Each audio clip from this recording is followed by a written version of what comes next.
In 2063, it all began with the advent of Sword and Magic game. It was a VR MMORPG that allowed players to translate into characters of different races and participate in fascinating battles using swords and magic. Hardly the other hero decided to get out of the game, as an unexpected meeting was waiting for him.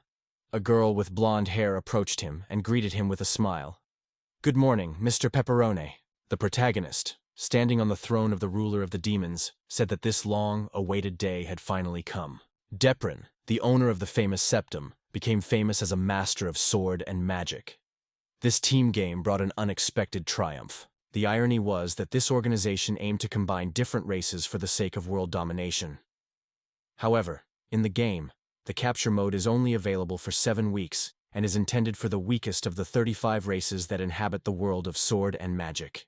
He decided to take on the role of a gnome from one of these races.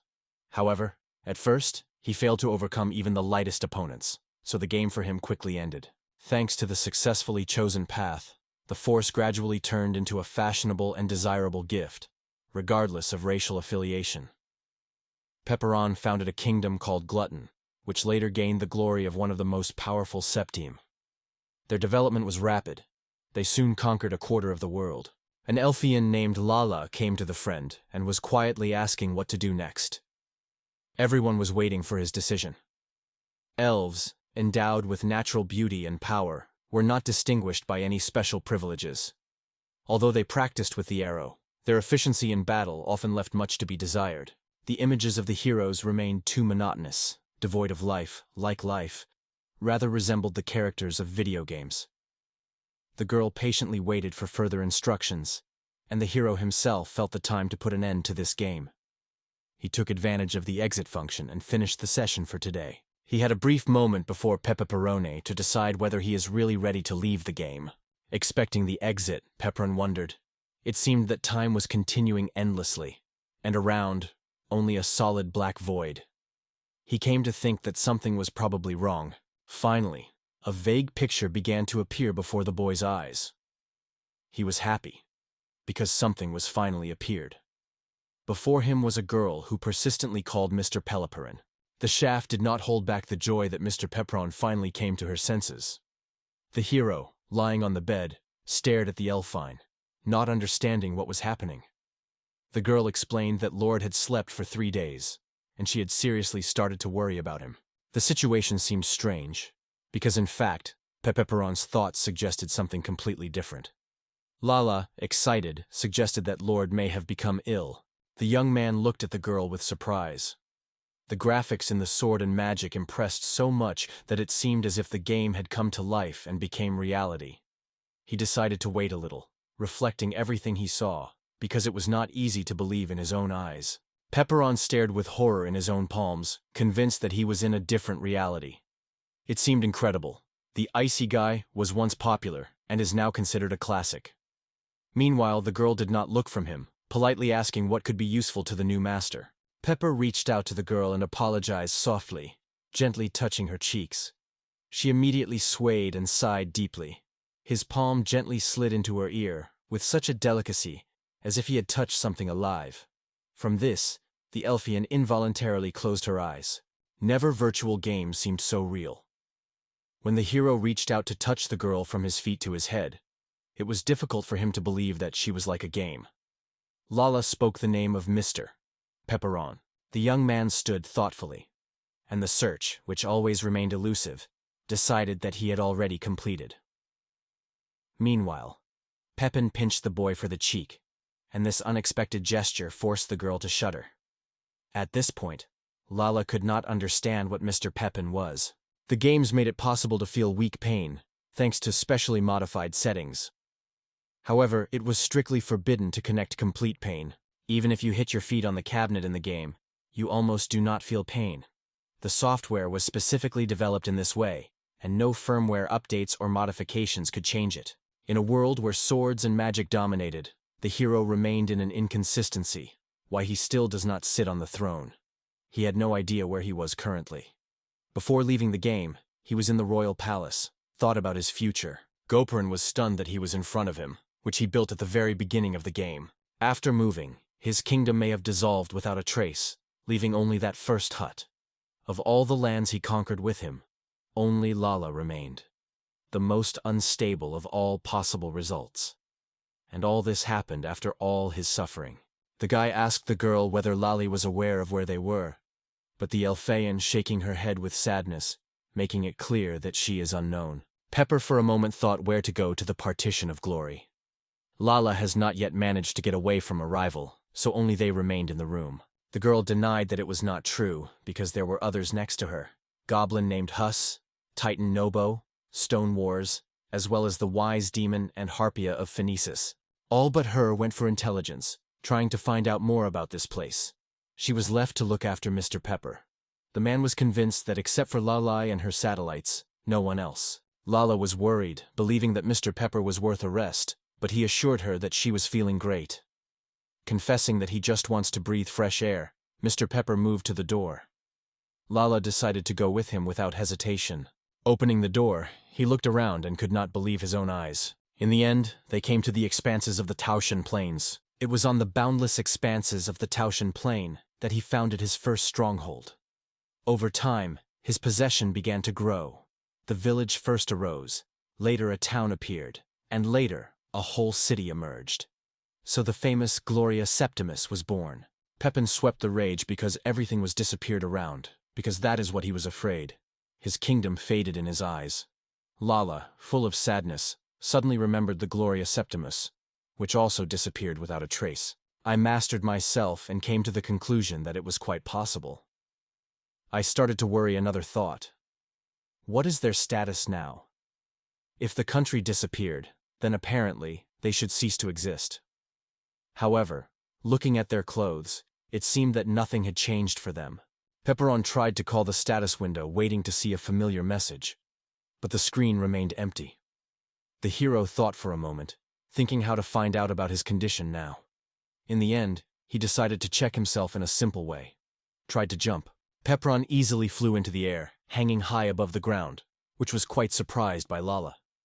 All the main parameters remained constant and did not undergo any fluctuations.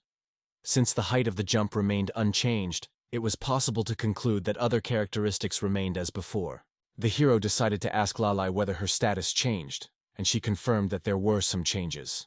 However, its changes were different from those that happened to others. So the guy decided to test her magical abilities. Having reached out, Pepperon called the flames and was convinced that everything was functioning properly. However, he decided to test his abilities in another way. Changing the position of the hands, it caused a huge flame. Now everyone realized it was a world where swords and magic dominated. He was convinced that, since everything remained unchanged, he would be able to apply all his spells. However, in fact, he managed to use only the simplest magic. The hero, along with his subordinates, was in this place, and there was no trace left of Gloria. Despite the fact that all characteristics remained unchanged, the ability to use magic proved to be significantly limited. Pepper looked at Lala, who no longer seemed like an uncontrolled character. If it happened to her, then everyone else is obviously able to feel. In the world of the sword and magic, where low level of trust prevails, subordinates could betray the player at any moment. However, the behavior of Lala clearly appeared confidence and maximum devotion, so probably the same trust was preserved in the rest. However, the further course of events remained unknown. It was impossible to imagine how subordinates would behave when they learn about the disappearance of their country. They may rise or even decide on a riot. If it all was just a game, Pepperon would not have a ground for anxiety. But suddenly a cry came behind. Once the hero was going to turn around, a girl had already rushed to his neck. Overwhelmed by the joy that the gentleman finally came to her senses, she hugged him firmly, investing in this impulse all her strength. From surprise, the girl shouted and dropped him to the ground, quickly beginning to assure how much worried about him. Lala was scattered and trying to snatch these unexpected embrace. She did not understand why the girl allowed herself to such freedom, and pulling her behind the collar, strictly ordered to remove immediately. Fanaya was a harp with her wings, but could not fly. Her combat power and protection were significantly inferior to other characters, which was why this race remained unpopular among players. She did not understand that she was with Lala, and in flame. Suddenly, a young man with horns appeared on the threshold, interested in asking why it is so noisy. From the house, a scream of Lala, who reproached Pepperoni for excessive imagination. Seeing the ruler that he finally woke up, the guy was noticeable. A girl named Irie appeared at the door and immediately announced her arrival. It belonged to reasonable demons, possessed outstanding intelligence and magic, but the rest of its characteristics remained quite low. It was because of the unusual appear. Elbu, belonging to the powerful race of Titans, apologized for being left outside. Their people were famous for its huge size and incredible power, although speed was not their strong side. Despite the impressive attacker, the tyrants did not use it to the full. The hero quickly realized that the Nobo is too big to go inside. In this situation, the guy decided that the operation should take place in the open. Nobu was alarmed because he failed to persuade Mr. Pepperon to accomplish this task for him. However, Pepperon just smiled condescendingly and assured he would leave none of his people to his own. When everyone finally gathered and went out to the yard, the hero thanked everyone for his presence and asked to report on the current state of affairs. The kerosene decided to give an example and announced that he went northeast. Those places still remain intact, the same as before the emergence of the famous septum. It is there that the Birken caves are located. They once destroyed all the monsters and opened the mine. However, the monsters returned and settled again in these caves. Titan Nobo said that he had reconnaissance in the northwest. The picture remained unchanged, except for the disappearance of several structures in that area. Fana Lake was still lying in the northwest, but the wide farm that surrounded it has now become invisible. Phenocia shared memories of their journeys in the west. She regretted that she was not able to fly, so Mr. Pepperon made an aircraft called Chicago for her. However, unfortunately, it was not unfortunately not. It upsetting money even harder. He spoke about the examination of the eastern outskirts. He recalled the ancient meadow where they once kept the caught dragon, and now there was a wasteland. For Nobo, it became a heavy blow, because by order of the king he traveled the whole world to catch this dragon. The latter returned to Arai, who visited the south near the Rufu volcano. Having spent a lot of efforts in conducting thorough research, she has arranged a place for the extraction of mana. However, all her efforts were in vain. There was nothing left in that place. She only noted with sadness that the fruits of her perseverance just disappeared. This place has returned the hero to the time of the past, when there was no famous septum. If their country did not really, Pepin think of whether it was time to dissolve their community. In the game, he undoubtedly manifested himself as a good king, capable of confidently leading his subjects. But in real life, he was no longer so confident whether he could do the same. In his daily life, he remained a regular student. In the end, he only had to involve everyone else behind him, getting their dislike. The group turned to the main character with the question of what to do next, because there was nothing left. Pepperon was convinced that he was able to live without friends. Having all the wisdom needed, he announced the group that it was the time to disperse. Pepperon urged everyone to be careful, but his words unexpectedly interrupted Lala, asking whether they understand what had happened to them. Starting with a small hut, the hero gradually expanded his possessions. He increased the number of subordinates, opened new technologies for their support and strengthening.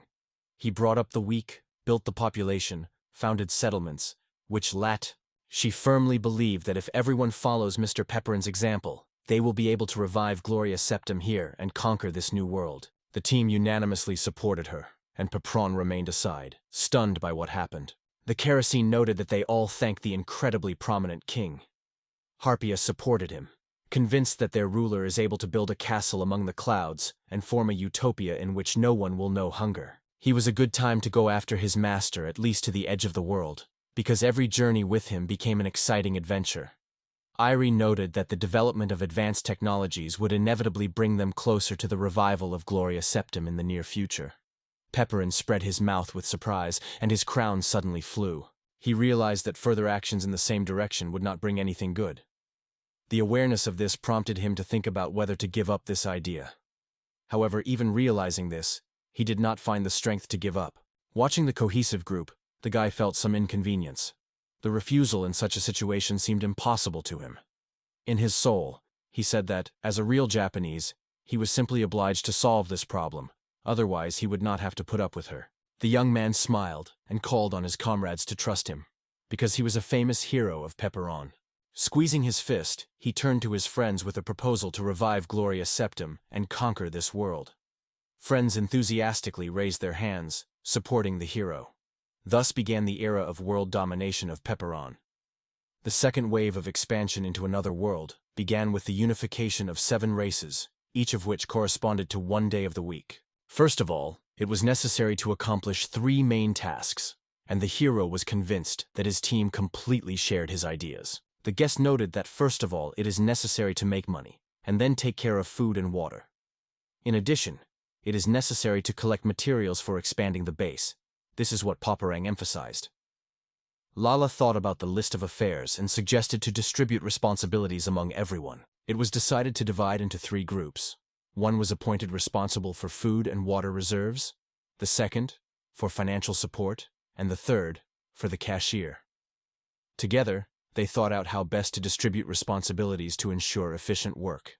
They have taken care of water and supplies to finnesses and thickets, and the Nobo will be responsible for the materials. Lala, Mr. Pepperoni, and Eerie will now be responsible for managing the treasury. Titan Nobo believed that duties were distributed flawlessly, but still doubted whether everyone would be able to leave the base. Pepperon reassured, "There is nothing valuable in this place, so there is no reason to worry." The possibility of destruction of the hut was not excluded, but its restoration would not cause any difficulty. The hero waved his hand, after which the Casey ordered everyone to return to his duties immediately. The first task for the Pepperon group was to replenish the treasury. If his assumptions were correct, the cyclops denies should be located in the southwest of their place. The hero completely shared the thoughts of Lord. He was embarrassed when he remembered how Mr. Pepperon had easily overcome them. In this place, the dangerous boss monsters, sword, and magic masters were chatted in different corners, and there were many rare artifacts nearby that could be profitable. If the world has returned to its original appearance, there is a must have Cyclops somewhere. Provided that their power remained unchanged, overcoming these creatures will not be any difficulty. Lala has predicted such a reaction from their mentor in advance, and insisted that they would be dealt with as soon as possible. As the group approached the rocks, the guy reported that they came to the place. He was immediately struck by the disgusting stench. He hurriedly covered his nose. In this smell, the real corpse schedule was unmistakably recognized. Despite the sharp smell, Eri concentrated and looked forward, noticing that they were almost near the den. Lala with Eri carefully approached and looked closely inside. Just in front of them, the giant cyclops stood.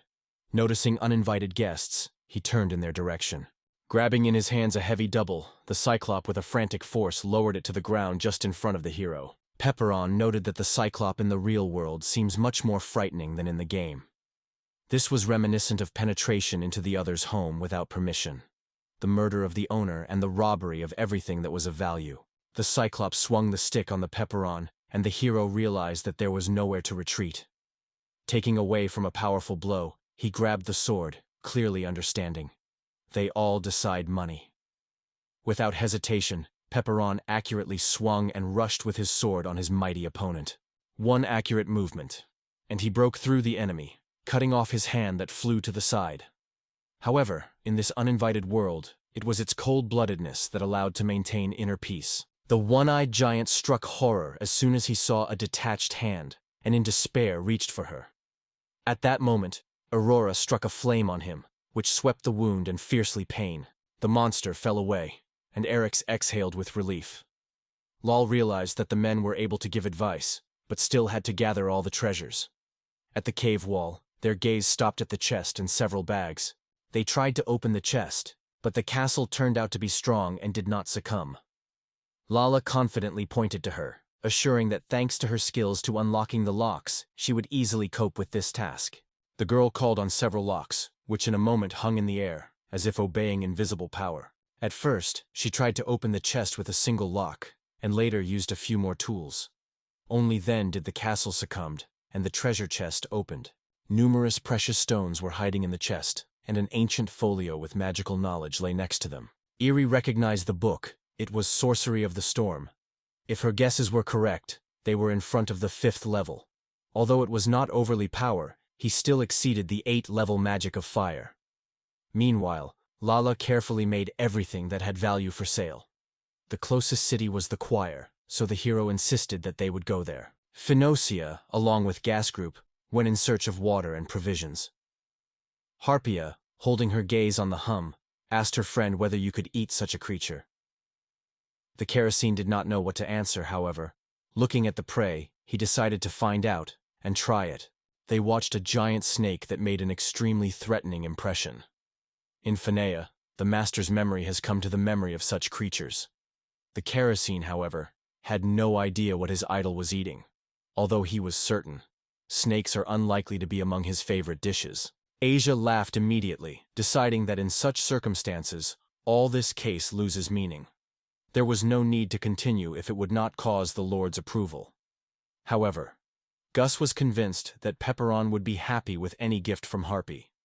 And at that moment in the eyes of the girl again flashed a fire. She realized that he could bring the snake to the Lord. Without hesitation, she rushed to the attack without even waiting for Huss. The geese with a dark expression of the face was escorting to Fins, which had already disappeared from sight. He decided that the girl had enough strength to cope with such an enemy, so he went in search of water. Meanwhile, Fins was already catching up with the monster. Harpia was extremely fast. She easily and cleverly circled around the snake, trying to confuse it and knock it from the panther. She persecuted the snake, voving loudly that she sees it literally in front of her. In the end, the confused creature did not stand tension and suddenly rushed to Phoenicia. Suddenly, Harpia disappeared, and the snake began to look around. Phoenicia, sitting on her back and trying to apologize, shouted that she was sorry, but the snake did not even pay attention to it. The girl lowered the sword with a scope, penetrating the snake. This blow was enough to kill the snake and pour it to the ground. Harpia, standing at a tired opponent, jumped with joy and exclaimed that he was victory for her. Everything was resolved. Meanwhile, Nobo and Potai took up the workpiece of the necessary materials. The first thing was the search for wood. Without it, it was not necessary to start something serious. Here, the sword of Pochaya finally agreed. I appealed to Nobo with a request to follow his instructions carefully. He noted the partner that his sword was serving to protect important persons, not to cut trees. The one who will interfere with the Perperon trip will not receive forgiveness. Still, he could not simply watch his duty. Nobo hinted that the huge sword of Pochaya was suitable for such work, which caused the indignation in Polya. He even demanded to repeat what he said. Having rushed to his feet and waving his sword, he said loudly that he had any task for his strength. He stressed that he is the captain of the Septi strike team, and therefore cutting down a tree for him is quite frivolous. He could not understand why Nobo was questioned by his determination.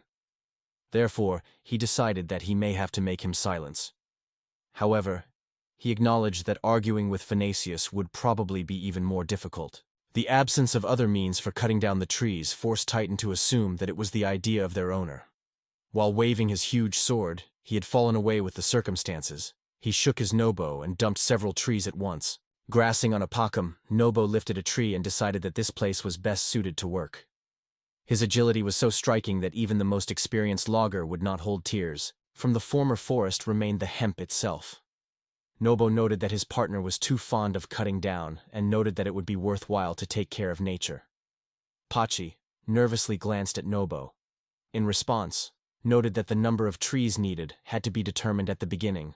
Afterwards, the task was to move the stones, and he smiled inadvertently, realizing that their work is far from complete. There was not enough firewood alone. They were waiting for the search and other necessary materials. When they came to the rocky rocks, he wondered whether they should be destroyed. But Nobo, in need of help, he denied. In his opinion, there was no need for this. He was convinced that he would handle on his own. When he struck the stone, he began to crumble gradually. He decided that this kind of behavior could be expected from Titan. Taking the largest fragment of stone in his hands, Noble said he would bring it himself. He advised him to be careful, but Noble only assured a friend who was keeping everything under control. Suddenly, the earth under her feet shuddered, and in front of them sat a stone goal. When the goal hit the earth, the smile disappeared immediately from the face of the shooter.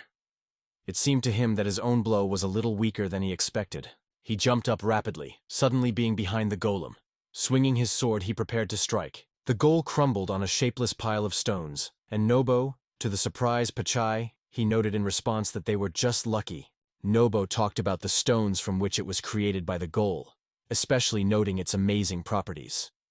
He stressed that working with him is much easier than with a regular stone. The pack was so impressed with the herd that he even suggested taking this stones with him. A team of treasure seekers, which had Pepperon, Lala, and Eri arrived at the destination. Pepperon advised first of all to sell all the jewelry and to spend money on the purchase of the necessary equipment. He paid special attention to stocking many magical books. The shopping list includes a variety of construction tools and materials. They needed to buy as much accessories as possible to return with everything you need. Suddenly, someone gave the command to the Pepperon group immediately. The guard drew attention to the elf, the wise demon, and the hero among the dwarves. He was surprised how representatives seemingly so confidently moved by these lands. He wondered with interest that each of them holds in his hands. Pepperon could not understand that it could seem suspicious here. In his opinion, entry to the country should be forbidden only orc, but even then the appearance should not be decisive. The security guard suggested that maybe the fugitive rabbi who had slammed the property of their owners were trying to penetrate. The guy was confused by such a version and hurried to explain that they only wanted to sell treasures obtained in the cyclops. But the guard did not hurry to believe in these words. The guard stated that he would delay them for the investigation and immediately summoned the assistants, reporting the suspects. So Pepperon's team unexpectedly found itself in a difficult situation. The heroes caused considerable suspicions of the guard, and Pepperon wondered how to get out of this unexpected mess. The easiest way, he thought, just to escape, because they did not want to create enemies in the neighboring town at all. However, it was when the hero had already intended to go. Someone suddenly sounded someone. Someone called for them to stop and listen. She poked her finger at the guard, asking whether the one she was dealing with. She stressed loudly that he faced not by anyone, but the famous hero and founder of the once majestic First State, the legendary Septim, Mr. Pepperon. Pepperon, stunned by a surprise, grabbed the girl by his hand and commanded everyone to flee. When the guards finally came and realized their mistake, they rushed after the fugitives. Lola rushed after the hero, and never realizing why they were forced to flee. Meanwhile, Pepperon wondered if they managed to find another way out when they got out. Iria agreed that this proposal was right. There were some changes in the course. Soon the guards engulfed fatigue. The attack was so lightning that they failed to restrain it. When the pursuit was left behind, the Pepperon's detachment finally stopped. They stretched out the city, which was undoubtedly their destination. The hero was convinced that it was here that gnomes, elves, and wise demons could gather. Eri completely shared his confidence. Usually, the demons did not deny when they looked at them from above, but this time they just didn't notice them. The ruse Elfine remembered how she recently visited these nuclei. She went inside and bought something. Repren was thinking about how the world of swords and magic unexpectedly came to life, and whether his laws could change for no reason. Once in the game, even belonging to a weak race, he always remained noticeable. But if all the less powerful peoples now remain unaddressed, trade will lose meaning. The city itself played a crucial role in the drawing of drawings for plantations, laboratories, and other structures necessary for the development of the base. They urgently needed to find a way to get them. Pepperon immediately realized that their attitude had changed. Lala noticed the same thing, and now trade could turn into a serious obstacle for them. Lal lost her tempor suggested just to capture the city of the Bark by force. However, Pepper and Erdham have been concerned about it that such a path is unlikely to be the best solution. The hero remained the only way out, but he was well aware that it would not be easy to embody him. If she is able to hide her tail well, ordinary people will not be able to recognize her.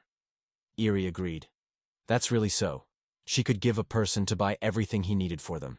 The Elfian was certain that the guards had already remembered her face, but Ray was smartly hiding him behind the book, so everything remained under control. In the event that something goes wrong, Pepperon advised to invent a spare plan. First of all, as soon as she stepped into the city, the task was to sell jewelry. They needed to buy drawings for plantation, a scientific center, a cozy house, and other structures. The guy also instructed Eries to find and collect as many books as possible to help develop agrarian and architectural skills, as well as magical almanacs. It would also be superfluous to get a backpack, which is convenient to carry construction tools and materials. Eri wondered how to do it if she was not enough for her plan. In response, Pepper and Aster were advised to focus on the most important and choose what she considers the primary thing. Eri hid the tail, carefully lifted his suitcase and put her on her head. She went to the city, and the hero, along with Lala, wished her success on the way. When Irie stepped into the city, it seemed to her that the guards hesitated for a moment, but eventually did not stop it. Of course, if an ordinary girl carried a piggy bank without tension, it would be confused. Pepin said that Irie would soon have to be entrusted.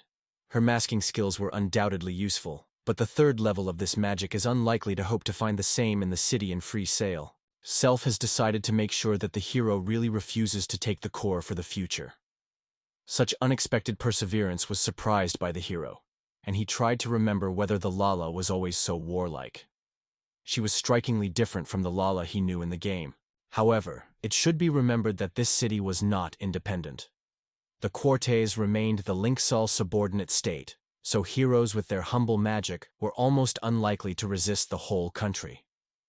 Lala, annoying and biting the nail, resigned to the impotence, but could not calmly accept how the guards behaved from goo pit and a pepperon. From fury, it literally broke. Irie returned with buyers only in a while. She was drawn to a huge backpack, which seemed twice as big as herself.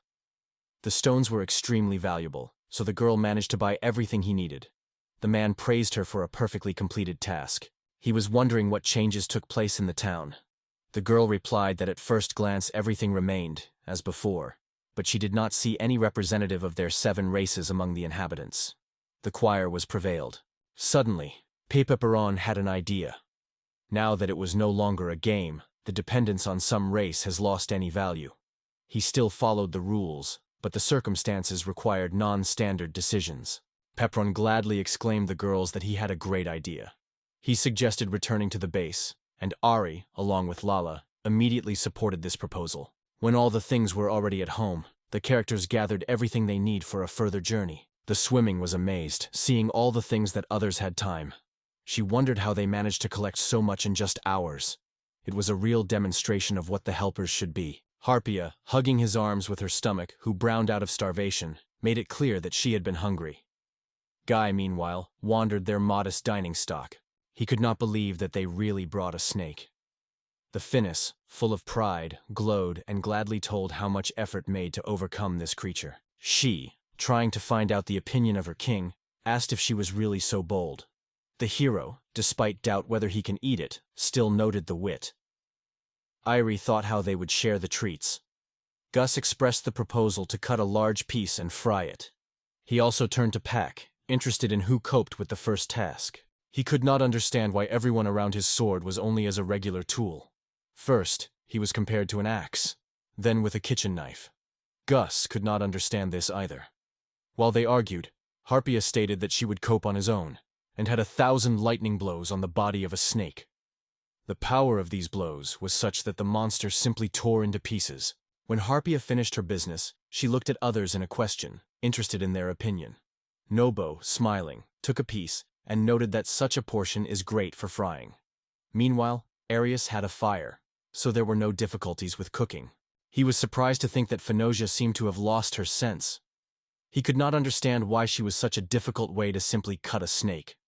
It seemed like a moment, and they both would have to share the fate of prey in the same bowl. Harpy laughed fun and asked for forgiveness. Hungry Eerie and Finches did not understand why the meat was delayed. Eerie eventually decided that the time of lunch had come. Lala carefully asked for permission to taste the dish first and bite a small piece. She was immediately impressed. The taste was extremely impressive. Even without pickling, the meat of a large snake is amazing with its incredible taste.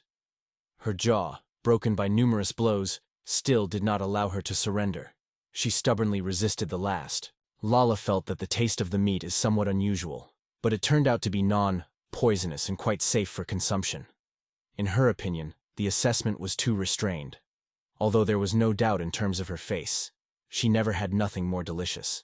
Araya gladly tasted a piece of meat and suggested that Pepperon also try. He did not refuse, tasted and, to his surprise, was satisfied. The meat was surprisingly delicious.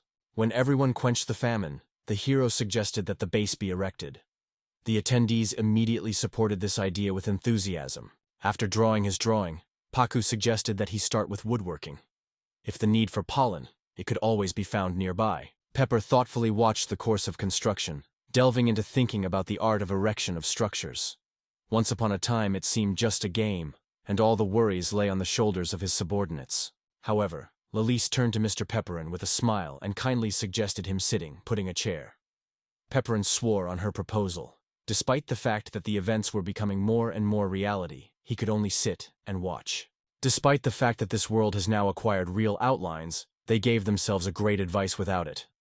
In the game, the boys skillfully built the frame, erecting the house in almost one touch, and acted so harmoniously that it caused a genuine admiration. Pepperon, with an unconcealed disappointment, watched the undisclosed harmony with which others did their work. This caused him a sense of inconvenience. Rising from the chair, he suddenly realized that it was more than a simple game, and decided to join himself. Quickly approaching the boys, he was convinced that his support would be appropriate. But the girls immediately refused him, leaving no chance to join. Luli was indignant that so small orders did not look like Mr. Pepperon at all. Eerie fully agreed with her words, while the guy could not understand why it was considered a problem.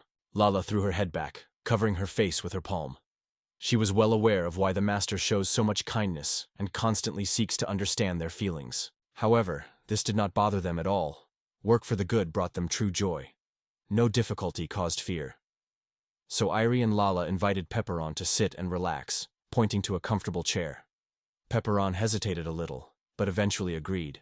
The girls studied the plan of the building until the kerosene haired the nails, and a packets with Nobo transferred heavy boards.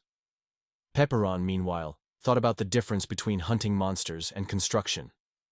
It seemed that the latter was nothing more than a trifle, because in the game he was almost without stopping structures. The night was already on the street, and their large house stood completed in all its grandeur. The Pepperna group coped with the task in one day. The house grew up in the middle of space in extremely short time. The gardens have already been placed around him, arranged a well and built a warehouse. The guy could not hide his surprise. Even though the team's skill and experience were undoubted, such a lightning speed of work impressed him to the depths of his soul. When Harpia asked the owner a question about further action, he answered that he was too late, and suggested postponing everything until tomorrow. Yaida, Eerie thought that in the morning it would be worthwhile to arrange the base. Pepperon, in turn, noted that the search for new subordinates should be started. Lala thought about the situation and quickly realized that all this would turn out to her considerable trouble. In addition, their initial level of development remained quite low.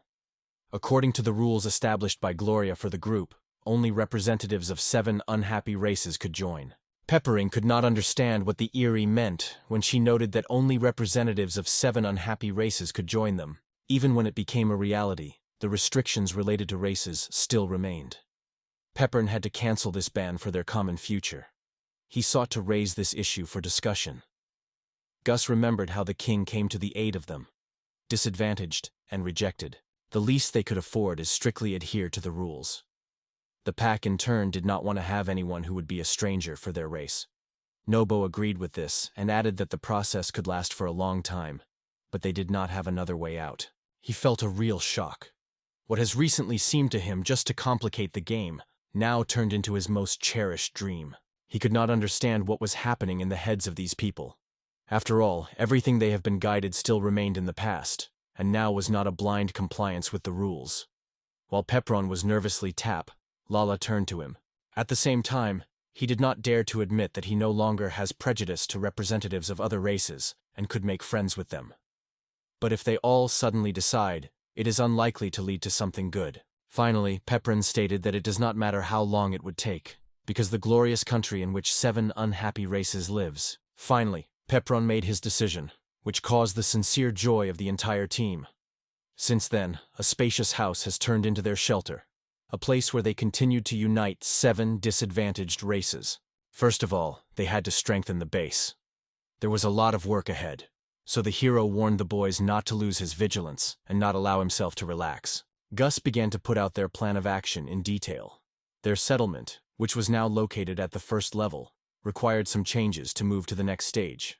To achieve the second level, it was necessary to build a laboratory, dozens of residenti. The only problem in the construction process was the number of houses. Lala was annoyed that he had taken out the kerosene to explain everything Mr. Pepperon. Currently, the development of architectural solutions, the organization of gardening, and the search for new partners have remained the most important issues. The hero noted that Eri behaves somehow unusual. This kerosene remarked that she was so much in the morning. Meanwhile, Pepperon advised the rest of the teams to finally decide on their roles. He proposed to divide the detachment into 2 groups. Some people had to go with him in search of news or possible allies, while the rest had to stay on the base, taking care of order and security. According to the laws, in such a situation, she did not deny the accompanying Mr. Pepperon. Finches also expressed a desire to be his companion, and he accepted her proposal. Ian Nobosius felt embarrassed next to the upset Lala. The colleagues still believed in the department that there was another place somewhere. And then the hero suggested, which of them would like to make him a company in this search? All three guys turned away from Pepper. Nobo decided to search for housing, lay for the protection of the base, and the kerosene followed them. Meanwhile, Pepper turned to Lalai with an invitation to join, and she, without hesitation, gave agreement. Nasha, looking focused, closely monitored the crowd, which was rapidly approaching them. Everyone did not stay around and constantly looked back. Armed men made the impression of chunky and strong people. The young man imagined that he was ordinary bandits before him, and he was sure. To drive them would not be much difficulty. But when these strangers approached the characters, the guy urged them to stop. He managed to overcome the opponents in the game, but the real experience was completely different. Remembering the battle with Cyclops, he thought that in fact everything was not so tremendous, because similar feelings already covered him during that clash with the monster. The boys were approached by a man with a bandage, noting that he sees them here for the first time, and guesses that they are beginners. Meanwhile, his comrades exclaimed that only pathetic fugitives who decided to create their own settlement. The robber approached Pepperon and noted that they usually sell slavery. However, this time he decided to make an exception, and suggested that he pay him for thousands of gold every week.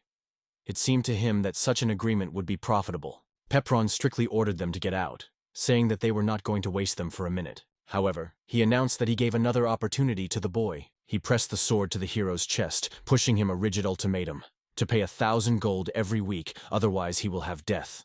Kiro Pepperon also decided to meet them, hoping to give another opportunity. The bandit laughed in response without understanding what this guy implies. Picking up his sword, he promised to cut him loudly into pieces, just as he always dreamed of Pepper. Without moving from the place, Pepin decided to answer the enemy, while Gus struck a bandit of a powerful dissecting blow that rejected the enemy back. August noticed that the bandit did not have time to say a word. All other robbers stunned and disorient. They could not understand what had just happened.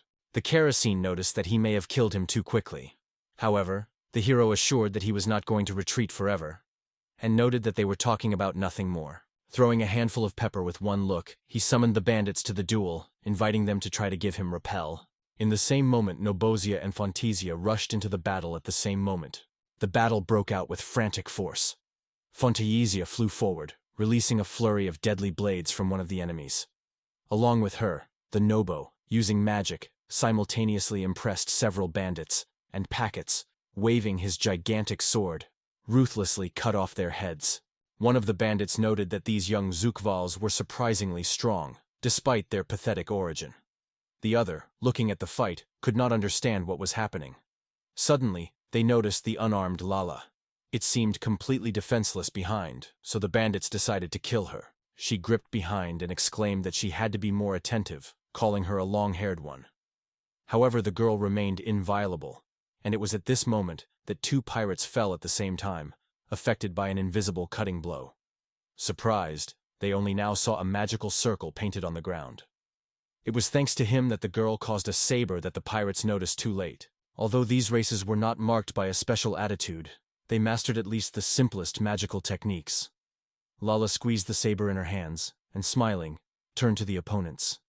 Now that the enemy was left without weapons, she began to seem a real threat.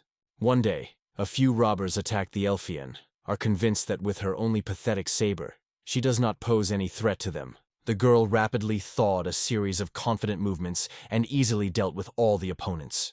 Lola was convinced that it was just an untoping of reckless people who naively believed they would strengthen their swords against Mr. Pepperon. Meanwhile, the hero remained aside, watching what was happening. Before his eyes, an impressive sight unfolded, but he kept an unmoved peace, probably due to his cold-blooded skill. In the game Magic and Sword, there was a special ability, cold-bloodedness. With increasing its level, it became much easier to fight. If this skill was insufficiently developed, and the hero in a fierce battle was face-to-face with a crowd of enemies, then killing someone suddenly fell into a strange state. His action was stuck paralysis, and for some time he lost the opportunity to move. Then, As if under the influence of another's power, he was forced to flee from the enemy. However, the cold-blooded mastery of Pepperon has already reached the highest, 50 level. Even after he destroyed 300 enemies, he did not abandon him. No unusual condition could disturb calm. Thanks to this skill, it remained able to analyze the situation soberly. Pepin hoped to maintain this confidence in other similar circumstances. Thinking about it, he suddenly noticed a man with a bandage in his eye. He suddenly attracted his attention. He did not give him the thought of how behind, at first glance, Ras could possess such an incredible force, and he tried to understand who they really were. Suddenly, he accidentally stepped on a stone, and this barely audible sound made the hero turn. His attention was immediately chained to foreign noise behind. The man was horrified. He fell to the ground, just noticed how Pepperon grabbed his sword. The subordinates were tirelessly fighting, not sparing themselves, and the general, meanwhile, stood away and silently watched everything. Pepin pressed his sword against the rabbit and wondered if he wanted to say something at the end. In despair of the thief, he pleadedly asked to give him some time and sought help, but it was too late. An unexpected obstacle emerged suddenly on their way, but they had to turn to their original plan again. Pepin announced Lali and Fina that they would go in search of amulets together from now on. Fincia admires this news with enthusiasm. Nobo, Kerosene and Pack were asked for Mr. Pepin to take care of his own safety, and he assured them that he would definitely fulfill this request. Fanazia hurried to Lala and Pepperon, asking where they were heading. Lala explained that their path leads to the village of Asheres.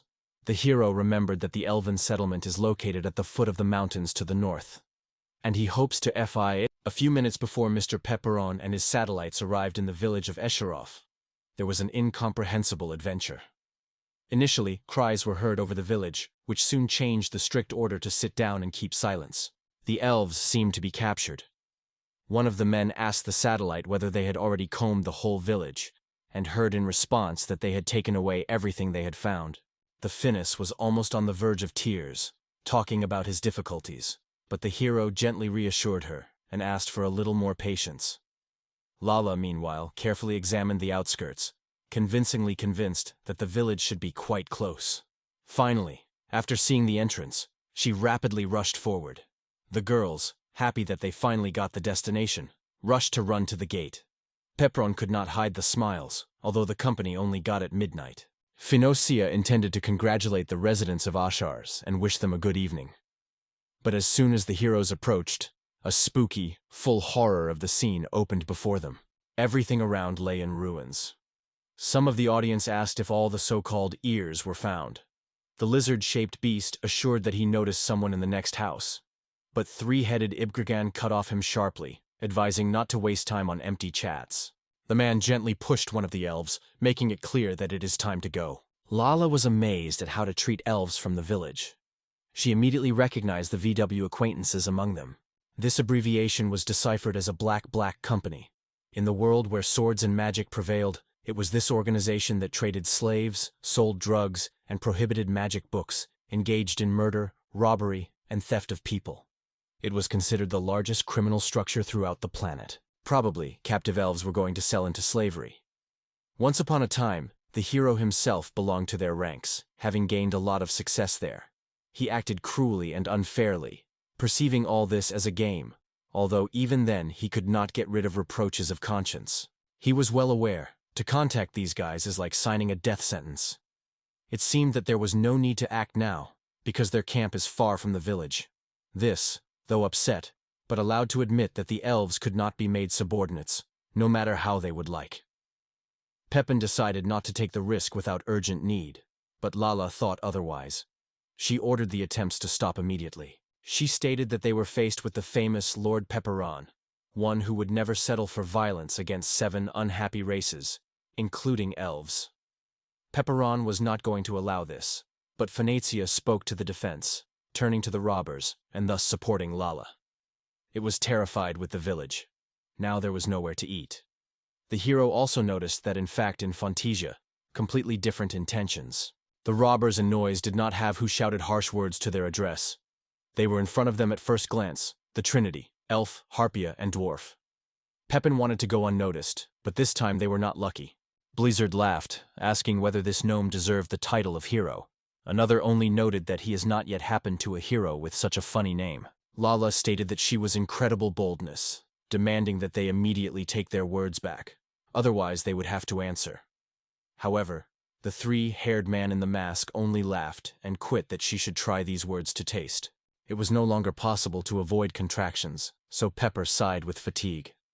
If they manage to cope with the enemies and do not leave any witness, everything should do. Pepper spoke forward and suggested that Lally's Phoenicius to deal with all the enemies, leaving no chance of escape. Finism and Palaz without hesitation. They accepted the task and immediately took up the preparation before the future battle. He decided that, first of all, they should gather an army capable of protecting the future state. In his opinion, 100-year-old kobold's detachment would have coped with this task. Nobo, drinking a sip from the mug, noticed that he was exaggerating the need for so many warriors. After all, they need not only the strengths, but also the wizards. Pachi, having grabbed the sword, did not immediately realize what the Nobo was in mind. Reflecting on the appetite of Irichi, the kerosene asked her thought.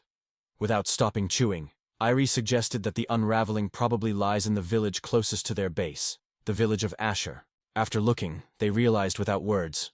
It was time for the scene to appear elves. The tension was hanging in the air, and only a light sip, which has lost its glass, broke this depressing silence. Everyone hoped that the elves would not be as dangerous as Lala. Meanwhile, screams were far in the village without a Yugawa. When the robbers glanced at the spooky creatures, they failed to understand who they really are. It was felt that these creatures did not belong to any neglected races. Their extraordinary power undoubtedly prevailed over the opponents. These were real monsters. Pepin decided to instruct this couple to deal with the residues, and in the meantime he focused on the rescue of the elves. The rest of the team watched the prisoners closely when one of them quietly asked a colleague whether everyone was in place. The beast, like a rhino, nodded in response, but something suddenly attracted his attention. At the entrance, some noise rushed, and the bandits seemed as if in the shadow had a figure. Just before them, a man of low growth appeared. It was Pepperon, who finally found them. The bandits intercepted the road, exposing the spice of the blades and strictly ordered not to move. They could not understand what this undersized stranger was looking for here. Despite the enemies, the young man grabbed his sword and looked with them lightly. Returning to the elves, he asked if they were intact. The elves were stunned by the hero's question. But Pepperon hurried to reassure them, promising to give an explanation later, and insisted that they first needed to solve their ropes as soon as possible. It was when he was convinced that the situation is under control, another enemy from the rear was squeezed to him.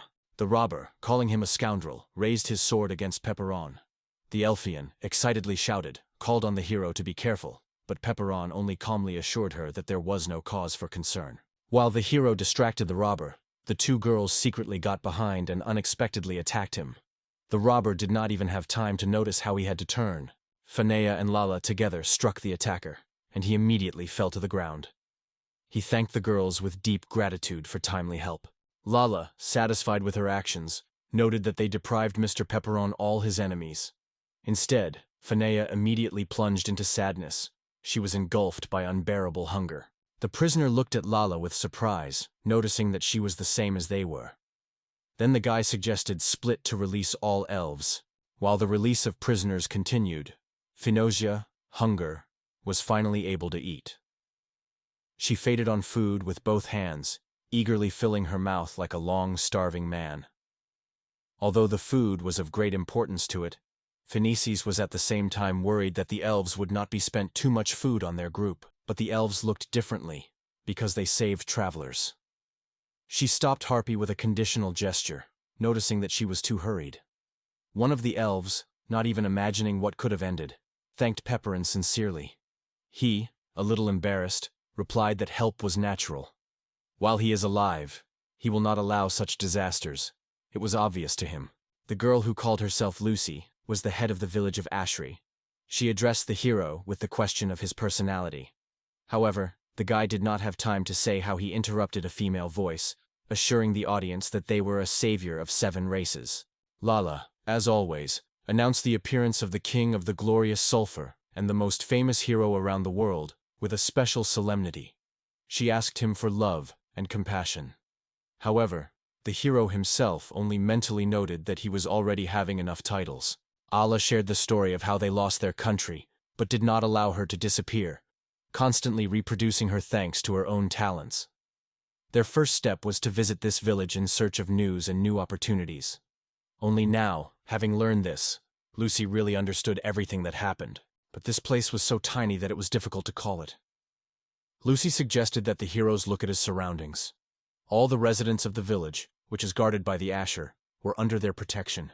The proposal was so impressed with the money and Lala that they were left without words for a moment. He decided to clarify whether she really refers to all the villagers, and Lucy confirmed it.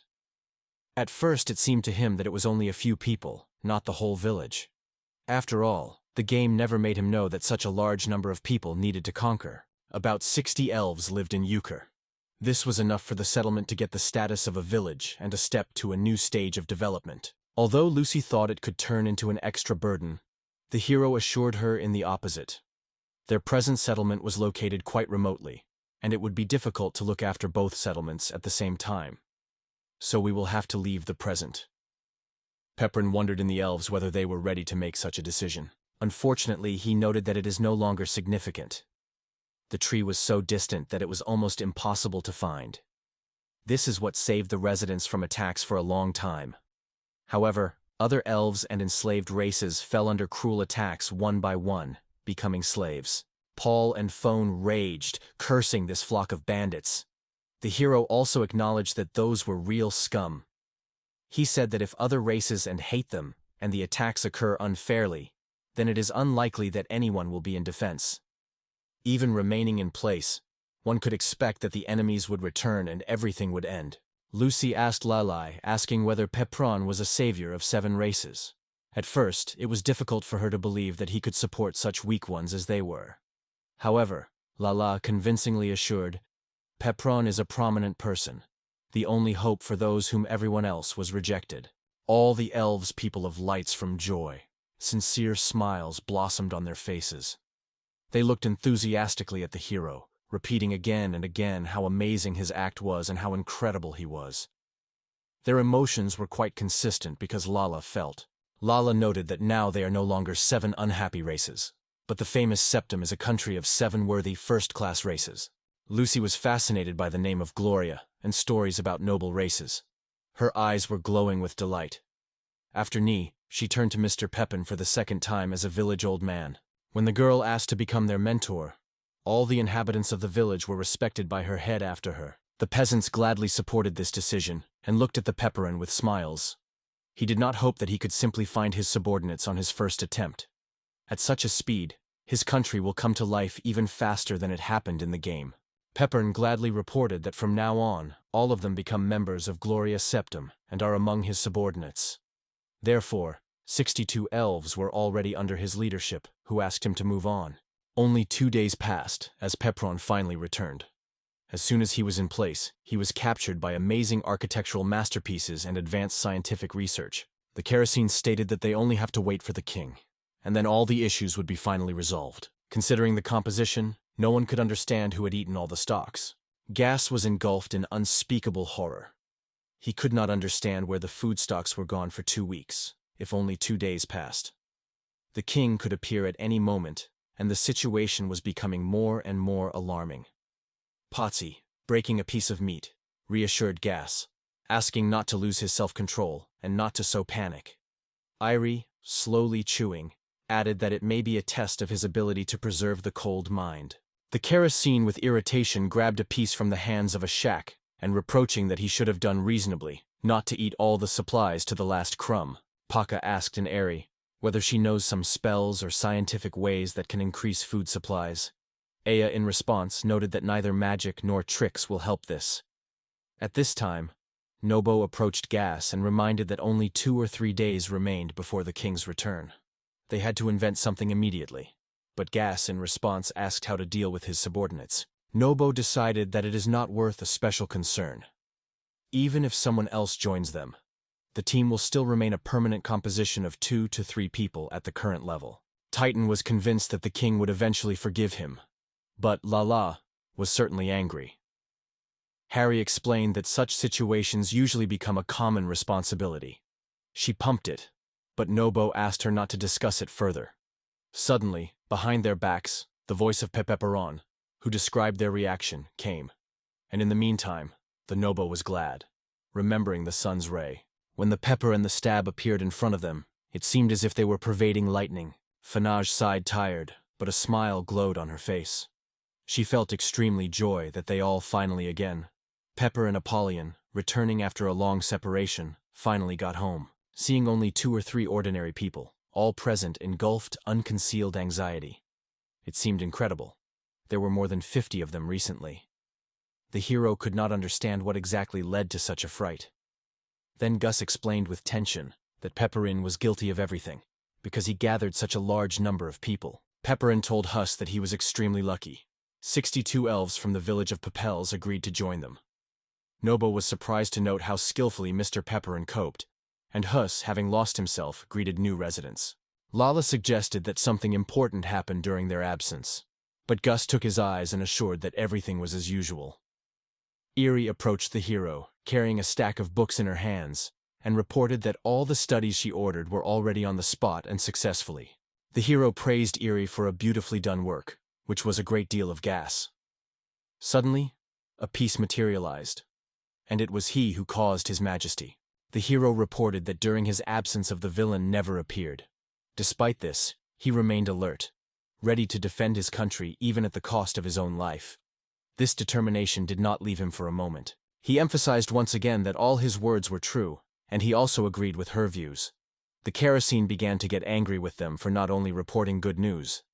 He later looked at Nobo and realized that he should apologize to him. However, Nobo, he asked Mr. Pepperon for help with construction. The hero recalled this moment and decided that such support would not hurt, because Nobo seems to have already strengthened. The Kerosene only broke out with anger and cast a wicked look, not finding him what to answer.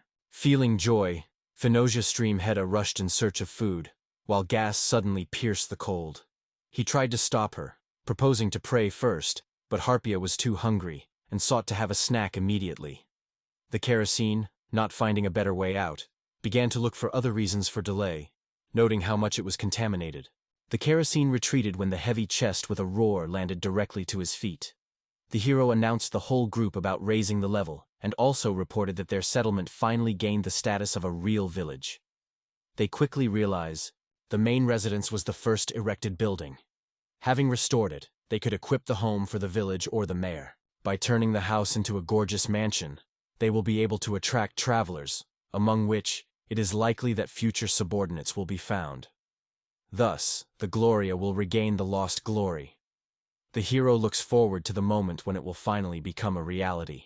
Layla suggested that the appearance of new friends and renewal of the settlement with a common holiday. Everyone was in a sublime mood, but Pepperon noted. For an unknown reason he was noticeably nervous. The hero appealed to Lalai and Fanzi to hold the elves to their rooms, since 2 fatigued days on the road were quite exhausted by everyone. He decided to move the feast to later. The girls immediately listened to his words and led the elves after themselves. The Kerosene exhaled with relief, but Pepperon approached him and wondered what had happened. The Kerosene was confused for a moment, not knowing how to answer this question sincerely. When he spent the hero to the composition and apologized, Pepin was struck. No food stocks were left here. Arius and Pachai were angry with Hus, complaining about his excessive requests. The geese in response was indignant, suspecting that they were moaning.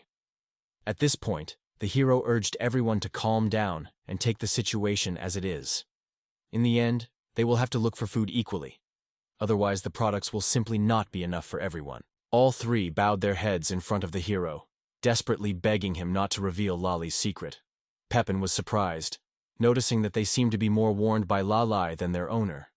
Then Pepin carefully wondered if he could. The Kerosene was angry with the finality and awry. Their habit of confusing and hiding true intentions annoyed, because it was impossible to predict that they thought. But a real problem will be the situation only when you do not try to solve it on time. The hero went to the village, full of confidence in the future success of their journey.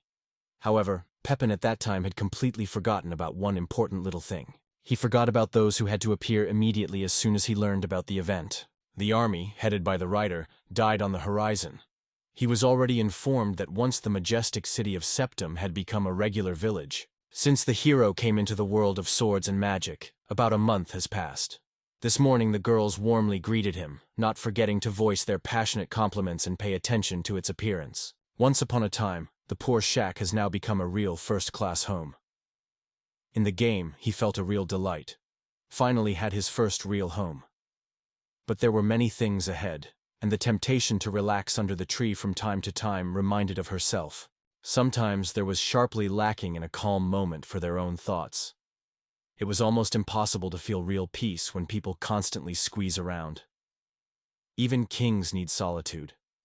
But it was only necessary to think about loneliness, as it was covered by cold anxiety, as if frost ran through the skin. Finally, the peasants found the king, and announced him about strange events on the outskirts of the village, asking him to come. Yawing from fatigue, the hero suggested that it was probably again attacked by bandits. It seems that it is time to build a wall urgently, otherwise there will be neither rest nor rest. Hearing the demands of the attendees to call the chief, the hero could not understand what was happening. Going closer, he saw a Pepperon with his sleepy eyes. He reported that he was already on the spot. However, what came before his gaze immediately dropped all fatigue and drowsiness. A slender man with lats met Pachai and Lala a cold, harsh look. I decided that these people were the relatives of the Spauldings, and asked what they needed from Mr. Peppering. He slightly smiled in response, and noted the guest that he was actually just pretending to be a man. The warrior, standing behind, broke out of anger, and indignantly asked how they dare to treat the supreme commander. But the commander only negligently waved, noting that he was indifferent. He introduced himself as Lia Plate, the order commander in the Savagation family, and was cold with the heroes coldly, whether they are aware of whose land they are. He explained that these lands belong to the Maroti Solisting, who heads the family. Since the village was not allowed to establish in this territory, Liu ordered them to get away immediately. The hero completely forgot about them, but everything happened exactly as the commander-in-chief warned. Their presence was obviously related to taxes. When the settlement was only born, it was of some importance. But with the acquisition of the status of the village, the situation changed for the worse. The Talshine Plain owners of the Alifes of the Azrad Empire demanded taxes. In case of refusal, people were threatened by the war and the invasion of numerous troops, which was the danger of death. Pepper understood that the Spoon family had gained a reputation of conscientious taxpayers, so it would be reasonable to take an example from them. In the game, the tax was 5% of the annual income. However, before he had managed to express any objections, Lala sharply stated that they were not at all the time to worry about the Spoon family, because they were both descendants of the unwavering kingdom of the glorious Septum.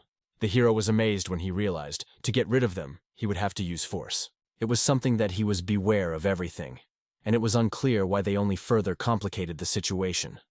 The development of the village was to continue, otherwise everything would become more difficult. The hero gave the order to Pack and Lolly to stop. Called Liu and informed that he was the village headman. He apologized to all for a forced delay. At first, the general hesitates, trying to determine who stands in front of him. A gnome, or perhaps a child. However, the hero confidently states that he is a gnome.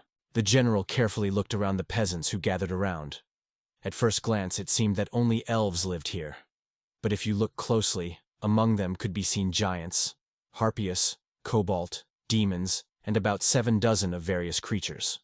The general could not understand how they managed to collect so many dangerous creatures under one roof. Pachi exploded, but Pepron reassured him. The hero asked Liu, and asked what they were demanded from him. As he said earlier, these lands belong to the Sporting family, so they will have to leave them. The hero asked him to give him a little time, noting that he would not want to be in a similar situation. He proposed to discuss everything first. The general hesitated for a moment. Then the hero added that he has one offer for everyone. Once upon a time, this land was deserted, so the establishment of a village in support of the soldier's family became a truly successful idea. The general wondered if they were ready to swear allegiance to this family, and this is the proposal that the hero expected to hear. The general thought, and then smiled, looking at Pepper. He ordered the warrior to bring a scroll, and he immediately obeyed, passing his parchment. General Liu announced the beginning of the negotiations, but Pepperin asked to detain them. He proposed to move the meeting to his own residence, emphasizing that the issue is extremely important and deserved to discuss in a cozy, calm environment. The general agreed, and took 2 people with him, the rest ordered to stay still. The hero also appealed to the villagers not to follow him, but Lala insisted on accompanying him, indicating that 2 more were going with the general. Pepperon refused her in this opportunity without delay. During the negotiations, it was strictly forbidden to approach the residence. Pepperon ordered this message to be transferred to anyone who was not in place. Looking at Lala with genuine gratitude, he noted how her eyes were illuminated. She readily agreed to fulfill his request. Feeling relief, the hero was silently exhausted. He realized that he should not participate in the negotiations, where he was in a losing position from the very beginning. The most important thing for him was to maintain the trust of his associates. When the heroes reached the residence, the general suggested that negotiations, noting that they had to determine only the amount of tax. Pepin, despite everything, stubbornly kept the thought that it was just a game. All harvested in this village had to give 40% to one family who kept everyone at fear. So the peasants provided protection against attacks and exile. The guy at first, without drawing all the nuances of the agreement, nodded to consent, but then asked him to give him time to think. Pepin was impressed with the numbers heard. 40% is a great proportion, and he could not understand why tax collectors show such generosity. Pepperine strongly asked at least a little to reduce taxes, but the general remained adamant. He argued that only lower races live in the village that do not benefit in the war, and are only suitable for working in the fields. These words were deeply angered by peppercorns, because it was the weakness and hopelessness that made them live in poverty. The hero was about to say that their detachment recently attacked the bandits, and although they were not too strong, they still managed to repel. But the general remained adamant. In his opinion, the Manisa would always be weak and unsuitable for real battles. The hero lost patience, squeezing jaws from annoyance. It seemed to him that the general was too proud of himself and intentionally humiliated the minnows. The passionate one in his thoughts, he imagined as one devastating blow strangled with enemies, proving all his power. However, the guy took himself and rejected this opinion. She just reminded him of the plan of the Lala. Meanwhile, the Elfian girl suddenly sneezed, thinking inadvertently whether she had become ill. It would be appropriate if the hero had already had a certain reputation to confirm his merits to the general. Peppernay replied that if an unresolved question has arisen in the breeding area, they are ready to help solve it. The tax rate will then be reduced. The general thought what the problem could be. The main threat was WVS, which directly undermined the safety of their territory. It was not excluded that the enemy had already organized a reliable shelter at all, but Luce doubted that this situation would be easily corrected. Pepper has made a proposal to reduce their percentage if they can detect the location of the enemy airbase and destroy it. The general just laughed, not believing in the reality of such a task. The hero asked to reduce the percentage to 10%, which was a lot of surprise to the general. If they managed to destroy the shelter, they would have to agree to reduce up to 10%. In addition, such a step could turn out an open conflict with the air forces. However, despite all the risks, they were ready to go for it, and therefore quite rightly hoped for a reward. Peppern, feeling light excitement, turned to General on advice. The general showed genuine interest and supported the proposal of the hero. Full of joy, Peppern wanted to verify the correctness of his actions once again, and the general answered him again. He took them only a month to accomplish the task, and in case of failure, the tax rate will rise to 50%, which simply stunned the hero. If you limit yourself to only partial actions and only annoy the enemy, the attacks will become even more, and to instruct this task weaker means to give them a greater danger. That is why the general decided to ask again.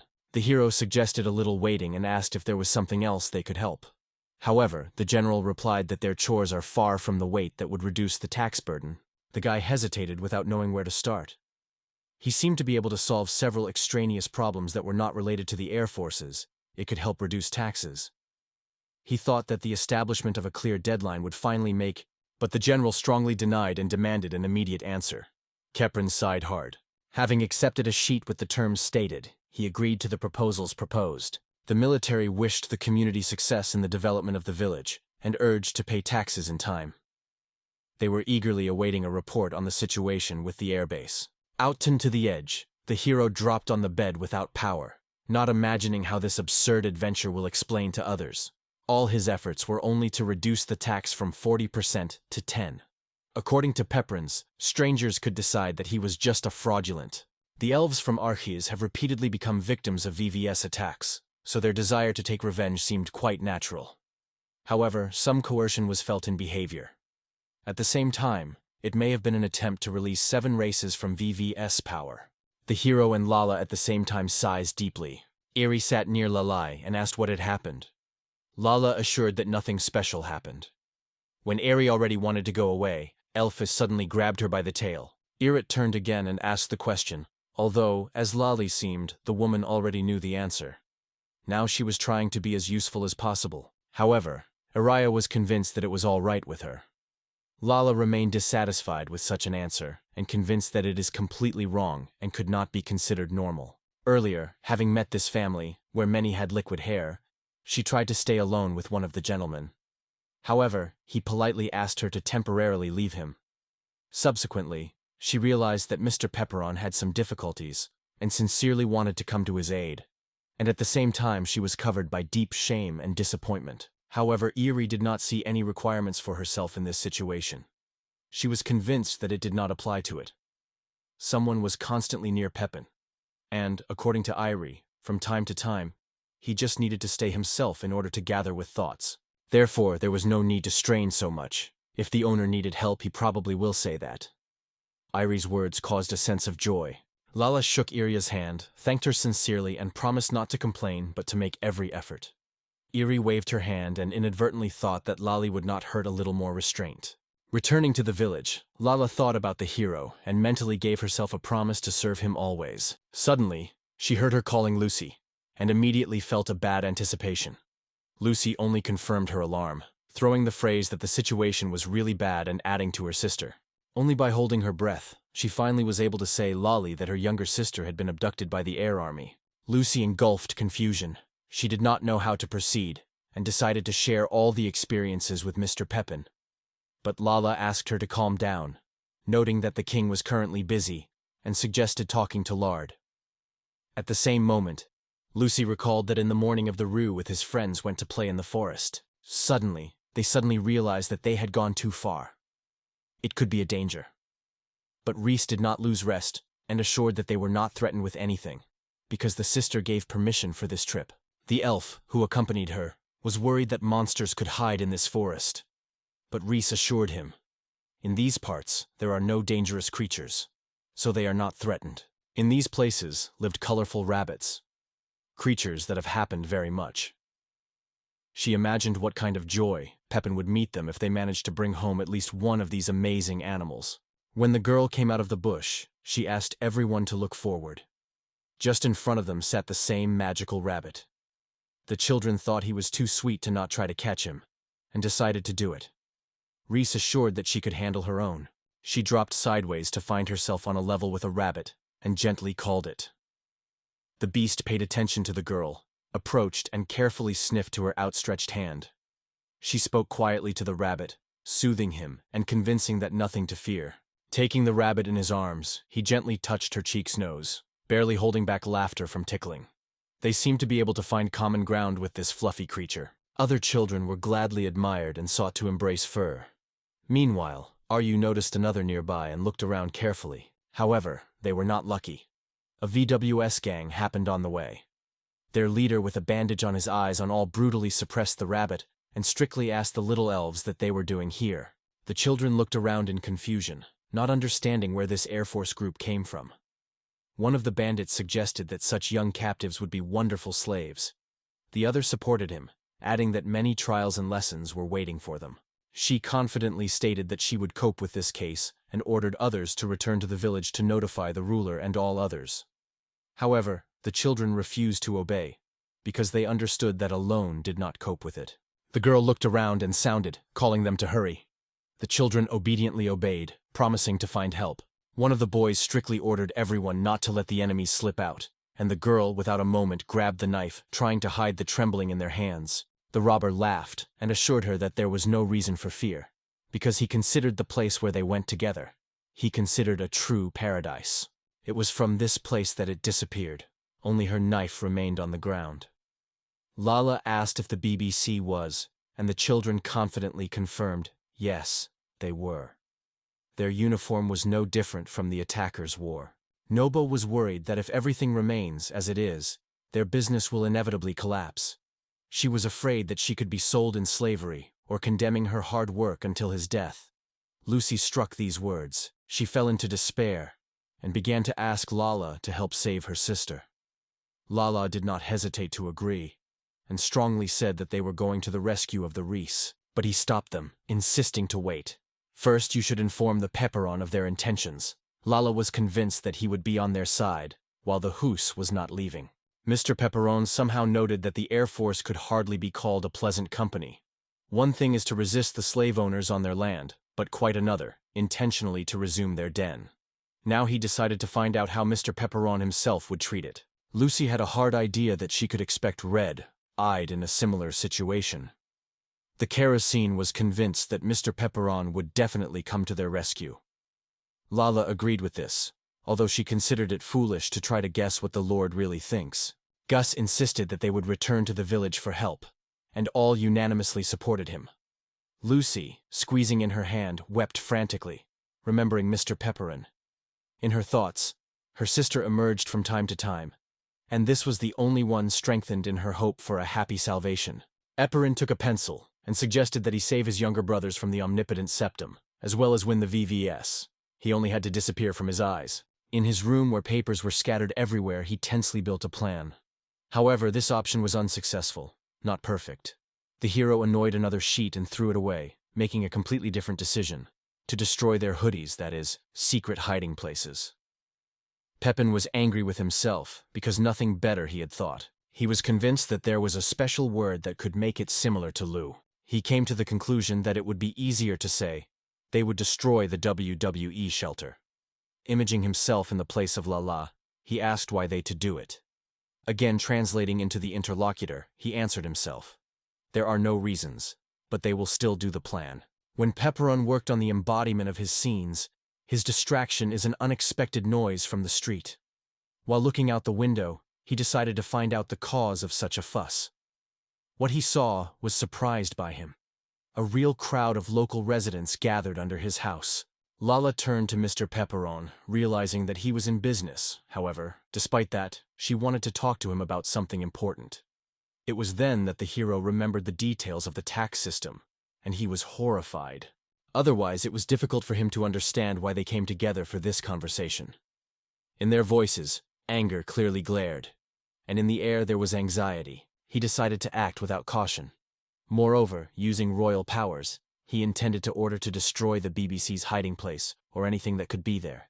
Going to the crowd, he solemnly announced that he was called Pepperon, and was the king of the famous septum, adding that he would certainly be carried out. The people with interest and distrust have drawn their views on the hero.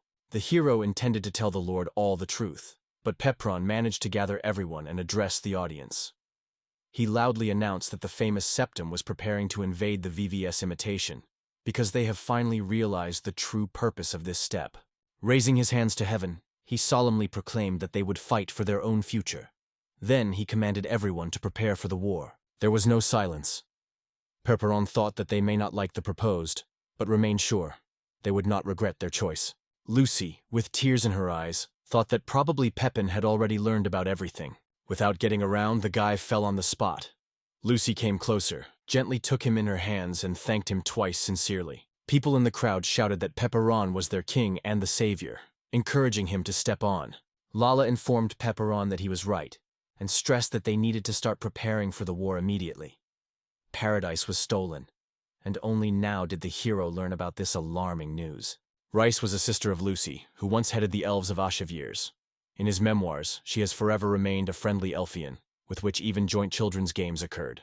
According to the hero, the VVS wanted revenge for what happened in the village of Eshirs, and sought to destroy the Reconnaissance.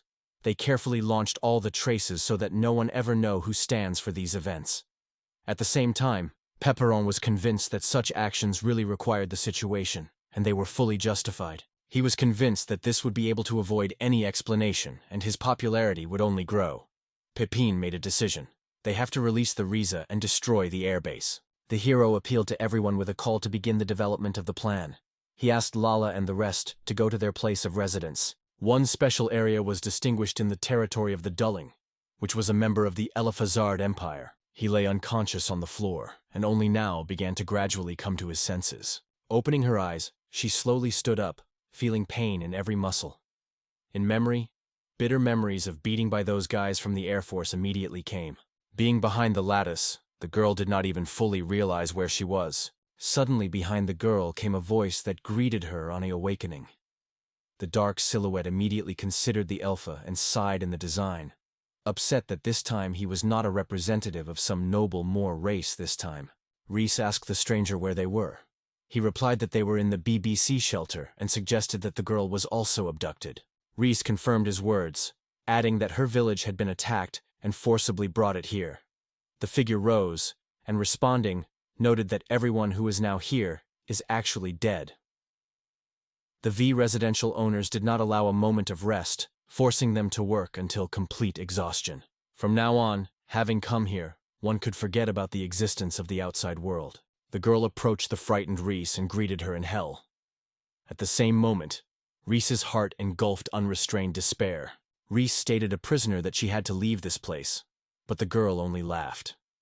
It seemed strange to her as the Reese could be so naive to think of escape. She advised to pay attention to the chains that their feet were tissue, emphasizing that these shackles had their purpose. She decided to ask who this girl was, but she insisted that she was the first to call the name of the requester. The elfish was reluctant to say that her name is herself. The girl briefly informed her name, Mr. It turned out that the gentleman came from a poor dwarf kind. The master sat on a stone, deciding that first it is necessary to give it time to calm down. Soon both will have to work so hard that neither the effort nor the time for excitement will remain. Reese in confusion wondered which work was forced to the gentleman. It turned out that they were in a mine where VVS forced people to work in vain, by holding them. The master asked whether RI knew something about explosive rocks, but the girl only shrugged. She was unknown. This stone exploded with severe perturbation, so it was often used in weapons. Due to its danger, it was considered a particularly valuable mineral, and only a few people in Spalting were allowed to produce it. However, the VVS was left without attention. Slaves could easily be replaced. Here they were killed either from explosions or exhaustion. But even before his death, they had time to find friends. It is time to summarize everything that was discussed earlier. The hero reflected the details of the plan together with the group, suggested that Fanay and a pack wise the entrance. Their task was to get to the alarm and, if possible, turn it off. He assured that he would do his best and take on the main part of the work. It was about the northern entrance to the Air Force, which was where their team had to go there. As soon as the guards inside the storage, the Kerosene, the Gala, and the Airy have to get through the eastern entrance. Their task is to free the cut and destroy the shelter. With the plan proposed by Mr. Peppernay, everyone agreed without exception. From the morning the elves had to defend the base. Noble has regretted that he could not stand with them, but he assured that he would do his best to keep their home safe. Gus, appealing to Lord for apology, expressed a painful question. The main purpose of their mission remained Riaz. He did not rest the question of why, after completing the task, they could not simply leave the shelter without destroying it. Meanwhile, Pepron only pretended not to understand the hints of Hus, but the Lulla could not hold back anger. For her, these creatures remained the same monsters who once destroyed their village. It is impossible to erase the past so simply and forget. It's a war. And if you have chosen to fight with them, looking at the heroes, Pepin thought out to the Kerosene. If it were not for tax rates, he would choose his side. Meanwhile, Lala, raising Gas's hand, announced that they were going to destroy the BBC shelter. If everyone is ready, it's time to start, and it can be done safely. When the gates of the dungeon dissolved, Reese recalled that it was time to do their share of work. One of the men pushed her roughly, and the girl fell on the cold floor. He strictly ordered her to get up and act without any delay, giving her an order to move forward. He realized that only weak races stolen against her were gathered here. The girl looked around, looking for a gentleman, but never saw her. Then the man politely asked to miss him forward. One of the men, dissatisfied with the girl's inaction, ordered her to take a job immediately. Reese, explaining that she, for the first time, does not know where to start, confessed in her inexperience. This man, the leader of the group named Itzt, advised her to look closely at the actions of others and learn, because the slightest mistake could cost her life. The girl pushed his cheeks, thinking, It is possible to focus more on learning, if it happened. She looked carefully at the audience, but could not draw any conclusions. Her mission remained unchanged, to look for light. In any case, she could not but try. Squeezing the pick in her hand, the woman decided to bypass the bright red areas. She barely had time to get the job as the explosion suddenly thundered behind. She looked around and saw the slave's mutilated body in front of her. One of the gang members ordered not to hide it. There was no point in this. They decided to simply throw the body of Ugly behind the walls. Tears rolled on the cheeks. It is better to die from exhaustion, but death from the explosion was inevitable. The girl did not resist and turned to the crowd with annoyance, asking that they were not so reacted only by indifference. The cut was wondered whether they had an idea of what life was, because it was incomprehensible, how it could be treated as a living creature, as if it were unnecessary. She was answered that living beings were just tools, simple tools. There is nothing complicated about this. They cannot even be sold, and it was considered only unnecessary waste. Perse was convinced that they were not worth her life, so she ordered her not to stop and continue her work. The Restoration perceived it as an image and indignantly stated that they were not just tools. They were not created in order to use such worthless ones. Feezer reached out to the RUS head, noting that she was too stubborn, and, in his opinion, deserves a lesson. But suddenly a female voice came behind his back, calling for Lord to be able to. It turned out to be the master. She decided to explain the situation of the Reese. Perse, meanwhile, returned to the gnome, who had already annoyed him. He himself confessed that he liked when students are able to cope with tasks on their own. The master only sought to clarify the crown's situation. Then Percy instructed her to explain everything to the girl. The master sincerely thanked the leader for his trust. Taking the girl by her hand, the master confidently led her behind. The cut tried to find out in the girlfriend what happened, but only strictly ordered to remain silent and follow. Finally, they stopped at the door, where Mr. Gesture invited the cut first. Hardly crossing the threshold, the cut was in the spooky chamber of torture, where a variety of tools were scattered everywhere. The cut was stunned as soon as she really got. She turned to the Apant with annoyance, demanding explanations what she was doing here. Apana answered that she would not let her go until she was sure. Cut, only tools for work. The girl in response was not so reckless, assuring that she was not a tool. However, it was a difficult decision. To stay here and continue to endure endless suffering or lie, agreeing to become only an instrument. The master did not approve of torture, however. If Rijaz had to pass this test, there was no other way out. Rijaz could not put up with his similar names in her address, so the master tried to cheer her up, calling for a look at the situation with more hope. It is worth noting that it was impossible to change the circumstances. She was not able to defeat everyone and bring them out of there. Nice, however, disagreed with the master, is convinced that if they act together, they would succeed. However, the master remained in her mind and, smiling, jokingly touched the girl's nose.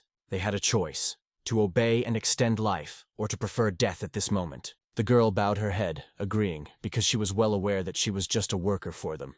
She decided to put up with it. The lady smiled and said that such a decision was truly wise. With joy, she told Mr. Ring, who learned the lesson. The leader was somewhat embarrassed by the cheerful mood of girls.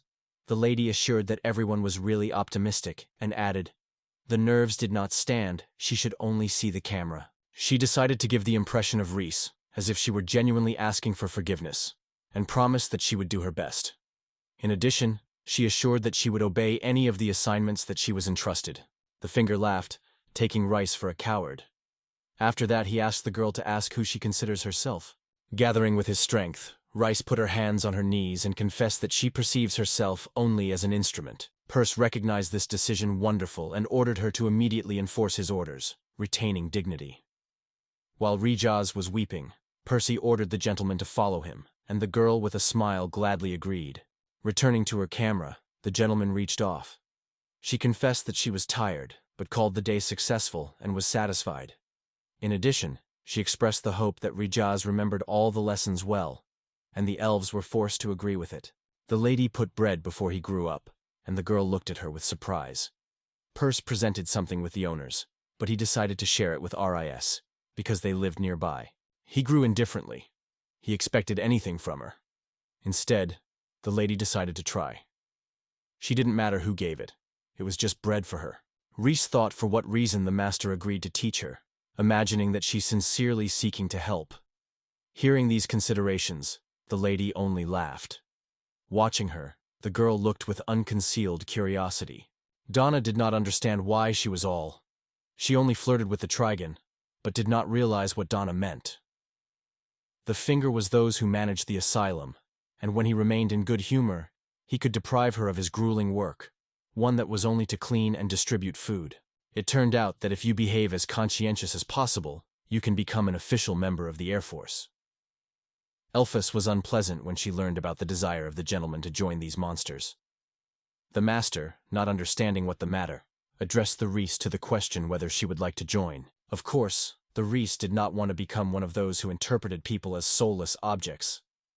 According to the gentleman, further work in the mine meant a constant risk. Every moment there could be an explosion or deadly exhaustion. She couldn't help but be surprised that Reese was convinced that the maiden had no pride.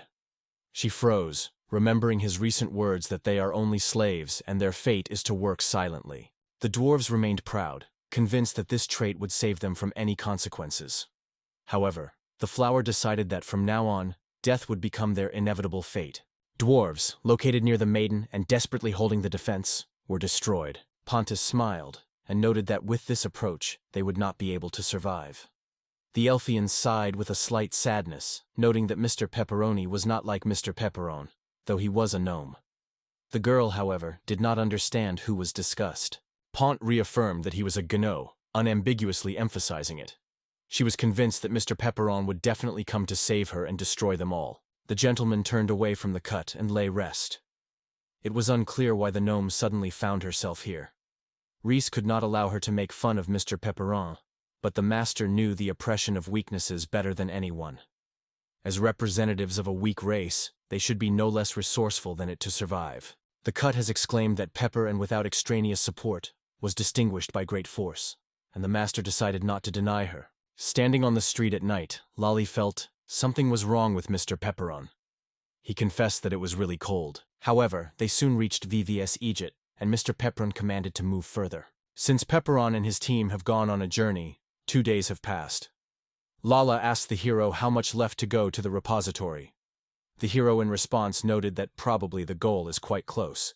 Everyone hoped that all was okay. If this is true, they had to decide who would be the main thing by choosing a captain with a game of stone, scissors, paper. Hearing this idea from Fenya, he waved off, stating that it was full of nonsense, and confidently proclaimed himself an indisputable captain of the team. The finality and the pack were again imprisoned. He stubbornly did not recognize her the right to manage it, but the finance insisted on her own, emphasizing that she was destroying the last shelter. Meanwhile, Lala finally lost patience, and, without restraining, exclaimed that they should focus on the cut, not waste time on these senseless quarrels. An hour before the Pepperon arrival at the Air Force warehouse, IX, closing her eyes, thought how much it could withstand all this. In her mind, she wanted to return to her friends as soon as possible. From the second day, the Reese had to join the extraction. The work proved to be extremely difficult and exhausting, and the constant fear of a possible explosion at any moment undermined its strength not only physically, but also mentally. The master was sitting in the corner and claiming that the time had passed, but LFESD could not understand what it was in mind. She patiently waited for this moment. But he still didn't understand what the master was saying. Somewhere near the characteristic click, someone removed the handcuffs. She said with determination in the voice of the master that she was finally going to escape from this place tonight. She showed the cutting of the keys that unlocked her camera and allowed to remove the shackles. The cut was amazed and could not understand where these keys came from. The girl frankly confessed she managed to steal them from the finger, making a lot of effort, but everything was properly possible. The cut was convinced that the master seeking to obey the BBC and join them. In fact, she just made obedience. Usually she behaved humbly, gradually feeling the affection for these people. In the end, they allowed her to move freely all over the storage and opened all their inner secrets. That is why the master perceived this night as a kind of farewell. The master asked the cut whether she would take it with him. However, the cut decided that the cut was already too exhausted and should not be forced to go against freedom. However, the cut did not agree. She was still cheerful enough to continue the path. Unlike the maiden, she had a good sword, and was sure that she could use it if she had to fight. The lady considered such confidence too bold to a person who was just captured and thrown into the dungeon. However, if there were really shadows in the convolution, the gentleman did not object to take the cut with her. While the cut was rushed with the castle, trying to open the shackles, the gentleman decided to find out her intentions. If they planned to escape, there was a clear plan of action. The master noted that first it should be entered in the registration room, but Rijaz did not realize that she had thought. Gallium's guards carefully patrolled the perimeter of the base. If they were discovered, it would mean an inevitable death. However, if they are lucky to get to the registration room and register there as members of the Air Force, no one would dare to stop them. Every night after the break, when Purs, along with others, relaxed in the control room behind the glass, even the security became less careful. If the girls were able to lift the golem out of the building, the case would be resolved. However, Reyes could not understand. If the Lord was so aware of the details, why did she delay for so long? Perhaps the girl just wanted to escape with her girlfriend. But the lady did not understand what she said when she assured that she did not seek escape. In fact, the lady planned to escape alone.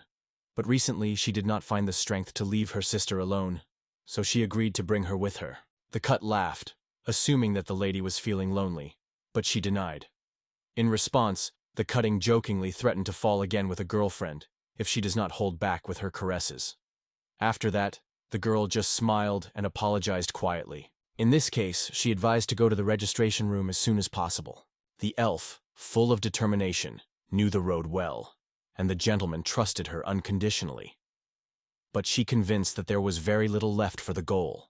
On the way, they were suddenly learned by Galulam's steps, and Ponder immediately recognized this characteristic sound. Hiding around the house, the girl noticed that Gallium was heading right in their direction. They were afraid of fear, and they asked what to do now, because someone could find them.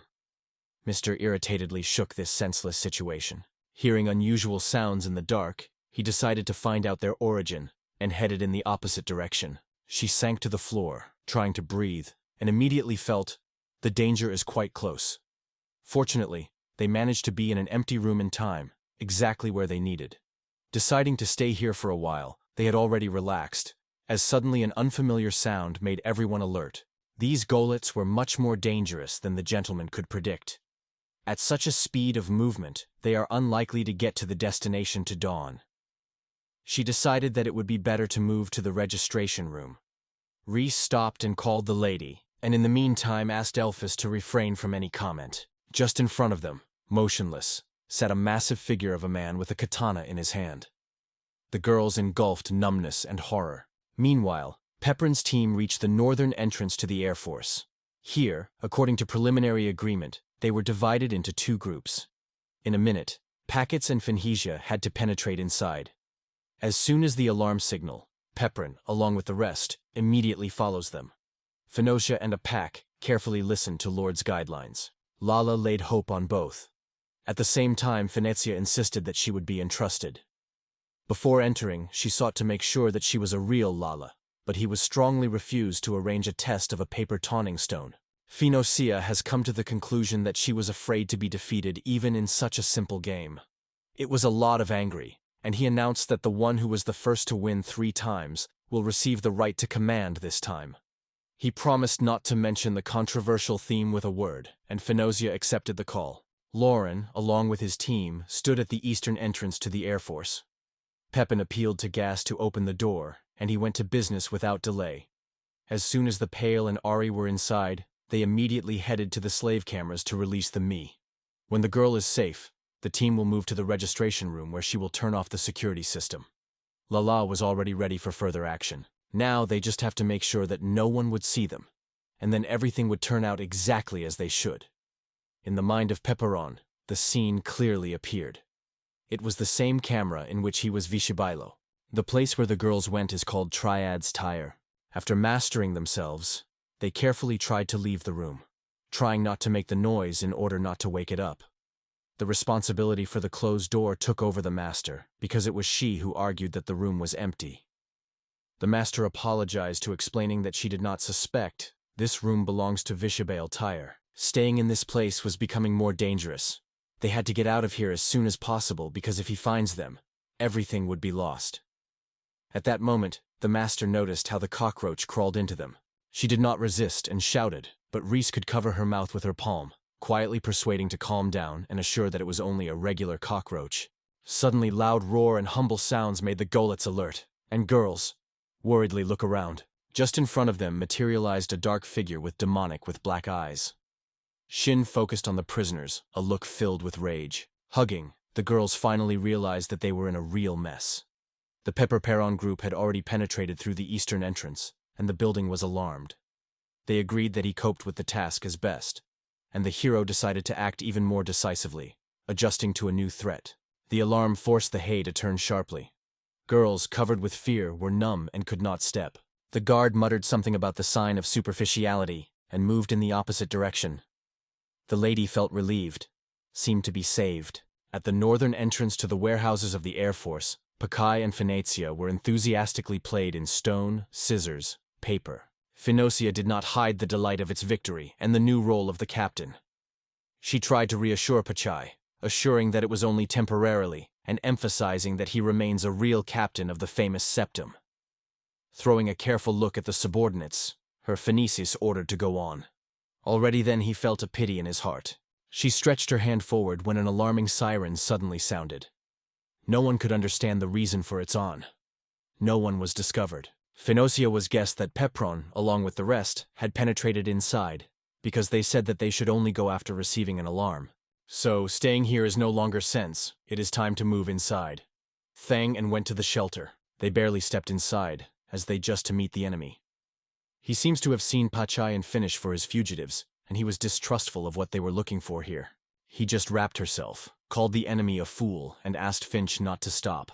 He solemnly announced the hunt for Aeson, but his opponent just smiled, without even guessing who was talking about. Phoenicia suffered a cheek, insulted by thinking that all this was completely unfair, because at such moments she did not feel like a captain. Anasia firmly emphasized that she was the captain, and the responsibility of the captain is to monitor the enemy. I noted that such a case should be entrusted with his subordinates. The captain should not spend time on a minor offender. Fenai agreed with this decision. Then she decided that, as a captain, she had to step on the repository first. Leaving the enemy for a packets, the Fohenai rushed inside. One of the VVS gang members said that these guys did not even imagine what history they got into.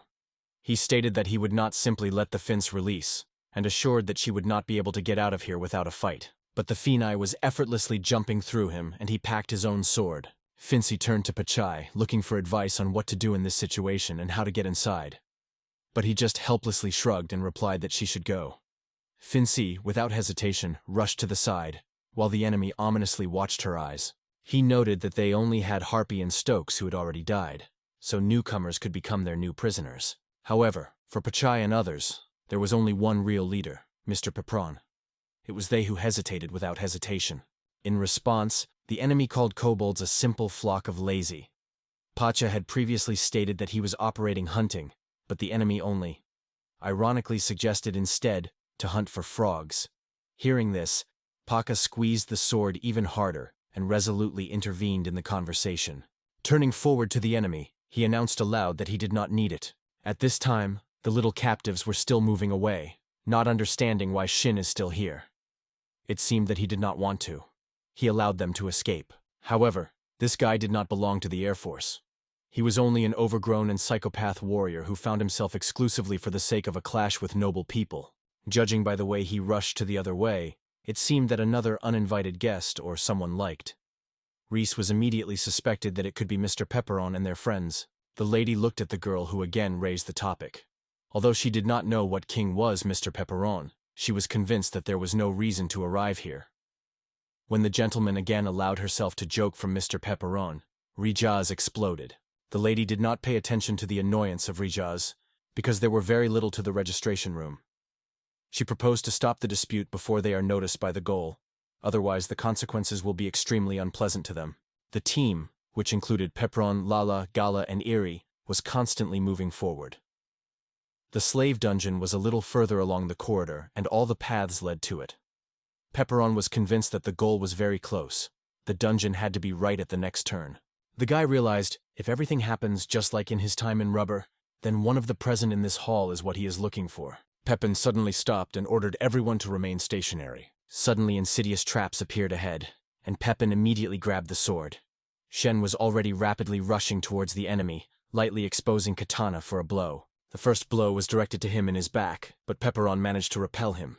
Lala was worried about Pepperon, although she did not say it aloud. However, the guy assured that he would be able to cope on his own, and ordered 3 comrades to go to the assigned place. Lala agreed with others, only asking him to protect himself. Xingjin had no idea that someone was able to stop his attack from the rear. However, this tactic was a Pepperon acquaintance for a long time. He has used it more than once, and has been accustomed to it for a long time. Shin firmly knew that this meeting was forever etched in his memory, because for the first time he encountered an opponent capable of comparing him in force. So far, he has not happened to see such warriors even in the most fierce battles. Although he knew that such rivals existed in the world, they did not intersect even during many game days.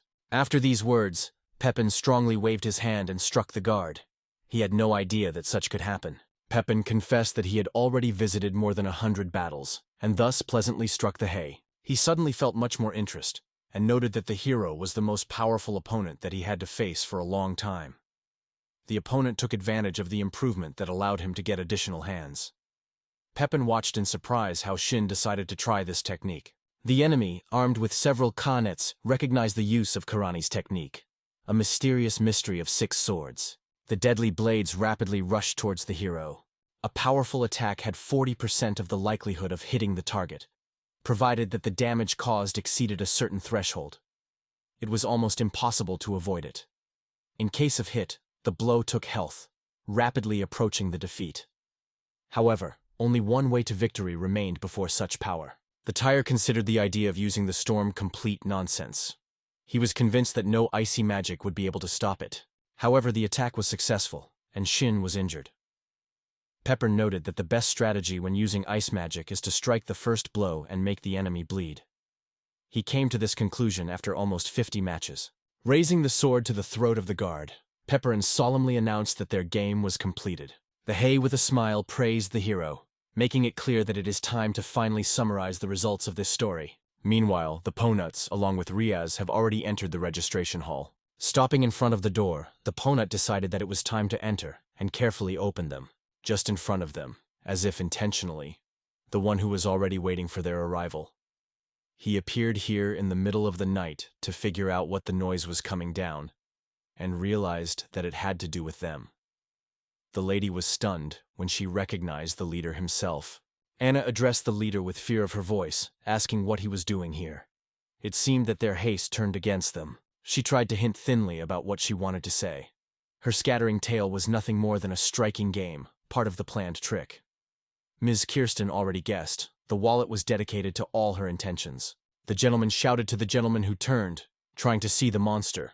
The gentleman overwhelmed the anger at all present, because they brought the situation to this limit together. He approached the gentleman and put her hand on her head. The idea that a slave could surpass him caused him reel at once. The annoyance grew, and he annoyedly called Mr. Stupid. He bowed his head and struck the girl with his knee into his stomach. Panna, twisting with pain, fell, and Ray called her named. Leaving the lady alone, the feathers moved to Riaz, releasing the abusive nickname, Rotten Elf. In his design, he was destroyed by both one blow. Suddenly the wallet pierced the lord with ice cold, forcing him to pay all his attention to himself. She told him that she kept the stones she stored in this room. The master warned, if he does not move, she would blow them up. The feathers overshadowed fear. If she had an explosion, she would have died with him. However, it was better for her to leave his life near him than to be a victim of his actions. A void in her courage, he wondered if she could decide to such a step. In response, the master switched to ancient language and, pouring the curses, assured him that she would inevitably blow them up both. He turned to the gentleman loudly, begging her to stop, but her girlfriend apologized to everyone. It was she who involved the Riza into the whole story.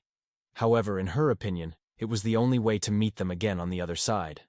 Having said that, she put a stone that flew down rapidly. However, the lady was surprised when the stone just fell to the ground and rolled further. The pod froze in amazement, waiting for the explosion from the stone, while the lady remained in complete misunderstanding of what was happening. Purst laughed when he realized that the master really believed. They remained without protection among explosive stones. With a demonstrative gesture, he showed the ring on his hand and explained that it was a safety. It was this finger that made it possible to neutralize all the explosive stones within a 5-meter radius. Only the leader of the organization was allowed to own such force. While this artifact remained with him, there was no place of fear. The relic could also initiate a small explosion, similar to what contained the explosive stone held by the lady. When the middle finger with the ring was demonstrated, a stone suddenly broke out in the hands of the maiden. Perse was barely smiling when the gentleman dropped on his knees. Despite the intensity of the moment, he carefully traced her hand to remain intact. Torty, meanwhile, watched with their every movement anxiety. The finger did not belong to people who trust everyone unconditionally, but he believed at least half. She betrayed his trust, and then asked not to be worried that she would die for no reason. Meanwhile, Pepperon squeezed the sword, lifting him to the enemy's throat. The tire smiled, but felt that something was wrong here. Pepperon thought that if the game deprives his life, the main one in the base will destroy them all. However, suddenly he had another thought. What will change if he decides to spare his enemy? Long weighing all the possible scenarios, he came to the conclusion that in 9 cases out of 10 events are still not deployed.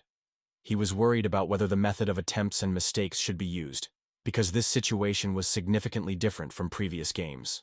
Since the hero sought to overcome the game, has passed a lot of time. Saying these words, he just moved forward, leaving the tire in a deep surprise. The tire thought whether or not it was attacked to understand what his opponent really was doing. Pepperon noted that he intends to act and would not interfere with him. An hour later, the ice had to melt. Then he would be able to do everything he planned. Remembering something significant, the hero looked at the surprised Vishibal. He thought about it during the game, but the tire suddenly appeared, and the hero's heart suddenly squeezed. Meanwhile, Pepperon asked the enemy to attack only in front, as before. The guy waved goodbye, and the tire, noticing how he cheered the gnome, smiled in response. The hero rushed forward, dreaming of escaping from the captivity of the slave trucks and getting to the registration office on his own, leaving behind his comrades. Meanwhile, Venetia moved forward, not understanding why any enemy does not happen on her way. Outing the turn, she suddenly stopped. She fevered to find out what was hidden there. The prisons were crowded with prisoners, and she felt that somewhere in this crowd should stay. The prisoners suddenly noticed a spooky shadow that hung over them. However, Fnaja, having broken the lattice, asked if there was a hell among them. Goblinka looked at a surprise when she called herself Captain Gloria Septim. She asked the captive question whether she was familiar with a girl named Rhys. In response, the girl informed Harpias that Rhys was not held in this dungeon. Hearing this, Grecia asked her to show her way to the right place. It was at that moment that she thought that the key was needed to enter the dungeon, and she wondered where it could be found. Harpias smiled, promised to release the captives, and suddenly disappeared rapidly, leaving the girls in confusion.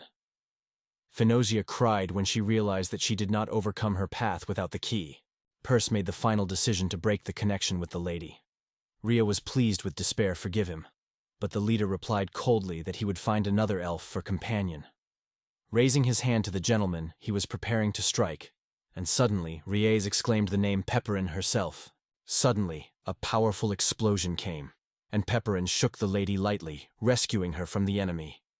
At first, it was difficult for the first to understand what really happened, and the master looked at her unexpected lifeguard with surprise. The Rhys turned to Pepperon with considerable relief, who, having rejoiced in her safety, did not hide his joy. He apologized to the fact that they had to get to this place for so long. Pepperon looked closely at the host, another representative of the dwarves, which he had not seen for a long time. He was surprised that the lady was genuinely pleased to meet the Pepperon whom she remembered well. The master watched closely at the resurrection, without doubt that he was on the verge of an explosion. The finger himself could not understand where Pepperon came from his name and who he really is. The hero called himself a Septim, the servant of King Gloria, and introduced himself. He said he could not forgive the interference in the affairs of his friends and people. First of all, the hero wondered what the king of the asshole state could want from the head of the Air Force. He later explained that he had come with the intention to save his subject named Rhys, as well as destroy the finger and give the will to all captured enemies. Angry, he stated manure that there was only to dream of such. However, as soon as the flower was measured on the hero, Pepin gave his right hand to him, which impressed all those present. Squeezing the wounded hand and screaming from unbearable pain, he initially sank to his knees. The hero sincerely hoped that this pain would soon retreat, just as it happened with his slaves. And at the head of the finger, from rage and hatred, they lived.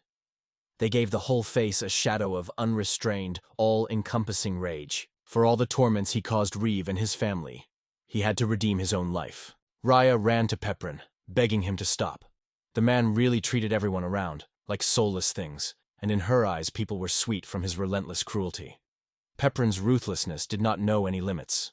If Pepper just deprived his life, it would have made the impression that she became as soulless as he was. Despite the misunderstanding of Ryaza's words, he believed that if he had died, the world would only win it. This may have been a share of truth, but grew up that even in this case, murder was not the best solution. During his player career, Pepin thought in the same way, watching his subordinates destroy enemies by his order.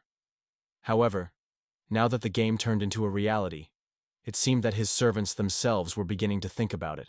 With the increase in the number of subjects, old ways of solving problems have ceased to produce the desired result. She once again apologized to Mr. Pepperon and, bowing low, felt a bitter guilt for daring to impose on him her own opinion. Pepperon agreed with Regis and recognized her right. They are really outstanding swordsmen.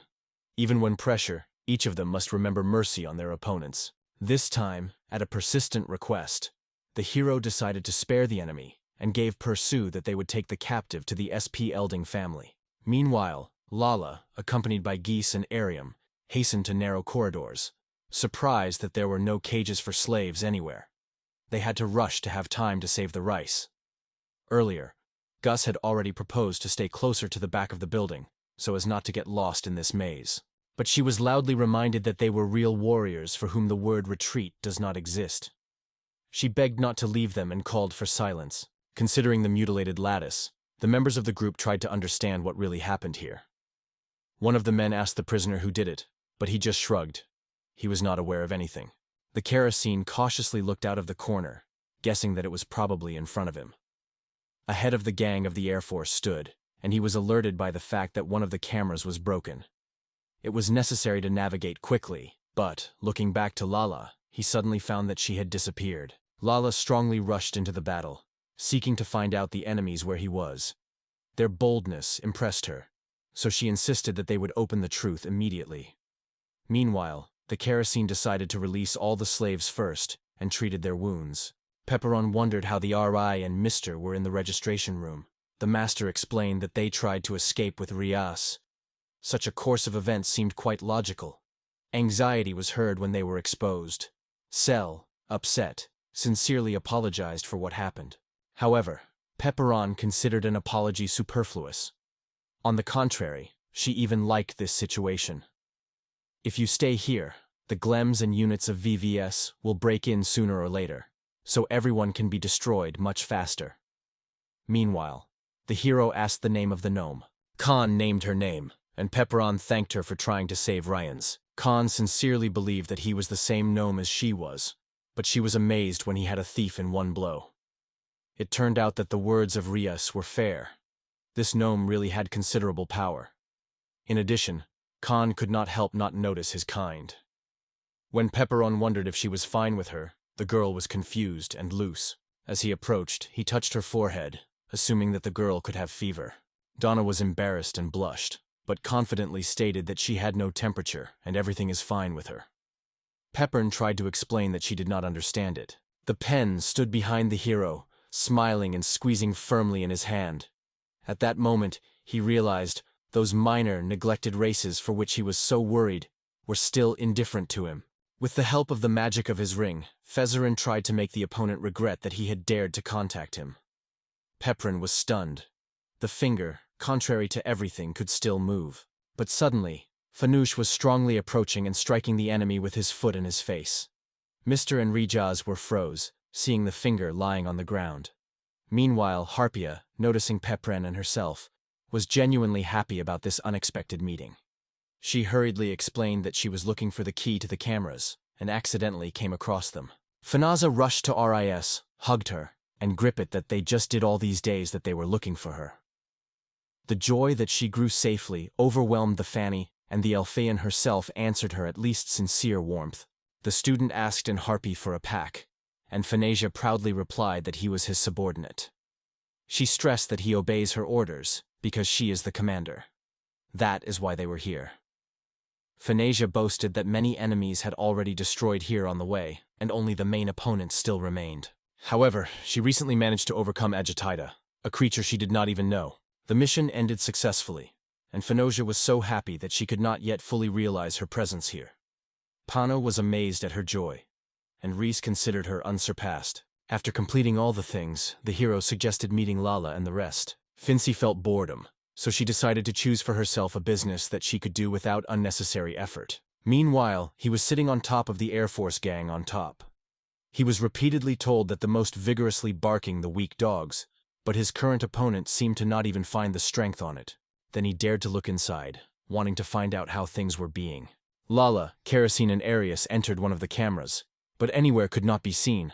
The girl disappeared as if it had dissolved in the air. Suddenly the steps were raging behind, and Rice turned to the upset Lala. It was RI at Mr. Pepperin's company and Maid Paul, so both teams finally united. Lala hugged the Reese, rejoicing that she was fine with her. The Kerosene noted that the group of Mr. Pepperin found Reese earlier.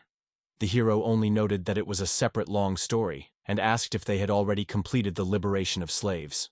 The Kerosene said that they had released all slaves and provided them with medical care. But it turned out that they had not received food for a long time and were completely exhausted. The hero concluded that the situation is not hopeless and can be changed. First of all, he intended to bring everyone outside, and then to inspect the local warehouse with a provision. If they are lucky to come across something valuable, they plan to take it all useful. The lady assured that she knew one place well because she was already working there and was cleaning. Pepperin asked her to hold everyone, and the girl suggested to trust her. Lala was full of anger. How could she afford to talk to Mr. Pepperin? The fact that they both belonged to one race did not give her reason to behave so boldly. Lala was convinced that the master was trying to seduce him, but she assured that she had no such intentions. After reaching the composition, they opened the door and saw the mountains of provisions and numerous boxes. In the eyes of everyone glittered tears of joy. All immediately rushed to food. Guas and Pachai decided to join the accompaniment of the ticker and other initiators to the suttings. Meanwhile, Lala from Iri and Fanu began to hold Riza and the rest of the satellites to the village. The captives hesitated, not knowing how to proceed, but Pepperon reassured them, assured that they were not slaves but free people. Apparently, some of them really had nowhere to go. They were offered to join Lalai and her satellites, which guaranteed their safety. Ray looked closely at the concentrated lady and asked what had happened, but she remained inviolable, not knowing how to behave further. Then Regis suggested that I join her if she has nowhere to go back. Although the lady did not want to admit it, she agreed. In the end, it was important for Rias. The girl took the lady by her hand, and noticing her astonishment, gently led her. In the village of Pepperin Lucy was looking forward to the return of RIS. Nobo reassured her, convincing that everything would pass well. Suddenly, one of the locals, calling Nobo's son, exclaimed that someone was heading to the village. He rushed to run towards his sister. Lucy hugged her sister, covered with true happiness. She rejoiced that she remained intact. Lucy begged her never to flee from the village again, and Reyes, guilty, apologized for the alarm. He could not hold back tears, moved by what happened before his eyes. Noticing that someone was missing, Nobu addressed Lalai with questions about the owner and others. Lala explained that the owner, along with Hus, had already left.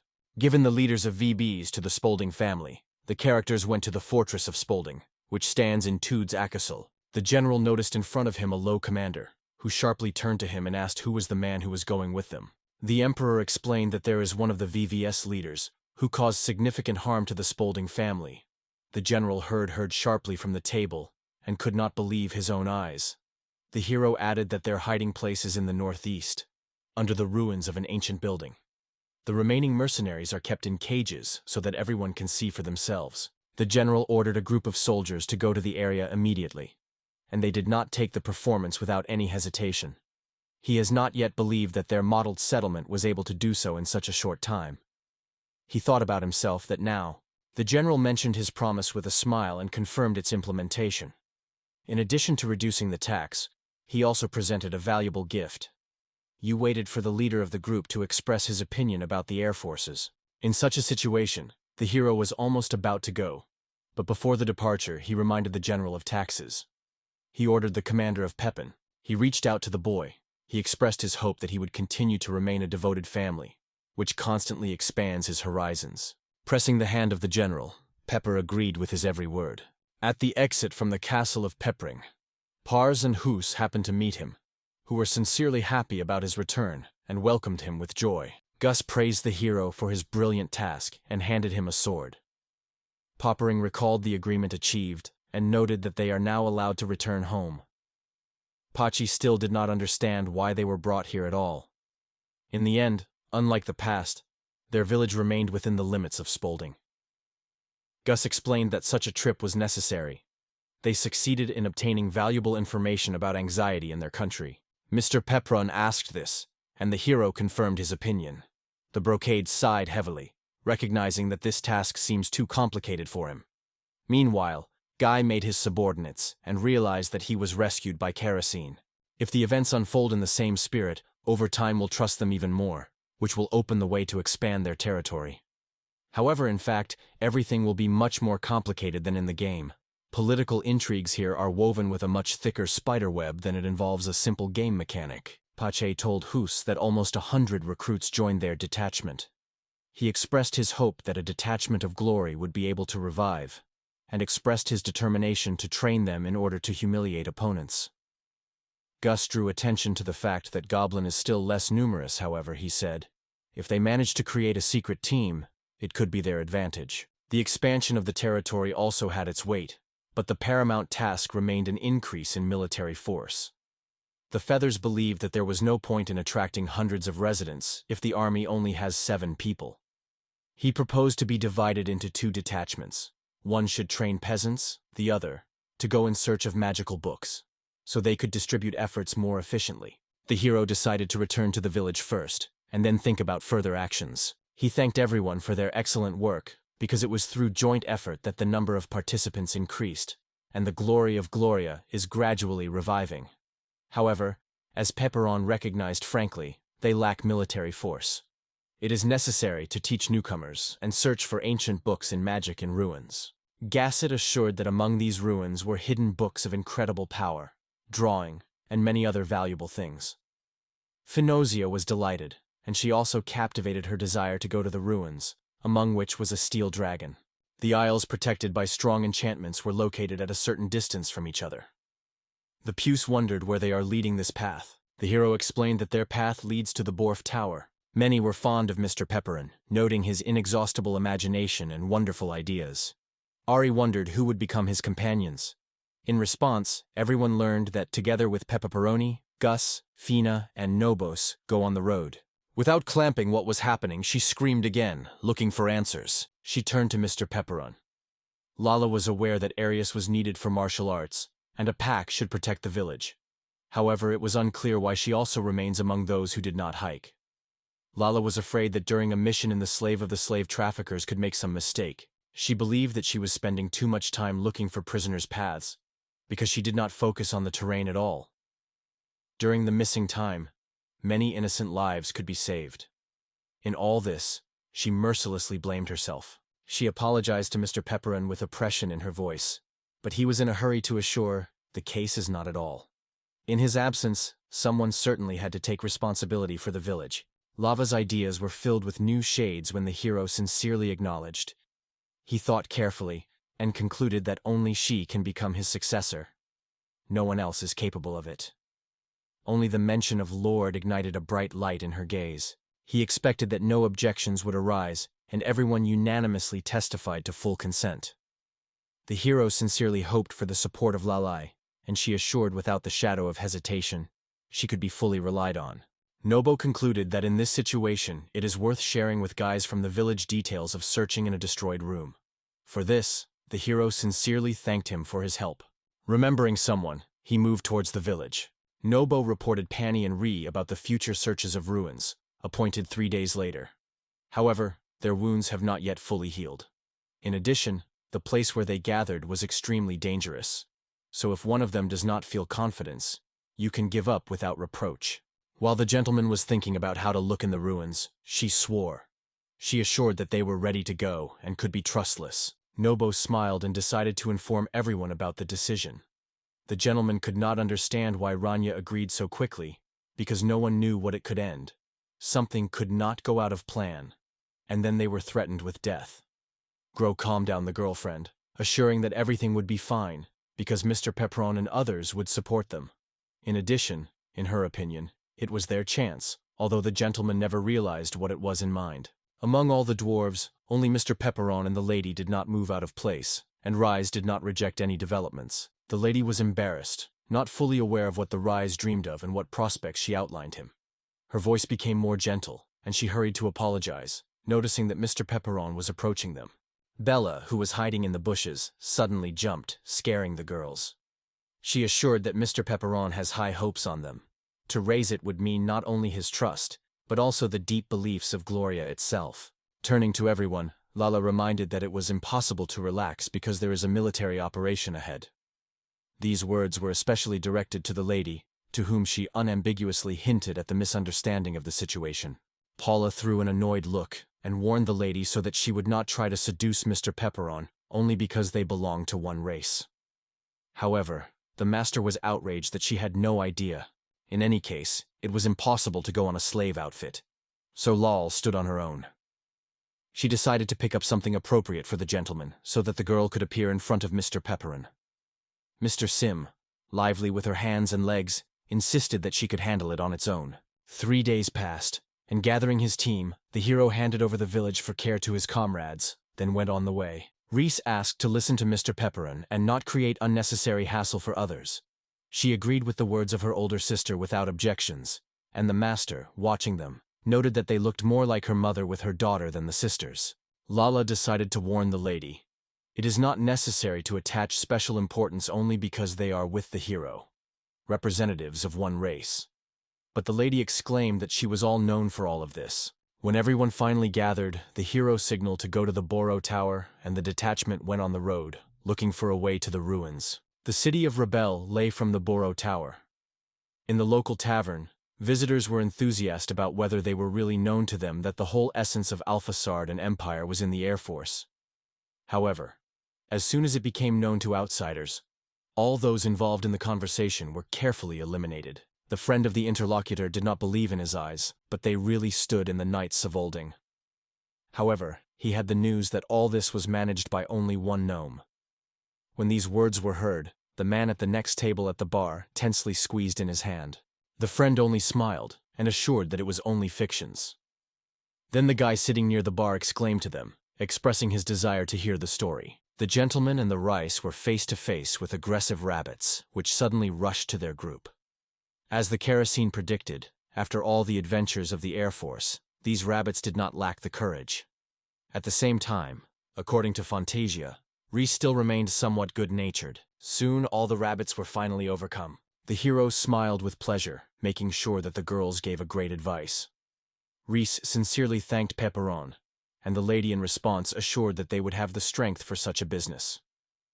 The young man, however, noted that if it is difficult for them now, then it will become even more difficult. In such a situation, their next purpose was the victory over the bear fog, which settled in the neighboring forest. Pepperon decided to stay here and wait for their return, and Rai, hearing about such a challenge, woke up in a good mood and with a clear delight. The hero with a smile noted that together they have a real chance to defeat the bear. Mr. enthusiastically agreed, I am convinced that they will cope. However, the boys in the group hesitated. It seemed that Lord had entrusted them with too difficult task, and doubted their own abilities. However, the hero clearly understood.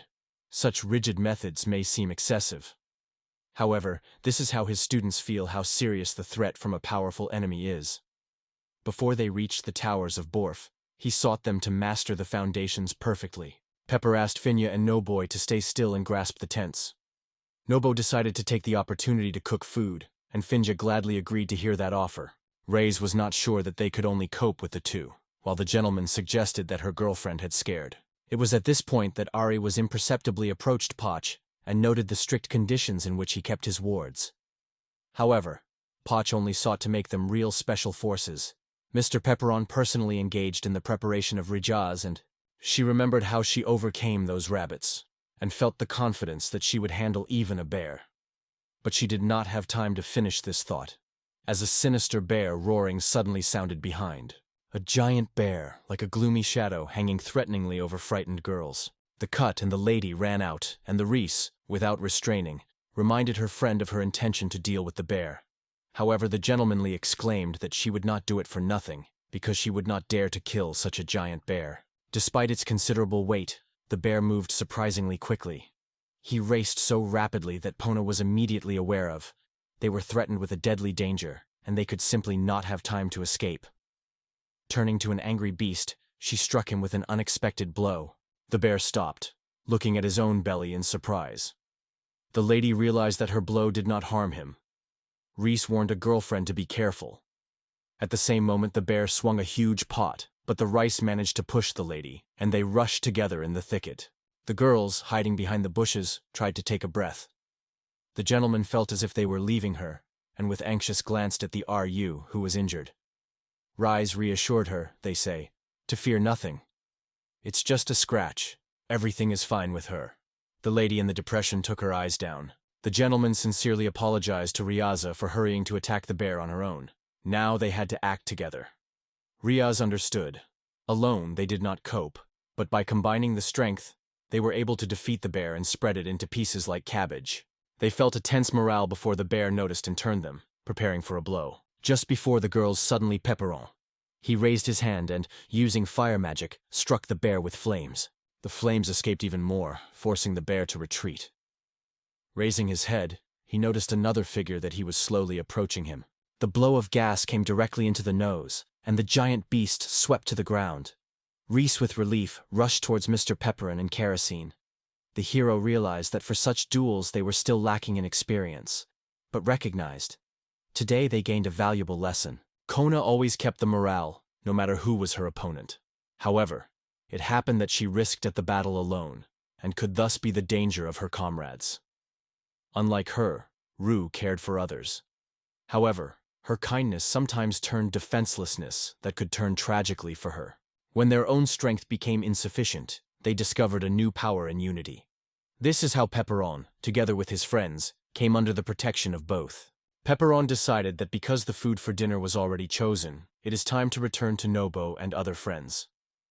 The girls willingly joined him, joyfully walking after the hero. On the way with the team, the young guy shared his astonishment. He did not hope that someone else would pay attention to the air forces in the spot and territory. The guy was convinced that it was their detachment that would get a chance to become famous in the Empire Alphazard Gate. The name of the young adventurer Rock Baylist was. Manasi Canberra shared his opinion and insisted on the event to see everything in person. Knights believed that they were working with him, although they had a lot of their own worries.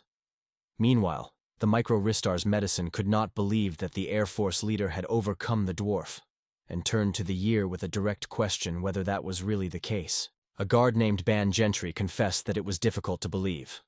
However, if the Commander Lu states so, he has no reason to doubt. So it is true. Rock is looking forward to finding out what this powerful dwarf is actually capable of. At this point, Minas turns to him loudly, finally focusing his attention. Turning, Rock saw a flock of stone wolves chatting at the entrance to the dwarf's tower. One of them suddenly rushed at the guy, and Rock, grabbing his sword, he was coming up loudly to attack. The Pepperon detachment moved to the tower, realizing that wolf guards were chatting at the entrance. They will be allowed to pass only after they can overcome these guards. Mr. Meanwhile, she began to feel mild anxiety. When Nobus arrived in place, he immediately noticed the traces of a recent clash with the guards. Pepin also noted that someone had already ahead of them. Seeing Pepperon group, he exclaimed that he was too dangerous here and called for them to flee immediately. Fran with him remained behind what the hero used. Pepin used a snowstorm for his purposes, and wolves, like everything around, were covered with ice. He later guessed that he was not enemies, but adventure seekers, and hurried to apologize for his interference. Rock sincerely thanked him for his help, and then the conversation gradually went to his gnome origin. He suggested that he faced exactly the gnome hero who recently won the VVS within the Sand Descend. The hero was frankly surprised. After a long time, he acknowledged that everything happened. For Rock, this became a great discovery, because he did not expect to meet him. They were also coordinated to resist these people, but the year group had no information about their rivals. The hero could not understand why this young man was distinguished by such sophistication. He did not look like others. Rock explained that all of them were ordinary peasants, and to see such a boy among them was a real rarity.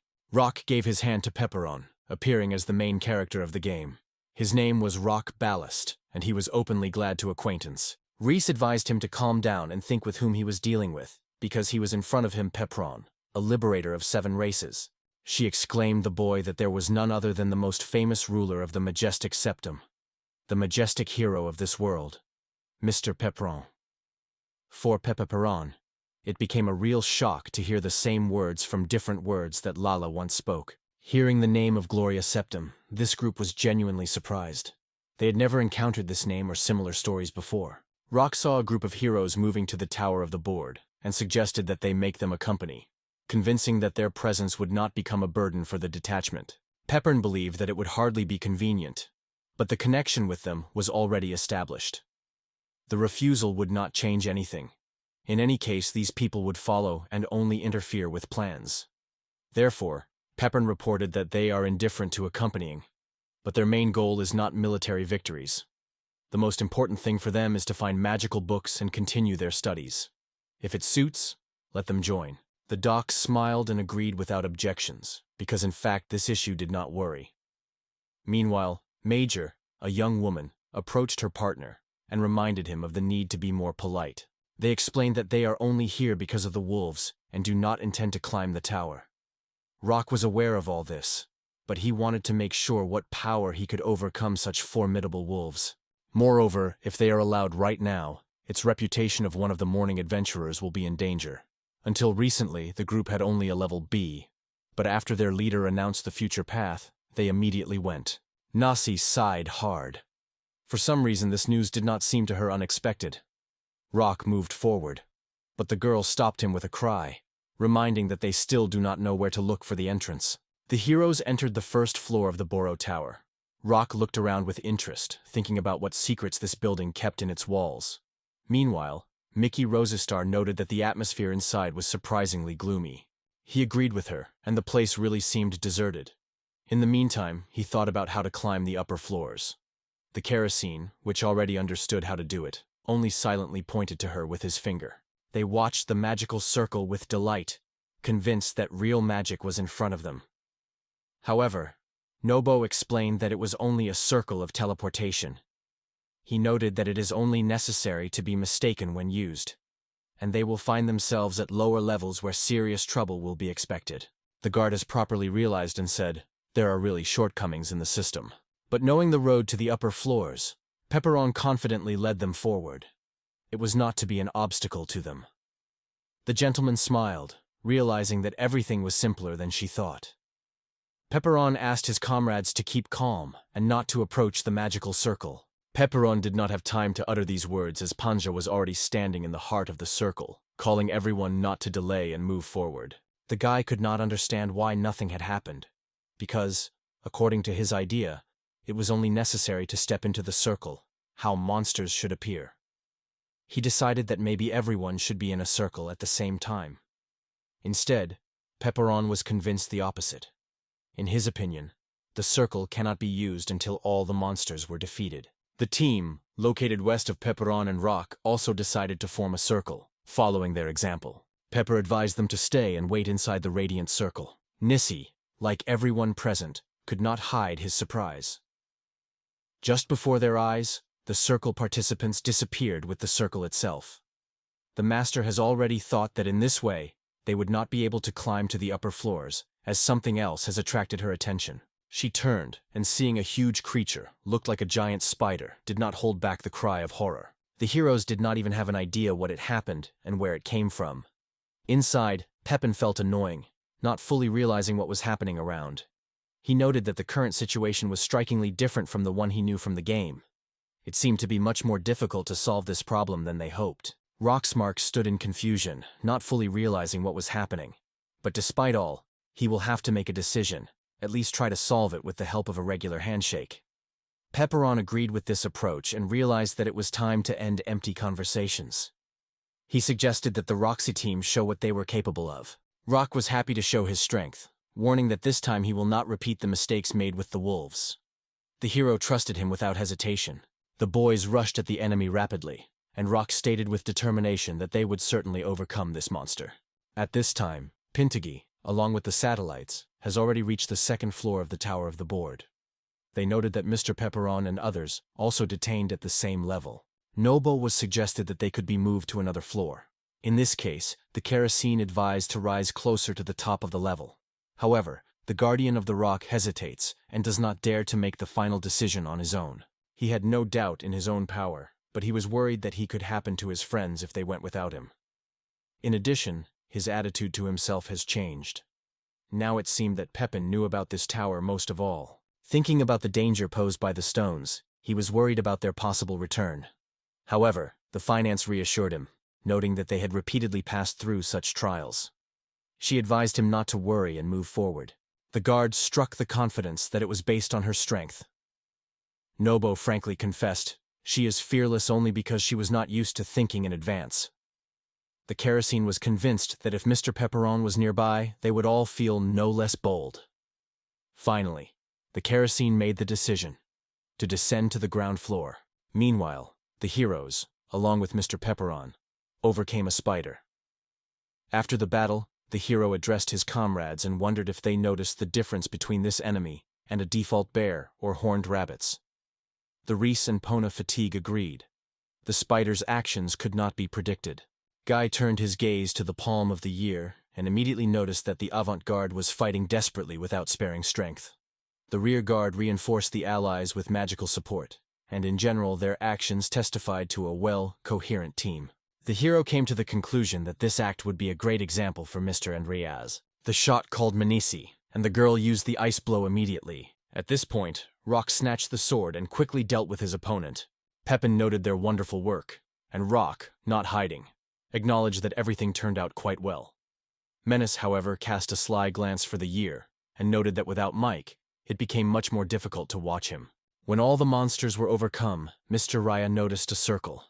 Now the road to the top opened in front of them. However, Pepperon decided to see one more. It seemed to him that the area had changed since he was here for the last time. They finally got, although without Folder and others it was not easy for them. To climb to the upper floor was a difficult task. Manazi engulfed the horror as soon as he realized what the hero meant.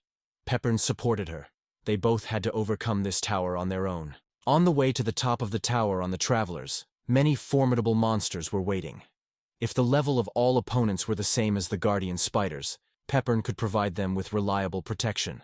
However, everyone had to take care of their own safety first. In the end, the Guardian Spiders were probably the easiest of all the enemies. They had a choice. They could just come out through the door ahead. But Pepperon insisted. He asked to wait for he to master this tower and return with everyone else. They barely crossed the border of this circle, as the way up turned into a road without a gate. For those who are not in their own power, it was better to stay still.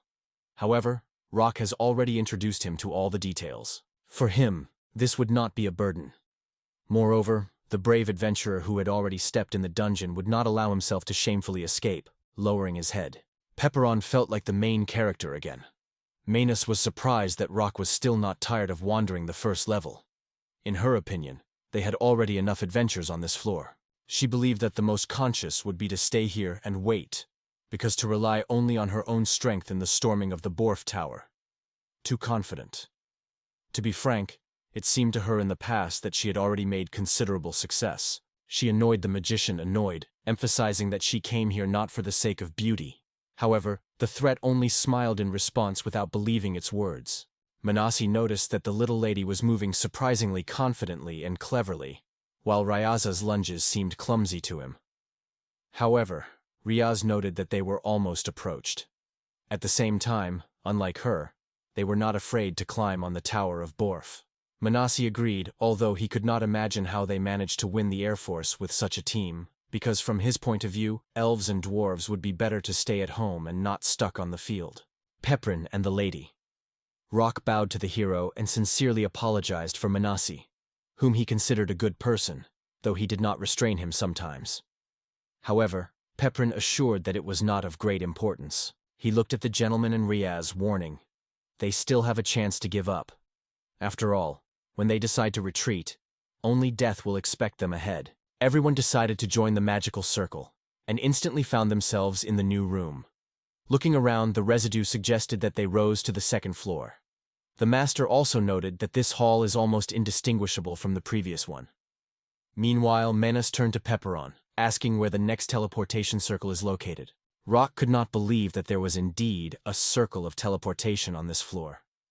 However, Pepperon was convinced that it was impossible, and decided to carefully inspect each corner of the room.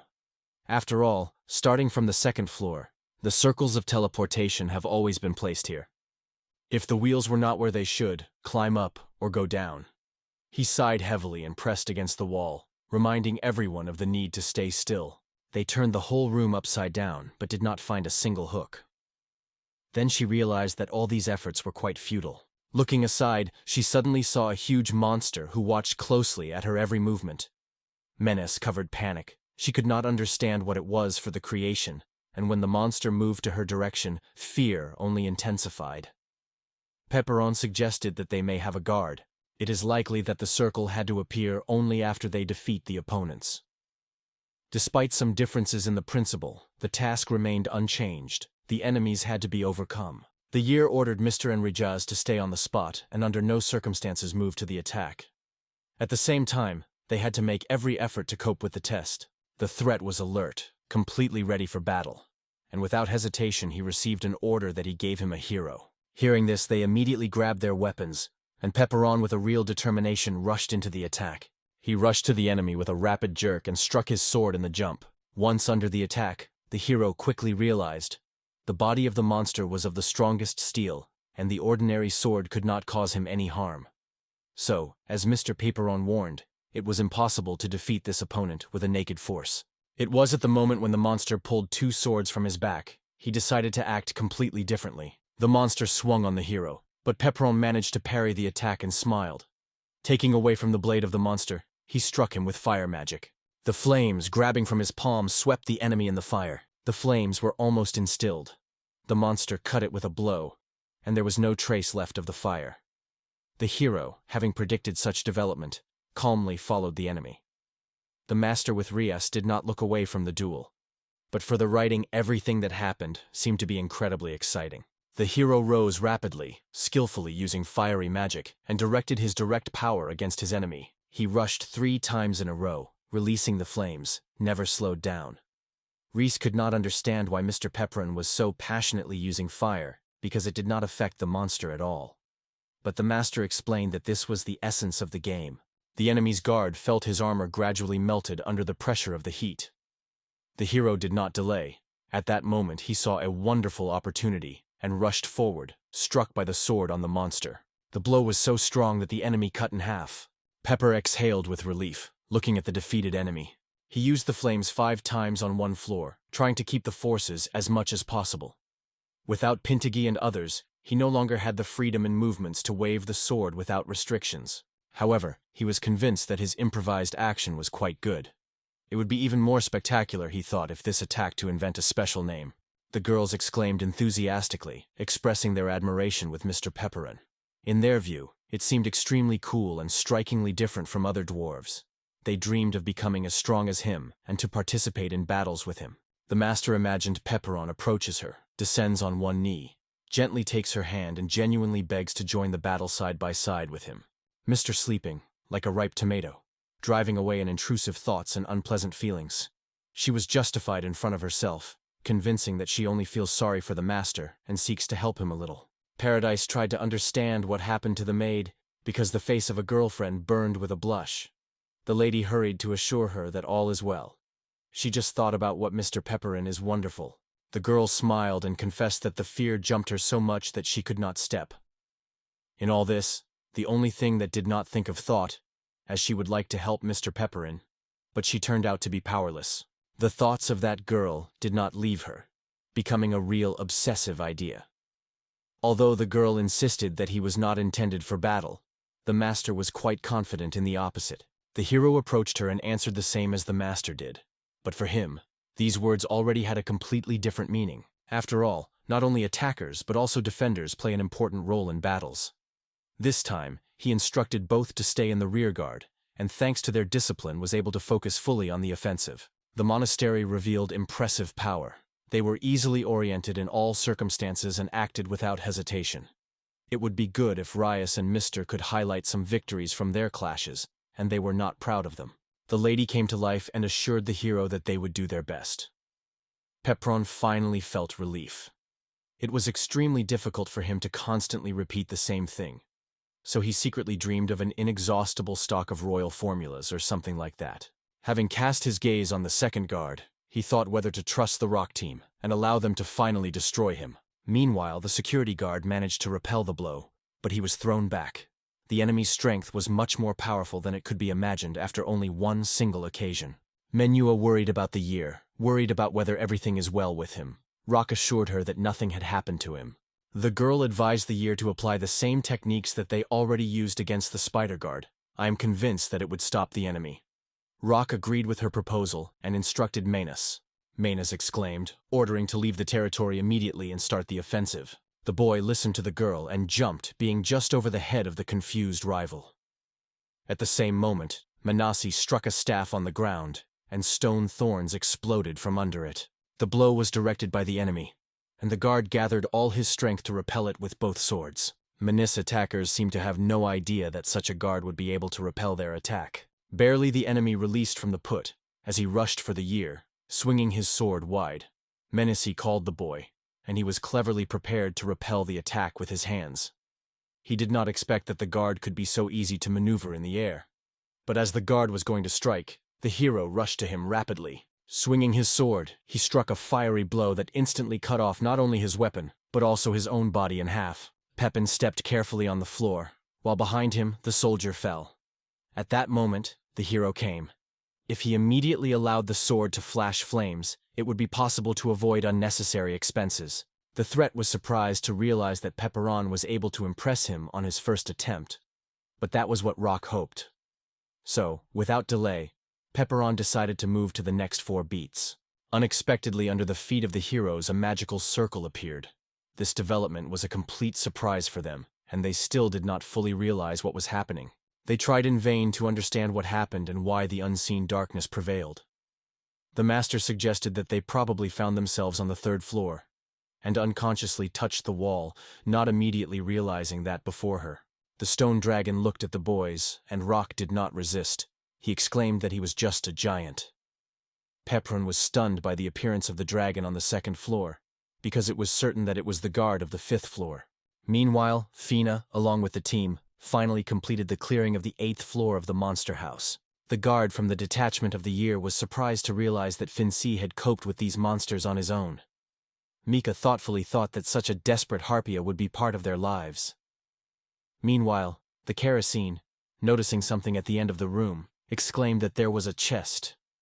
Nobo suggested taking away as much as they are able to carry. Nobo also sought help from Ms. Benz, and as it should be expected, the security guard immediately agreed to support them. Asia was convinced that Mr. Pepperon, along with the rest, is also having fun now. Heparin with the heroes rose to the 5th floor, where they were waiting for a 2-headed dragon. Manaza noted with surprise that she still saw a similar miracle only on the pages of books. During the conversation, the satellites did not leave doubts whether they could overcome the dragon. However, the hero firmly decided that the 2 or 3, they could. He ordered the Gru up, and the lady remained behind, ready to act. Mr. Pepperon forbade them to fight, because this monster was not at all like those who had encountered before. However, he was convinced that together they were able to overcome the dragon. By combining the dexterity of Hus, the power of Fongxia, and the magic of Nobo, these young heroes received a real chance of winning. The engraving was concerned that Mr. and Rijaz were unable to use charm, and even in a safe place remained vulnerable. The dragon could only be a deadly blow, and this thought caused excitement and panic to the gentleman. The hero turned to Minas, ordering her to protect Rias and the lady and cover them in the event of danger. Minas did not hesitate to agree, loudly assuring that she understood everything. The words were struck by the girls. She shined that because she was standing in their defense, they only have to rest quietly. In her voice, she was disregarded. She was humiliated by the girls with a weak Elpheus and gnome. Kosas approached the girls, and, hitting the rod on the ground, lifted a protective dome above them, which enveloped them with a reliable sphere. Feeling safe inside, the girl asked everyone to remain silent. The master studied the power field enthusiastically and exclaimed enthusiastically that it was simply incredible. Instead, Raya met the girl only with a dissatisfied look. Then Pepperon suggested that all three join the duel together. The dragon stream headed into the attack, but the heroes instantly united and directed all their power against the enemy. Azaz Shan believed that being a magician was a real steepness. She believed that thanks to magic it is possible to achieve everything you want. Although she has not yet mastered this art, she sincerely sought to learn how to control fire, water, or even explosions, to be even more useful for Mr. Pepperan. Reese remembered how Manasi mockingly called her awkward. It seemed like such jokes would not lead to anything good. Reese depressed thoughts about her own helplessness in witchcraft. She felt quite useless in battles, and could not do anything to Mr. Pepperon. According to Manasi, its sole purpose was to be a burden, so the Methus only left silently in the protective field, as it was ordered. Despite the need to protect her eyes, she clenched his fist nervously and rushed forward. The master tried to stop it, but the Resign did not pay attention to the exhortation. In the very swing of the battle rock in Pepperon, they suddenly saw how a Resign at frantic speed rushes to them. Minas watched the girl in confusion, not understanding how she was here. The two-headed dragon, having stirred the Reyes, immediately rushed at her, and the master shouted loudly, warning to be careful. The streets closed her eyes and stretched her hands forward. She released a bright stream of light from her palms, which for a moment blinded the dragon. At this time, Manazi stated that the decisive moment had come and they need to act immediately. Lauren and Rock bravely jumped over the heads of the dragons, waving his swords. At the same time, both dragons were struck in the head. They did not even have time to realize the danger. The dragon heads fell on the ground with a roar, and Rock and Pepperon were easily landed, standing on their feet. She herself did not have time to understand how everything happened, as she heard behind the steps of a gentleman who hurried to her friend. Reese apologized, but the master only enthusiastically assured that the unexpected appearance struck her. The girl was genuinely admired by this, because Reese took advantage of magic, and it seemed extremely cool. While the master was delighted, Minas was already stepping up to them. She was covered with rage. She turned sharply to the Reese and hit her on the cheek. She exclaimed the girl's offensive words, calling her a foolish ELN, which ignored the order and remained in the field. She could not understand in any way, which prompted the head of the head to rush directly into the battlefield. She was angry and asked not to speak so much, but Pepperon still called the lady. He came to the conclusion that it was not necessary to interfere. Reese suddenly felt her legs and confessed she only wanted to live up to Mr. Pepperon's expectations. Both understood. They would not be able to stay forever. Manasi sincerely wanted to come in handy at least. Segan hard, she asked her to give her a word. The manager never reproached her that she was in the fight. If it really had a matter, it would just be left on the ground floor. Manasi guessed that the heroine had taken them with her, seeing some potential in her. And if he really wanted to reciprocate, then she would probably not risk her life so senseless. The surprised views turned to Mrs. Minas, and later worshipped her, apologizing for her behavior. Minas herself, recognizing that she also had a little bent, he was apologizing, deciding that it was better not to use such words. She tried to protect herself in the fight while avoiding approaching the enemy. The continuous assessment of the combat situation and the provision of proper support was a necessity, because its light was not suitable for melee. Ray's was barely noticeable, making it clear that she was aware of everything. She frankly confessed that she accidentally got something in despair, without even having time to comprehend it. It may have only been a coincidence, but Ree understood that if she was able to train, she would be able to possess even more powerful magic. She seemed to be much larger than she suspected her talent for magic. This thought surprised the girl greatly. Everything except the art of owning ice was given to her with effort, and without the help of the healer Mike, her forces were quite limited. Manasseh finally acknowledged that it was not really as strong witchcraft as it might have seemed to others. Rock noted that only thanks to staff she was able to spell, but the girl disagreed. She explained that the staff only helped her keep Manas. Then Mr. Pepperin approached Riss and looked carefully at her. She fell down and apologized to him, but the hero remembered the outbreak of light, the first battle in which she managed to overcome the two-headed dragon, and this memory was really precious to him. Fourth, Pepperon relied much more on her help than Reese's support. The girl only smiled and made it clear that she shares his opinion. Walking her hand in their direction, she pointed to the place where there was a passage to the floor. He sought to be on a level with a monster to be able to train the maiden and restore his own strength, fighting with minor creatures. However, only the bosses of medium strength met around, so they did not manage the true combat experience. If they reach the top and will not be able to, Rock noted that Pepperon wondered what had happened. The hero, who was traveling, assured that he trusts them. Meanwhile, the Venetian team was on the upper floor, at the entrance to the highest level. They all settled on the back of a giant three-headed dog. Fanaya, with delight, reported that the cases were almost completed. Only the final boss remained ahead. The guardian of the group was struck by the depths of the soul. After all, Fonha was able to overcome all bosses herself. Meanwhile, the Nobo, along with others, carelessly scratched time on the cards, admitting that this happens constantly. Suddenly, a magical circle appeared in front of them. Mr. Pepperon with burning red eyes, as well as Mr. Manassi and Rock, joined their team.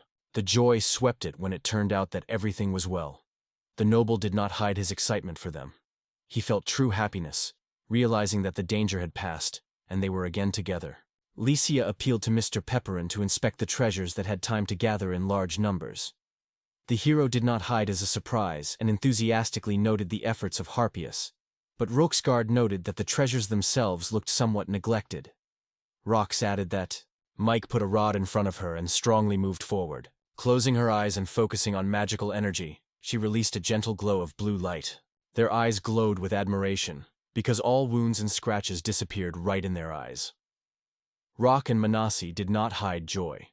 They smiled and noted how well they were feeling well. Pepper gladly informed that her magic healing returned to the hero all his strength. Gus wondered who rules the Wolf City. The Nobo replied, "The owner of the guards is the owner." It was a goal of the highest rank, which was impressed not only by its grand terms, but also by exceptional force. He turned out to be an extremely difficult opponent, because he had 4 hands. Rock, full of joy, announced that they finally got to the final boss, and called on their comrades not to lose their spirit and go on the offensive. However, Pepperon noted that even the power of the guardian god would not help to overcome the enemy alone. Only through joint efforts will they be able to destroy the enemy together. Nevertheless, the hero insisted on moving further, to the final boss. All views turned to the last passage, which was already expected by the decisive battle with the Keeper. Under the guidance of Mr. Pepperoni, the group rose the stairs slowly, preparing for the next test and with excitement waiting for what awaits them ahead. Rising the stairs and passing under the arch, they went out to the open platform, in the heart of which the shimmering, bright, shining orb. They were interested in the red sphere before them. Reese came to the conclusion that he was a guardian god, because suddenly the orb exploded with a dazzling glow. Reese warned everyone of his approach without taking a careful look from the ball. Suddenly, a gigantic guard appeared in front of them, each with many weapons. A warrior from the rock group looked at a guard stunned by its huge size. Along with this giant, even dragons seemed tiny heads. He could not imagine how they would resist such a powerful being. The weakness of the guardian god was the red sphere of flames, endowed with magic force. Pepper ordered the kerosene to circumvent on the left, and the Phanegius to come to the right to distract the enemy. Age raised the swords, looking forward to the opportunity to face a worthy opponent. The kerosene warned her that she did not allow excitement to take the mountain. Pepin stated that together with the year they would destroy the vulnerable place, the sphere. The hero asked if Rock was able to create a flame, and he confidently confirmed that it was to his strength. Nobo needed his fists and suggested that he take the duties of the rear defender. Meanwhile, Guard appealed to Mika to create a protective field that would cover the entire floor and enable them to restore strength. Manazi decided to create a protective field to give me a possibility to restore strength.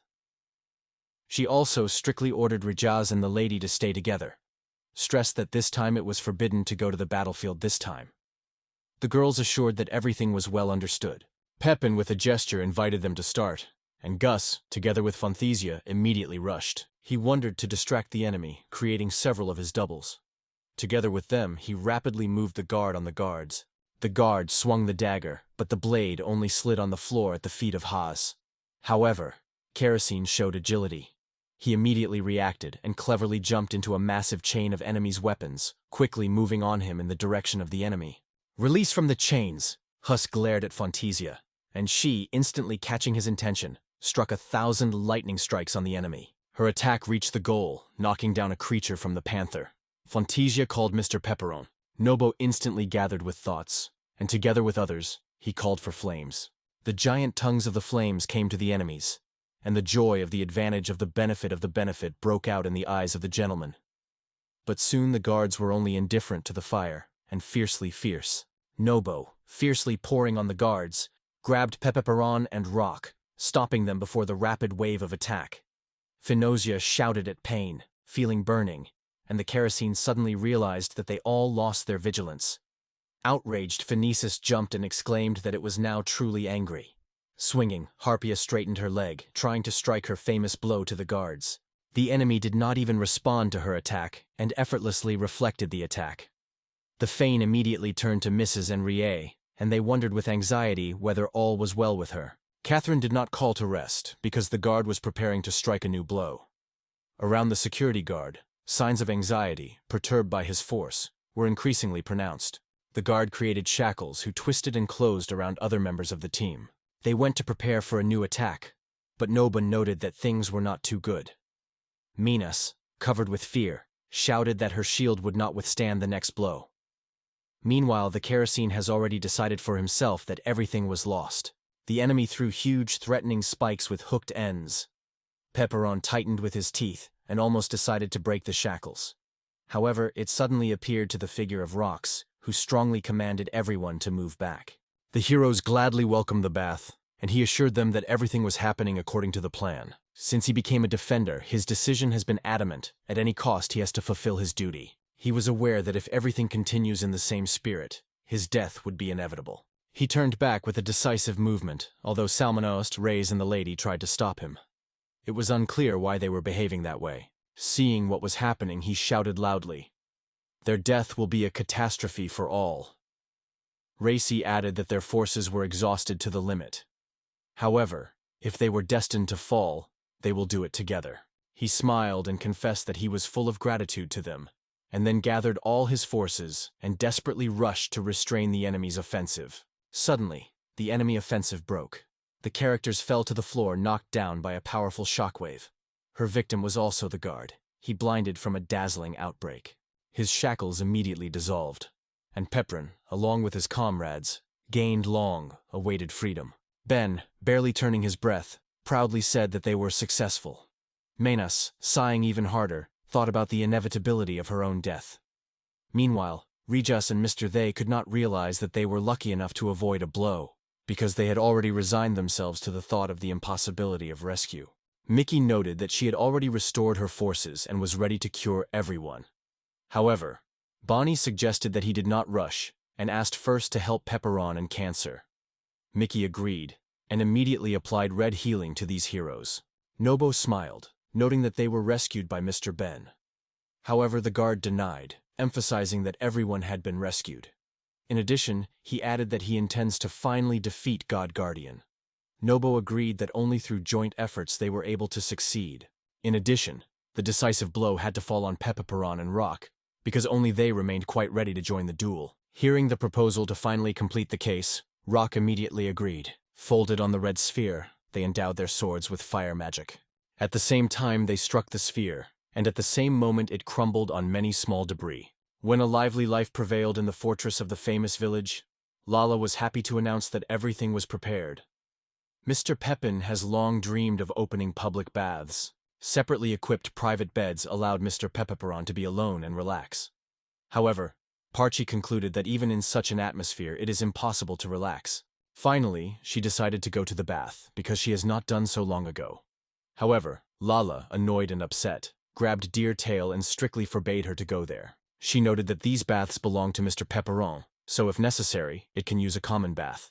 However, in response, she received an annoyed assurance. She knew about it without reminders and has no desire to visit Mr. Pepperon's bath. She thought of Mr. Pepperon, who was likely to be tired after a long journey. When he returned, she gladly suggested that his back massage. At the very top of the tower, the explosion rolled out, and a cry came around. Everyone turned to Mr. Pepper. The sphere was scattered into small debris, covered with a network of new cracks. At the same time, the god of the keeper began to melt in the air from its split surface. The kerosene felt relieved by noticing his disappearance, but at the same time he wondered what it could lead to. The defeat of the Keeper God caused unspeakable joy in all present. Mr. and Manas grabbed his hands and exclaimed with the triumph.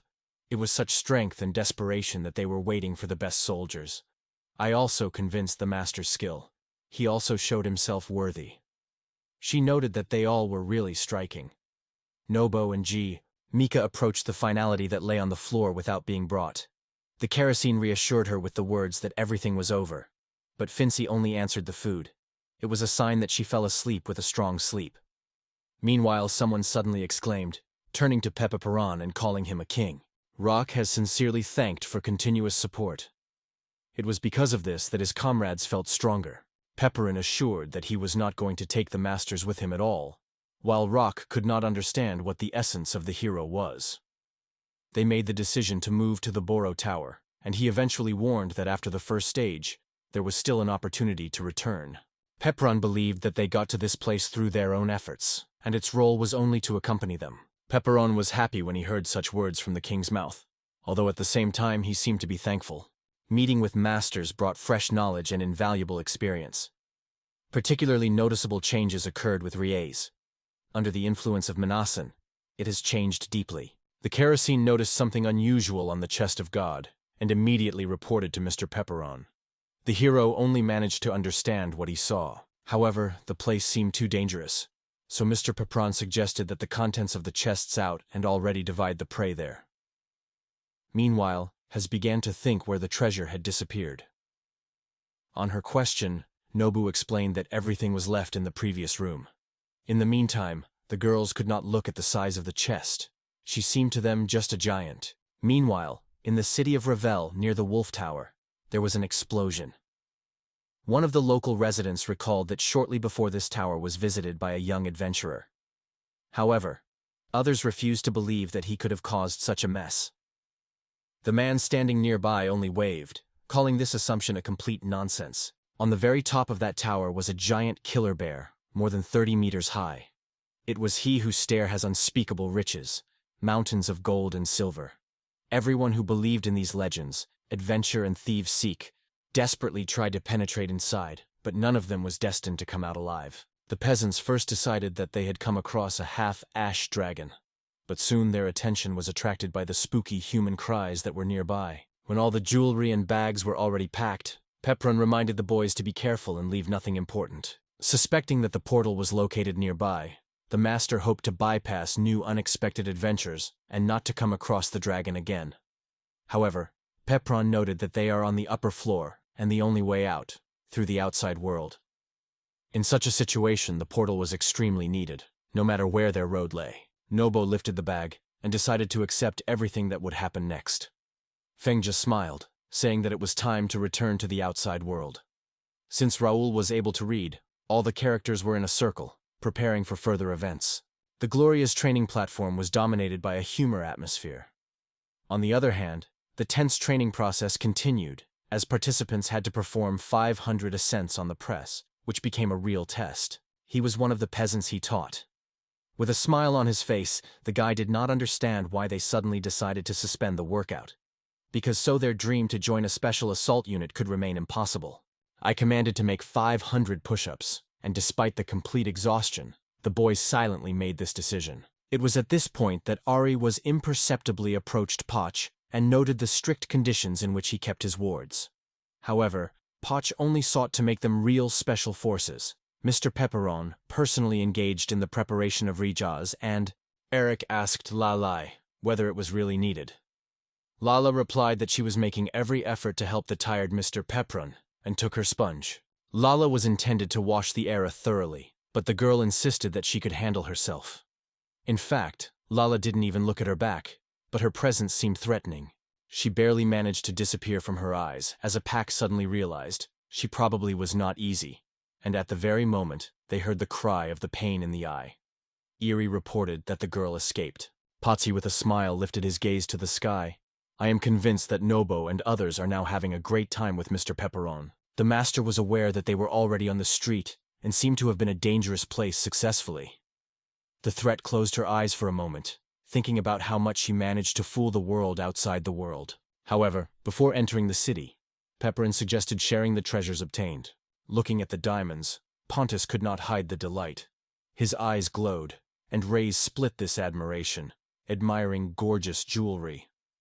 Meanwhile, Rock was surprised to view the sword, astonished by its sophistication. Pepin also drew attention to this weapon and immediately recognized the sword of a thief decorated with precious stones. All over the world, this artifact was not equal. It was considered a rarity. He embodied the victory over the green god himself. Pepron, addressing the year as a master, solemnly asked him to preserve this thing. Rock was amazed and sincerely thanked Pepperon for such trust. When all the treasures were distributed, Pepperon announced that it was time to return to the village. Rock was genuinely surprised. He did not expect that the characters would want to go on the road so quickly, giving up even a short break in the rave. The hero explained that they founded a new village and now have to go back there as soon as possible. Rock immediately realized the seriousness of the situation, because Pepperon was a king there. Then the hero shared his secret over the year. He sought not to attract superfluous attention, so he asked Rock to help them keep this secret, and not told anyone about their meeting. Rock understood everything and eagerly agreed to this request. Fania gently hugged Mike and assured that the next time they would certainly celebrate the glorious September together. Mike happily attacked this idea. For Nobo was a real honor to meet the characters, and he thanked them the same kindness. In response, he made a proposal that the banner became the most powerful unit of the organization. Meanwhile, RU emphasized the need not to ignore the existing threat. However, the girl did not even look back, only wished them to protect themselves. She never liked sad farewells. She would prefer to meet again. In her opinion, it is better to part with peace and ease in the shower. Despite everything, saying goodbye belonged to a smile. The girls worshipped Manasi, sincerely thanking her for her support. They assured that when they meet again, they would become more powerful in their witchcraft. Without holding back tears, she hugged the girls firmly and urged them to try even more persistently, assuring that a new meeting would definitely be ahead. Meanwhile, Peppers and the rest were simply watched from afar, smiling warmly as the girls say goodbye to each other. The hero was informed that others will also become stronger and may once go with him in a common adventure. Together with Pepperon, they will be able to develop and improve. However, Rock, without having to list all the names, turned to him as a king. On this, hero only asked to call him just a Pepperon.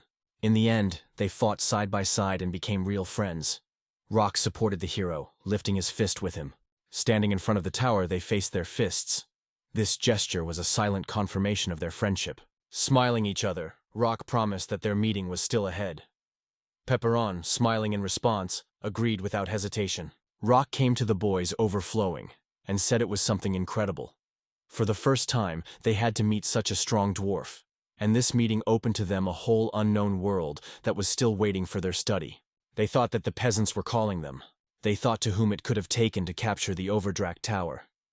They remembered the explosion that heard from there, deciding that it was the case of their hands. Rock already wanted to explain that everything had happened to their participation with a Pepperon, and in time remembered his request to keep it secret. The man could not hide his astonishment when a sword, decorated with jewelry, appeared before his eyes, as if from the legends of the Wolf Tower. It became obvious that their group actually gained power over the tower, though none of them have taken it seriously. The residents of the city sought to share the joyous news of the arrival of the conquerors of the tower as soon as possible. However, Rock warned, everything is far from the way it seems at first glance. On the way back to the village, the RI sighed heavily. Then the gentleman wondered what had happened. Reese confessed. This time they really managed to get together and gain valuable experience. But she thought herself that she did not benefit. The master thought, although Rai assured that she had magic, in fact she could not do anything. She was not sure whether he would ever be able to compare with the force of Pepperon. She was worried that she would be left behind with such a pace. And suddenly she seemed to pierce a sudden awareness. Paradise promised that after returning to the village, they would train together. They have no right to be defeated by Mesa, because the rest must become stronger.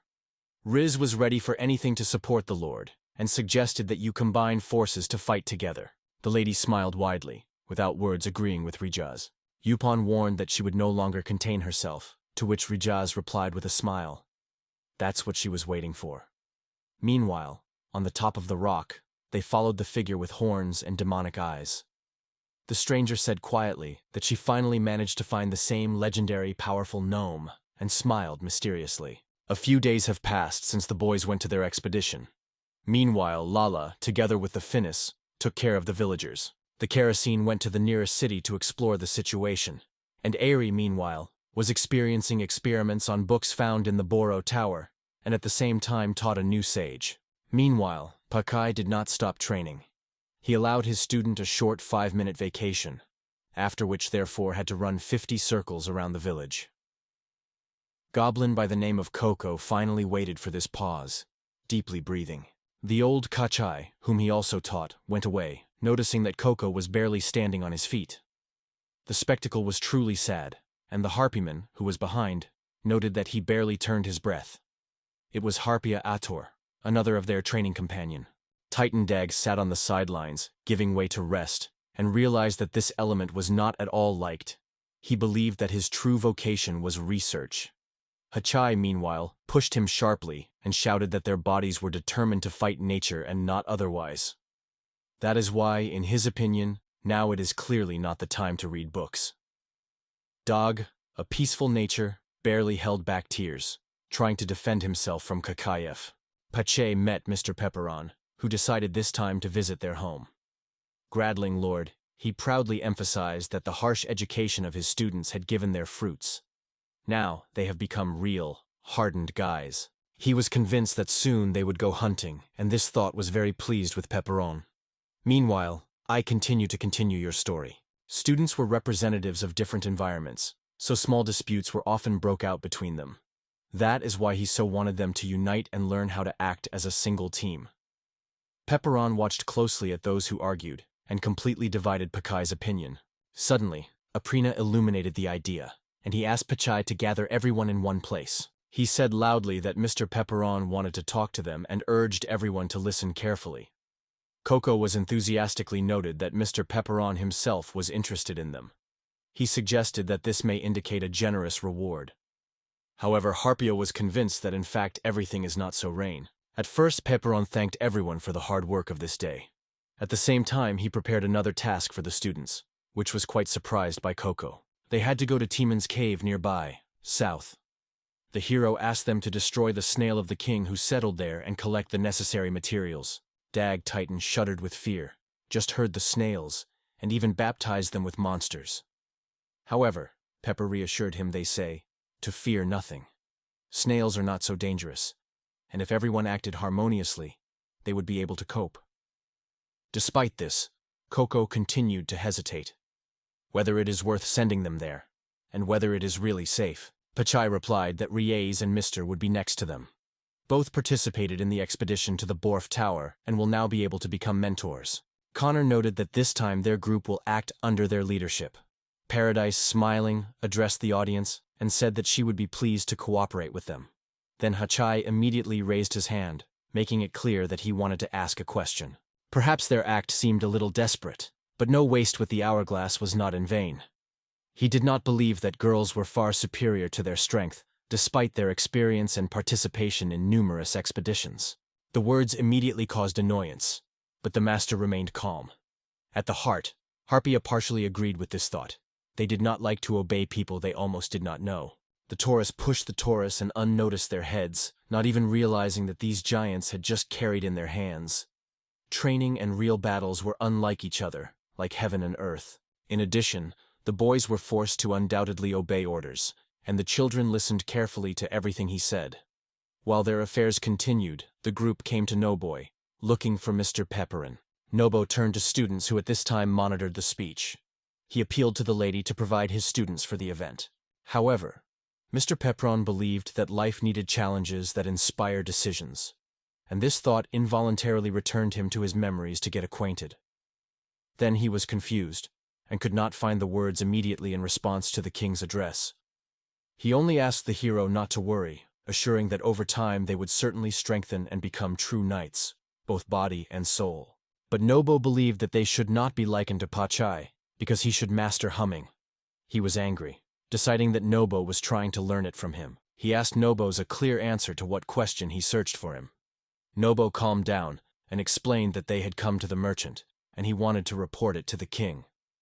Patsy loudly reminded that their conversation was not over. To the northwest of the majestic Septimus lay a gloomy cave. In the depths of the cave, they met a demon with 3 horns in the name of the tire, which played the role of the guard.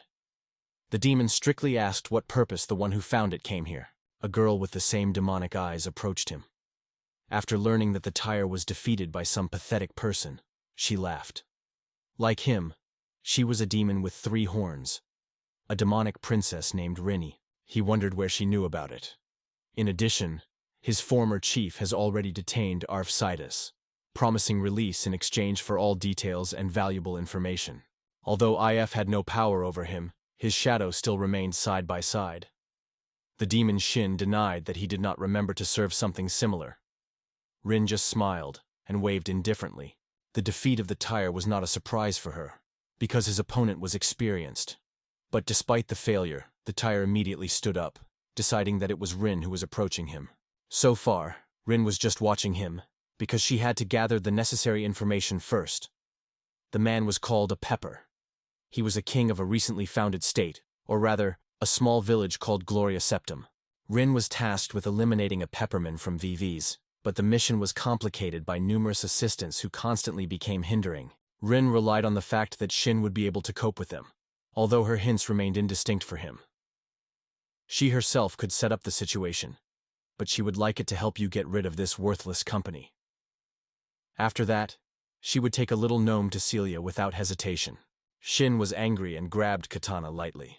Appearing in Rin behind his back, he strictly warned her not to underestimate his strength and not to interfere, since his real target was Pepperon. But Rin just smiled mysteriously. That's what she expected. Grabbing Katana, she turned sharply to the Shen and squeezed his throat firmly. Pushing him to the ground, Rin realized that she was not in the mood to listen to such words, and called Shen unnecessary. She undoubtedly promised to deal with this issue, but it remains unclear why Shin did not want to join the case. So the girl offered him a competition, who would cope with the task faster. However, Shin just waved his hand, considering it a vain fun. She also intended to report that Pepperon's detachment was going to the Grace's dungeon. In general, she didn't care if he would appear, but it seemed better alternative than just lying in place. For goodbye, she waved the tire, but he only answered with an annoyed look and did not say a word. Mi was calling all over the house, not understanding why she was left here and not taken with her to the dungeon. The hero urged Feonhesia not to be angry, but he was aware of her experience. In the end, he asked her to stay with Nobo, because they needed her support there. Harpia stopped crying, hesitating a little, but in the end she agreed. They decided to ask Mr. Pepperon whether to worry about what they want to bring with them, Mr. and Rajaz. He also agreed. Grace's dungeon will become a real test for children. Once upon a time, this dungeon was a prison in the capital, where not only criminals, but also innocent ones were kept. The random and unrestrained desires of the prisoners gave rise to the monsters who now live in its darkness. Paku suggested that he would not think of his rushing, seeing the ghost. Peprena laughed and agreed with him, because in reality, he was really creepy of all these terrible stories. The hike to the dungeon, apparently, was to become a real test of courage. The team was already chosen, and Peprin told friends who would leave the next morning. He urged them to prepare in advance, and everyone agreed without hesitation. He suggested that an internal conflict could occur between them. However, carefully examining their bodies, Pepperon could not get rid of the feeling that it was too suspicious. There are no traces left on the treasure chest. In addition, the bodies of the monsters were excessively ordered, which did not resemble the chaotic consequences of the true battle. This testified to the presence of someone else. And Pepperon realized. The events unfold differently than in the famous game. She pointed her finger to the other way, and Pepperon wondered what had happened. They appeared in front of them, a mysterious figure of a person who hurriedly threw the hood on his head. They carefully approached the mysterious figure. The kerosene suggested that before them, an ordinary human child, while Lala could not understand why this creature was here. The girl reported only one thing. They were attacked by monsters. Gus finally realized where so many bodies came from.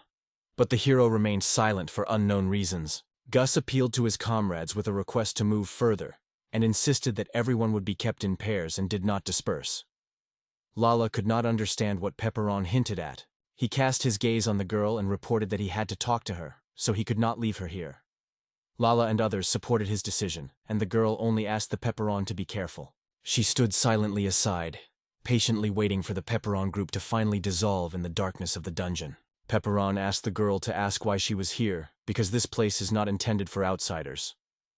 The mysterious stranger did not say a word, and the hero realized that she probably did not want to answer. So he decided to change the approach and wondered if his personality really was his target. Suddenly, the cloak crumbled into pieces, and Rin jumped out of him, trying to strike a Pepperon. He cleverly evaded, and the tire was surprised to mark her incredible lightness and speed. However, Pepperon already realized that they were watching him, while for the tire it still remained incomprehensible. Pepperon discussed with Hus information about the boys from the Air Force. Although the details remained unclear, both came to the conclusion that the enemy operates on its own. It became clear that the tracking began from the very exit of the tower. Gus advised to be alert, and Pepperon, realizing that the enemy came from another country, thanked him for the report. There was no doubt it was this that, and Rin only confirmed it. She did not seek to be a victim, and decided to eliminate the enemy as soon as possible, and effortlessly. Pepperon was convinced that the girl appeared for the sake of revenge on Shin. However, she immediately warned him from such thoughts. She had no weight for her, and everything that was happening concerned only her own affairs. Finn has already realized that this guy took something extremely valuable from them, and it caused them rage. Pepperon looked at the demon in surprise, not fully realizing what she was referring to. However, Ren herself did not know anything and frankly confessed that she was not interested in it, because she came here for only one purpose. Even before she had time to leave, Pepperon, anticipating further developments, rapidly rushed to attack from her back. Pepperon used the magic of ice, but the Ren did not even respond to his attack. She calmly hit him in his forehead. Such a surprise stunned him, and he was in a hurry to defend himself, trying to repel her blow with a sword.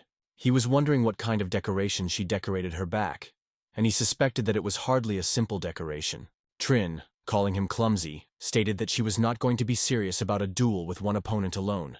Saying it, she decisively rushed, but Pepper cleverly evaded. Rin decided to ask him the same question once again, suspecting that he had some decoration, although she never stopped what really happened.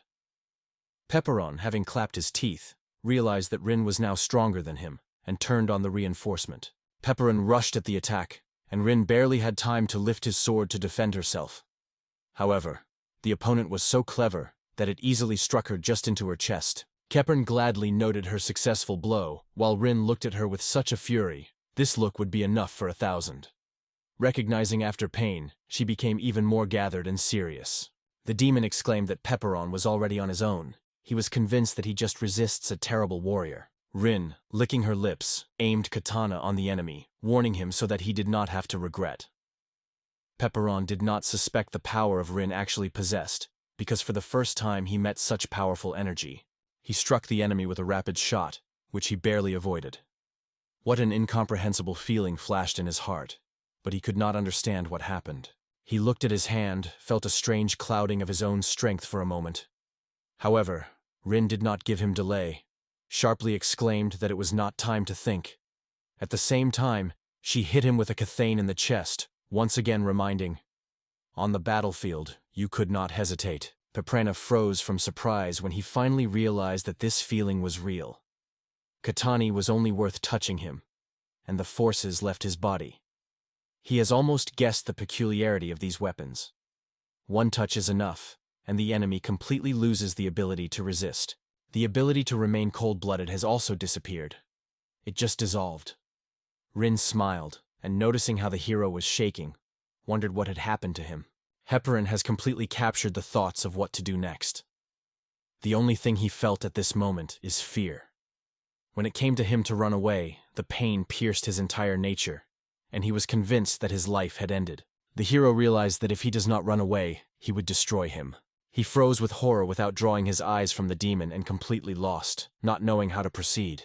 Rin did not find an explanation where all his former confidence went, and it only aggravated her boredom. The young man, deciding to make a joke, noted that he did not spend all his strength on such petty clashes. Then Rin, deciding to force the hero to act, she rapidly went on the offensive. Running closer, she effortlessly struck him with a kathane in her shoulder. He grabbed the wound and sank to one knee. Rin came closer, struck his back and noted that such actions were only condemning himself to the inevitable death. She remained indifferent, because his fate has long been resolved. Suddenly, the space around the explosion, wrapping the smoke with a thick wall. Rin was surprised to look at the place where Pepperon was just. Only a bloody puddle remained on the floor, and the demon realized that it disappeared in an unknown direction. The girl smiled cunningly, guessing that she was a real hide-maker. Meanwhile, the pepper and the corpse were hidden behind the ruins, cautiously avoiding any attention. The hero muttered something under his nose, realizing that her shoulder pain would soon allow her to find him. He knew her weaknesses well and understood. She was quite capable of taking even more treacherous steps. If she noticed it, it will be a chance to fix everything. It was necessary to do something immediately with her katana. Immersed in these thoughts, he froze for a moment. The demon called that, although he managed to hide his presence, she would not be able to deceive him. She would certainly find him, because the blood would be taken out of him just to him. Carefully seeking everything around, she stopped her gaze on the ground under her feet, as if catching an invisible threat. Smoke clubs were rising smoothly around her, and it seemed to her that a real character was put in front of her. Although he, no doubt, tried to identify their shelters for the attack, she clearly felt his approach, and all his efforts were in vain. After saying these words, she confidently aimed katana on the figure that slowly emerged from the darkness. Her kata's blade only split the icy figure, which turned out to be nothing more than an illusion generated by the magic of cold. Rin suddenly realized the real target was not her, but her weapons. At the same moment, she caught behind her back a threatening presence. Pepperon was already preparing for the attack. Without any weapons, with his bare hands, Pepperon stood before the demon. Rin looked at the hero who radiated her unbreakable determination, and we would barely smile. She sought to hear his last words because she knew, after all, he would not avoid death from blood loss. The hero, barely turning his breath, assured that he would not have it, because he intends to enter. In response, Rin urged him not to delay, and suddenly struck a decisive blow. He, having lost his strength, fell on one knee right in front of her. She warned him that even if he seizes her katana, it does not guarantee him victory over her. But suddenly she felt a piercing cold, and could not understand why her hands suddenly froze. Pepperon explained that although it was not easy, but he did. He lifted cold spells, leaning her hand with ice, which she baked the skin with frost. From a fierce pain she threw a curse on him and glanced. A smile played on Pepin's face when he announced her victory. Seeing the blood in the icy surface, Rin immediately understood everything. She realized that she was involved in this case, enduring the deadly danger. There was no time for reflection during the battle, but now he felt the need to stop bleeding immediately. Meanwhile, Rin just mocked him. Teprin cast her gaze on her katana and realized that the blade returned the original appearance, and with her returned to her former power. It was his first clash to which he was not preparing in advance, and did not expect any surprises. The feeling seemed impressively real, and the hero suddenly realized how much he had left him to master. The guy seems to be interested in the sword and suggested taking him away, but the hero refused. Only one look at this blade was enough for him to become ill. Rin did not pay attention to it, and asked if Pepin would allow her to live. The hero, squeezing the sword in his hand, decided, "It is better to kill her immediately, and then disappear with him." She looked at him and smiled thinly, barely noticeably touching her lips. She noticed Pepperon's tears and decided that something was wrong with him. Intending to find out the reason, she turned to him, but Pepperon himself did not find the answer. It seemed that his usual cold-bloodedness failed. It was impossible to kill an ordinary person with a healthy psyche, but an unresolved threat will remain shadow over him if he does not. Pepperon squeezed the sword's hand, thinking what choice should make. Suddenly the question of what they were doing here came behind. It was a tire. The tire immediately realized that Rin was in a difficult situation, so the girl sharply ordered him to be silent. She suspected that he appeared for her trophy, and the tire did not deny. He confirmed it. The hero congratulated the tire, glad that he remained alive and unharmed. Instead, the tire noted that Pepperon does not look like before. It is completely exhausted. Of course, she agreed with him, in passing that she almost had not overcome him. In the meantime, the tire lifted his katana, and the hero had the idea that he would now strike. To the general surprise of the tire suddenly inserted katana into the body of Rin. She choked, slamming in coughing and blood. From a strong blow, the Rin immediately fell to the ground. To cast his gaze on the girl, the tire appealed to Pepperon to give him Rin. Rin smiled to Demon, not fully understanding his actions. However, the tire did not look at her, but contacting the hero, resolutely reported that there were unfinished cases between them. He was well aware of how bitter it is to lose the chance to strike, but Pepperon took it for granted. So when Shen thanked him, he hesitated this gratitude without hesitation. He was convinced that in such a state he was still unable to kill her, but in the meantime, Shen came to his aid. Shen grabbed Rin by his tail and pulled behind him, intending to deal with the hero later. Peperna supported him, but soon Rin called him. In this world, heroes are those who have been able to survive, because death is a final defeat. She was alive and firmly believed that all the most important thing is only ahead. Despite the true cruelty in her luck, her beauty remained undeniable. However, he believed that she could have been much more restrained. Rin suddenly swept the feeling of alien, as if she were superfluous here. She approached the Pepperon and wondered that he liked. Pepperon wandered his eyes, got his eyes off, and when he thought, remembered her face. Rin came to the conclusion that in this situation she fits into his ideal. However, the hero hurried to assure that he did not mean anything special. Only now did she realize why he couldn't forget her. It turned out that she considered it attractive. So close, strong, and at the same time sweet. And when she watched the Rin, the guy was slaughtered, and felt how insincere she was. Shane also cast his gaze on Rin without hiding her misunderstanding. But the girl only noticed that he would not be able to understand her. Handed on the girl's tail, the tire said goodbye to Pepin. Pepperon felt inconvenience, as if there was no enmity between them. Nevertheless, he still saw them in their threat, so he remained alone among the ruins. But despite all, he was calmer than the idea that there was none of his comrades nearby. He leaned hard against the wall of the destroyed building. He did not want the team to watch him in this form. He could not even imagine that he would have to go through such a difficult test. All this time he focused on magical attacks, but now the moment has come to the protective tactics. With such considerations of Pepper and Xyz, they breathed hard. He needed a short break before joining the guys again. Meanwhile, in the dungeon grace, 4 comrades steadily moved further deep. The team gathered at the entrance to the big hall, looking forward to Aerie. They hoped that the girl had already coped with her affairs, but she reported that she came across extremely rare and valuable material, so she asked to wait a few more minutes. He stared at the scattered bodies without ceasing to be surprised by their disorderly location.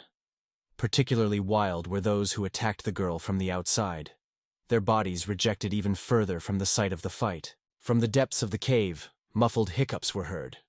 The unfamiliar voice called them foreigners, not even paying attention to their presence.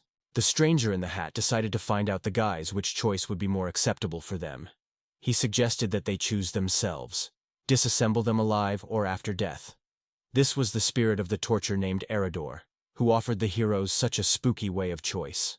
It turned out that he was the chief here. He felt at once, this person is a real scum. His words brought Eridor to fierce anger. He could not understand where Pachai came the courage to talk about him and treat him so. So I decided not to leave a single choice, and summoned the skeletons. Herdor called his subordinates and ordered them to kill the heroes, directing waves of attacks on them. He could not allow such developments, so he rushed to destroy the skeletons. Looking them just in the eye, he realized, this is the limit for which Eridor cannot cross. Then he mercilessly destroyed the skeletons that stood in front of him. A vulgar smile appeared on his face. He still couldn't believe that these people were able to overcome his most powerful creature. Looking at Pachai, no one could figure out who he really was, and that's what annoyed him. Meanwhile, the Kerosene, having already been behind the enemy's back, said that the choice of opponents was also not needed. Only Mr. Pepperin had the right to make such decisions. Saying this, the Kerosene rushed to his opponent. Eridor fell to the ground, squeezing a demon that once told him something else. Leihei asked the demon girl once again, but Eridor said they had already met her. Lal did not even know about it, and did not understand what Eridor did. However, the enemy did not possess all the information. He only executed the order to kill them. The demon announced that he would destroy the pepper inside himself. August realized that if the words are true, Mr. Pepperon is dangerous. Lala immediately insisted on returning and finding Mr. Pepperon. He called Gas to go with him, asking the girls to get out of them. Lala tried to deny. However, they were waiting for them all the way forward. The main purpose of this journey remained unchanged. Lala firmly decided that he should be, and he asked Hus to follow him. Lala and Eerie were left alone with the prison who laughed at their back. He could not but smile, watching how easily they succumbed to her power. The Lala annoyed it, and she demanded that he repeat her words. But Eridor answered her with only one short phrase. Then they had to be kept watching because of a ghost, because even he had no power to overcome this creature. Eridor argued that her appearance was incredible horror. Meanwhile, Ren was already in the forest near the capital of Grace. The image of Pepperon did not leave her thoughts. She sighed deeply, dreaming of a new meeting with him. She tried to restore their last meeting in memory, but Shim, who continued to pull her behind, reminded that it has not been an hour since. Rin, almost elusive, breathed, feeling how difficult it perceives a slow course of time. Smiling, she said that Pepin still remains her main purpose. Fortunately, the tire unexpectedly decided to let her go, which was quite surprised by Rin. She was certain he would be about to put a deadly blow, but the tire did not dare to take her life, seeing her in such a defenseless condition. At this time, he had already come to his senses, and Ren fully realized what was happening. She struck him in response, paying off the debt, and now she had full freedom to act as she was necessary. Rind was barely smiling, noticing how the tire's behavior changed, and immediately guessed the whole cause of Pepperin. He never realized why the hero spammed him last time. And even now he did not find any explanation. This may have been a special idea, and maybe everything happened only from his will. The Hay decided that, repeating these actions, he would be able to feel or understand the hidden plan. With such thoughts, barely smiling, he looked up to the night sky. Having paused, Pepperon moved back to his comrades and soon stood at the entrance to the dungeon. He was able to heal his wounds, but he never returned the lost ability to remain cold-blooded. Pepperon decided that he should catch up with the boys as soon as possible, but the fear of going alone did not leave him. Turning into the darkness, he was lost in his own thoughts, not imagining what to do next. Lala worried about the hero, sincerely hoping that nothing would happen to him. Eerie tried to reassure her, assuring that everything would be fine with Mr. Pepperon. Trusting his words, Lala exhaled a little. In the meantime, a dark silhouette was observed from them and smiled happy. Unexpected girls stopped a female voice that was warned they should not come here. These words belonged to the Baths, a woman who had long gone in the other world. Banny engulfed rage when she realized that she was just ignored. Eerie with Lala seems to have no idea who before them, so Banshee decided to ask if they knew who she really was. In the look of Paula, a frightened, spooky determination was reflected. She demanded that she needed because there was no time for useless games. Her fearlessness was so struck by the Baths that she was lost.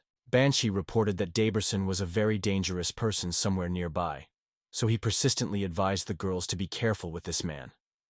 Lala mentioned the name of Ebersoon. The former enemy has repeatedly warned them about this danger. Amberson is known for eating human flesh, a picture that not everyone can withstand. Once she tried to scare the girls, warning, if they move on, he can eat them. However, Lala and Arya moved forward, and then the Bath shouted after them, indignantly demanding not to despise her warning. It became angered to such an extent that she decided to send a curse to Lalo and Arya. She repeatedly warned them on the curse, but the girls only looked at Banshee indifferently. Suddenly Ben, with a loud cry about the murder of the head, attacked Lala. But Lala, without his eyes blinking, confidently grabbed her hands and immediately stopped the attacker. Bella looked carefully in her eyes and suggested that if she really wanted to curse them so hard, let her try to do it. Smiling, despite the swelling on her head, she confessed that the girls found a great strength, and she was just waiting for such a course of events. It seemed to them that Amberson was quite possible, but Lala asked them to behave quietly. Eric was embarrassed, because now it was Lala who controlled the monster. Banshee mentally noted how tired of this girl she was, because now she had to accompany them to Amber's with her own will. She tried again to warn that it is better to stop and not move on. Eerie agreed and decided it was time to return to Mr. Pepperon. She did not have time to pass a second as the head of the Bath fell nearby. It was already removed. Behind the girls suddenly appeared, holding this head in front of her. Eri watched with horror how a monster swallowed the head of Banshee with greed. Suddenly, he began to apologize to Lala and Eri for witnessing his helplessness. It has passed several decades since he had to deal with something, and now, after so many years, he has not even had the strength to complain. However, he was amazed at their appearance, although he could easily absorb them. In front of them put the ghost of Amberson's dungeon. Only later did he remember that he had not yet named his name, and finally introduced himself as Amberson. They noted that they had already heard about him as a dangerous opponent, and Amberson suggested that he was probably given this news to them. Remembering him, he felt a soft wave of nostalgia. They used to play chess together. Amberson stayed behind the girls, while Lala refused to listen to his stories, noting that there was no time for it.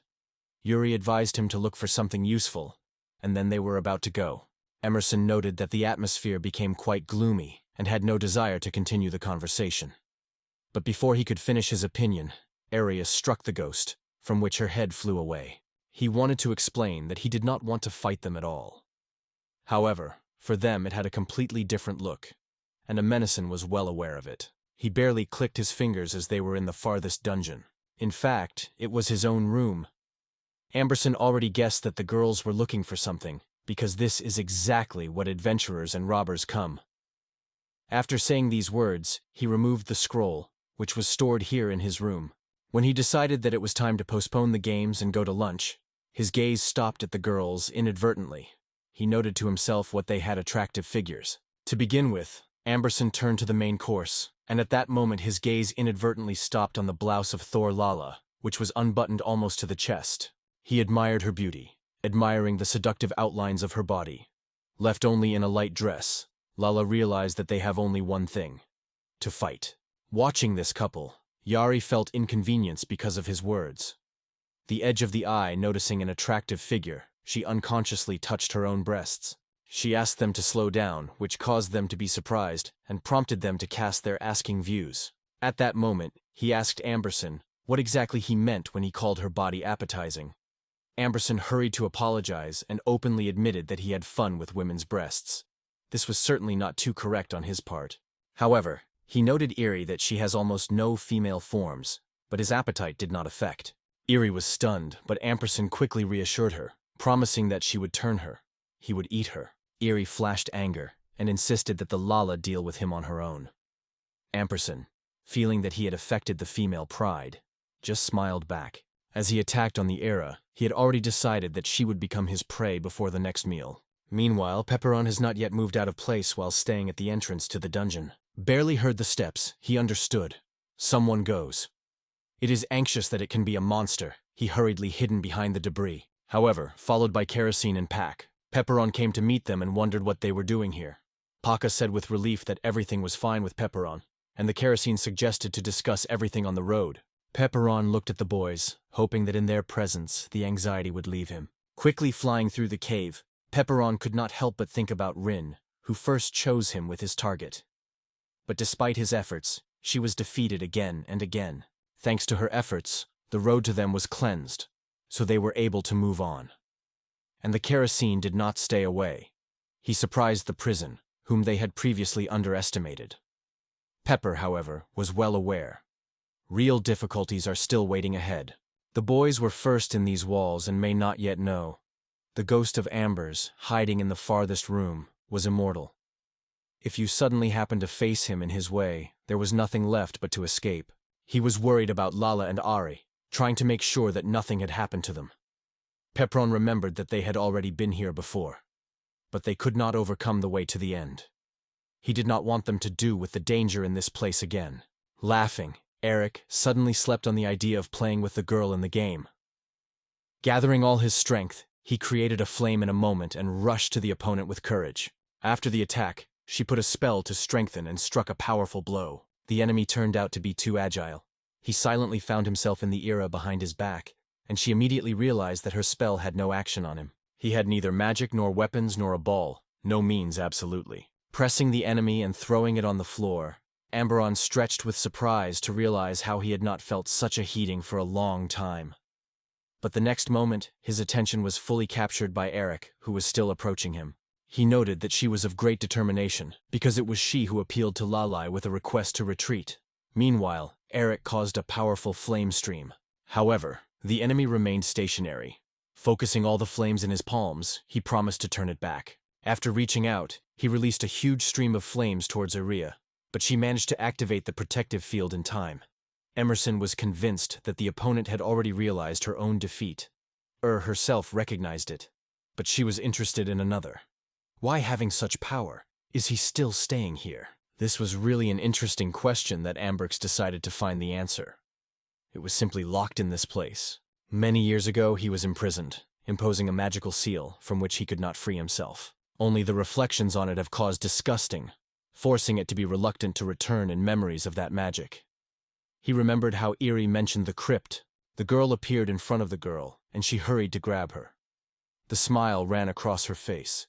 Amberson turned out to be so naive that she inadvertently revealed her own weaknesses. Amberson engulfed the horror as soon as she realized that the rival conceived. The flask was directed to the spirit and used a storage, which immediately began to tighten it inside. He could not believe that he was in a glass trap. The indignation was overwhelmed by him. He demanded that he be mocked, and yelled that such a reality could not be a reality. Cry came from the flask. He insisted that this magic was obeyed only by the elected, and reminded that 4 sorcerers participated in the ritual at the time of his prison. She closed the bottle tightly, remembered the amber for a moment, and it is unknown where the boredom came from. But at least now there was valuable material in her hands. She was tired of the role of guards in this majestic place. She hoped for the rapid return of the boys, because there was no sign of enemies around. Meanwhile, Noboa slowly swept the yard, without even realizing what the language was talking about. Finsesh confessed that she became boring, so Nobu was offered to help the peasants. Suddenly their conversation was interrupted by a loud voice that called Nobo. Overweight, he came across a wise demon named Dorosi, who reported that the cleaning was completed. Nobo sincerely thanked her for the valuable help. Finsesh shook his hand to a young warrior, inviting to join the training. Meanwhile, Harpia suggested that Rosie to develop power together to defend the Gloria Septum. Nobu explained that she grew up in a family of wise demons, for whom the melee is not a commonplace or strength. Mastering magic, she added, is much more complicated than it seems at first glance, but she admitted that she would be pleased to take care. Hearing this, the Phoenician mentioned Eerie, who had combat skills. But Nobu immediately added that Eerie was an exception to the rule. Asia has only breathed a lot of hope that Pepperon's detachment will soon return. At this time, crying and desperate crying came from the walls of the dungeons. Emerson exclaimed that he was feeling tight, and confessed that he had never been in such a closed space before. He did not understand what Eerie was thinking, and he persistently questioned her intentions. Meanwhile, the girl watched the test tube closely, determined to relieve him of the unwanted essence to clear his heart. She was ready to remain a subject for Eagle at least forever. Amberon, meanwhile, exclaimed that he would not agree to become a subject. Eri looked at him with a smooth smile when suddenly steps were raging at the door. Pepperon and a packets approached them. Inside, they caught Eerie, who showed Lolly Colby with the object of her experiment. She was genuinely glad, seeing that Pepperon is whole and unharmed. Pepperon himself was also glad, making sure that everything was fine with them. The battle of the battles seemed particularly cruel, and suddenly his gaze inadvertently stopped on the naked breasts of Lala. She immediately covered and quietly asked for this unexpected situation. Seeing the wounded shoulder of her ruler, the girl immediately forgot about her own nude. Pepperon hastened to reassure her, they say. It is a slight wound. Blood has stopped flowing for a long time.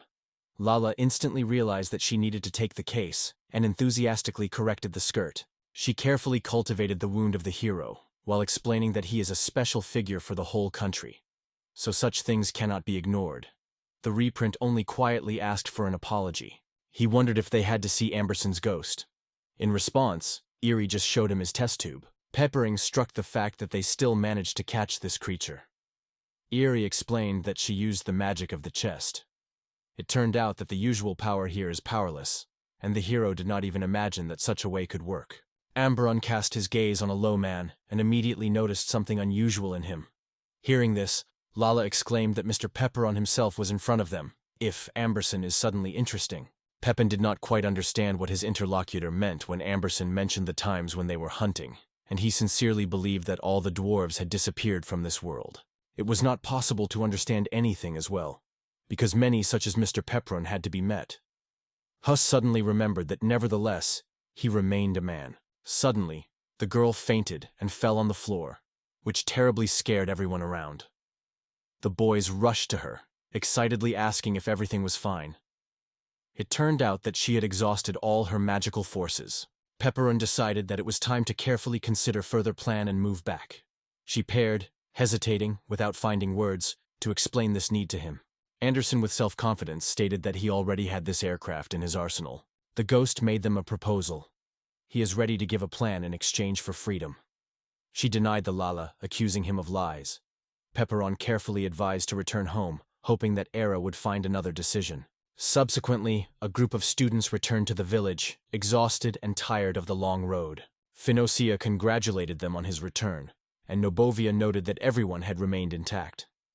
Coco wondered what had happened to a Pepperon, and Nobu explained that his detachment had gone to the Grace's dungeon. Still, Huche, along with others, began to ask her, because the forces were already exhausted. Rainbow caught Huche's gaze, but they both turned away. Nobo noted that there was some tension between them, and then Coco openly described how everything happened. Recently hatched without stopping, they quarreled where to go. From the forest itself to the deep cave. All the councils were to move to the right, but the Loop was stubbornly on his own and insisted that he had to go to the left. So their relationship was gradually spoiled, and the Nobo finally understood everything that was happening. However, the most important thing was that they managed to defeat the King of Snail and get the material for which they all began. Nobo expressed their gratitude for their perfectly done work and advised them to rest a little. In response, Riche suggested that everyone freshen up in the water and then savor hot cocoa. While everyone was fascinated by the adventure with Riche, the gentleman carefully approached the Nobo and handed him the item she found in the cave. It is a necklace made in the shape of a heart. It is only necessary to wear, and the nervous system will immediately respond to relief. Such treasures are extremely rare. The master suggested that Mr. Pepperin be entrusted, because in her opinion, it would be strange if she did it. However, Nobo did not agree. He was convinced that it would be best if it was her own necklace. Silbo smiled, noting that the Popperon would remain extremely satisfied. The lady seems to be the same thought too. The boys called the Paragus, and the gentleman replied that she was already in a hurry to them. Saying goodbye to Nobo, she hurried to catch up with her comrades, and he wished her good fortune. In a few days, the boys were in their native village again. Nobo greeted Pepperon, and the protagonist looked around with hope, wishing that nothing happened in the village during their absence. Titan recalled how Gorkas visited them once, but Fnaja had to solve this problem without hesitation. He thought whether the babies had returned, and Nobo assured him that the task was completed. However, he had the idea of doubting their ability to work together. Pepperon also noted that they still have to study teamwork. Pepperon expressed their sincere gratitude for the perfect work. Subsequently, he decided to call the meeting and advise the boys to take a small break. Reese, Coco, and Mr. They hid behind the bushes, watching from there. Reese told her friend that the hero had returned, to which Coco expressed his hope. Perhaps the master would finally hand him a dreamy gift.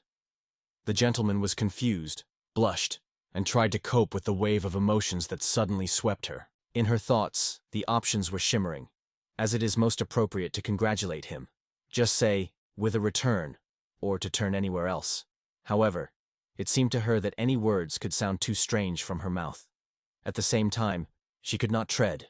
Why she holds a necklace in her hands, and why she was not able to curb the excitement. Reese from Coco tried to cheer up his girlfriend, and the master replied that she was already going to them. She was about to call Pepin when she did Lala. According to Lali, because of the lack of Pepin's man, it will be difficult to cope with other tasks, so she offered help. The hero assured that he was all right and politely refused to help, asking him to leave him alone. Lala did not deny, and Fanasia paid attention to the fact that Pepperon looks upset. Both women guessed something was wrong in the dungeon. He continued to follow the same step, though he was probably already exhausted. He also felt the forces leave him, so he finally decided to fall asleep. Finosia suggested that the duel start with a pack, but he asked her delicately to move away. Not achieving her, she tried to attract the attention of Ariel, but this attempt ended with her refusal. Outside, it was completely dark, and Pepperon, without falling asleep, lay on the bed, immersed in his own reflections. Delivered in the reflection of Rena's demon, Pepperon became so fond of these thoughts that he soon could not stand and got out of bed. Full of the desire to freshen up in the air, he resolutely headed to leaving the team. Raising his head, he looked at the magical beauty of the starry sky, which was open before him for the first time. He mentioned the words of Lalai, who called him a prominent ruler for his country. Sitting on a soft grass, he plunged into his thoughts. Suddenly the steps were raging behind, and he turned in unwittingly. The look of the master glowed at least astonishment. For her, this meeting with the hero was a real surprise. He guessed that something extraordinary had happened, once Snotney did not sleep this night. However, the girl assured that it was not. She was only worried about insomnia. She came here to find peace and silence. In this silence, which seemed like a real rest of the rest, all the worries dissolved without a trace, as if they were never existed. Pepperon, with a gesture, invited her to sit with him. Pondon felt some awkwardness because he did not find a suitable topic for conversation, although he invited the girl to sit side by side. His thoughts were confused. He thought how to start a conversation, and at the same time could not but mention the necklace, which she may have been handing him. Pondoran wondered how their journey to the cave passed, and Pondor replied that everything went well. Feeling her anxiety, she asked, noting that she had heard of a strong enemy. On this, Pondor said with a smile that the hero defeated the demons and defended everyone. Pepperin confirmed his words, although it seemed to her that the conversation turned out to be a little strange. The hero wondered what really happened, but the master assured, nothing unusual happened. She herself did not see anything special about it, and was in no way different among others. All around showed their skills, only she remained away. Most of all, she was embarrassed by the idea that others would perceive her in vain. Pepperin felt that she had changed. Admiring the Air Force, she became more bolder. However, now she was a person who really liked, and this presence significantly distracted her thoughts. Pepperon did not even notice which of her beloved spokes, and only now did the master realize that these words were heard aloud. While she turned possible words in her thoughts, the guy guessed that it was about the cut.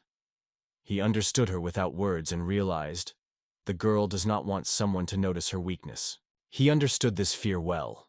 A loved one, noticing your weakness, can turn love into hatred, and he felt this threat to himself no less. However, Pepperon believed that such a feeling was familiar to everyone. At least once in their lives, everyone faced it. But despite everything, he always had friends who accepted him real. In glory, Septim was ready to put a shoulder support for another. Pepperon sincerely believed in the lady. He was convinced that she would eventually find his true vocation and learn to look at the world confidently. He insisted that it was only necessary to decide on determination, and everything around would inevitably change. Although he did not feel confident, the gentleman remembered his courage and, squeezing the necklace firmly in his hand, called the Pepperon loudly. She stretched the pendant and said she found him in the cave. This amulet, she explained, has the ability to reassure her owner, so she wanted to give it to him. The girl politely asked him to accept this gift. Pepperon reached out to the necklace gladly, willingly agreeing to accept the gift. Despite doubt about his current action, he decided, it is better to have a decoration than to stay with nothing. The necklace was in his hand, like him, and the master suddenly illuminated the bright light, which made them be surprised. Pepperon, remembering the previous story with the necklace, instantly thought that the Lord was guilty of all this. Sforce felt a real stun. Where did such an incredible force come from?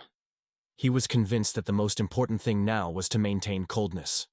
However, a powerful wave of magic, which was unrestrained, raged inside.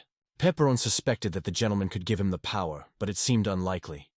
She herself could not manage the light, so perhaps the reason lies in something else. He remembered Rin's story. She already mentioned how he had penetrated the Air Force and stole something extremely valuable in them. Simming on the spot, he thought that it was the Lord who could snap in the Air Force. Meanwhile, the master was already in a hurry, throwing her farewell look. Pepperin wished Mr. Goodnight. The hero only looked at her silently, reflecting on who this mysterious master actually was. A sinister laughter came from Aria's laboratory. She finally completed her work. Using the body of the King of Snail from Timon's cave and the spiritual essence obtained in the Grace Dungeon, Iria created a forbidden potion. She took a bottle of potion and announced that he was called Proportion. There was enough only one sip to get a dreamy figure, such as in the sweetest dreams.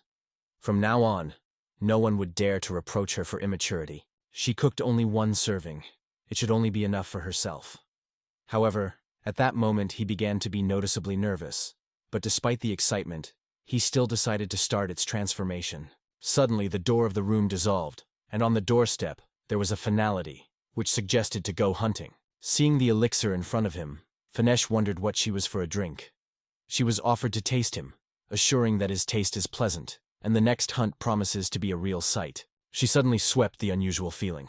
Breasts began to increase rapidly, pulling and tearing her clothes directly on her. She smiled and wondered what that feeling it was to feel so happy. Eerie, moving to tears, thought about her own dream, which finally came true. She gained a figure she sought so long ago.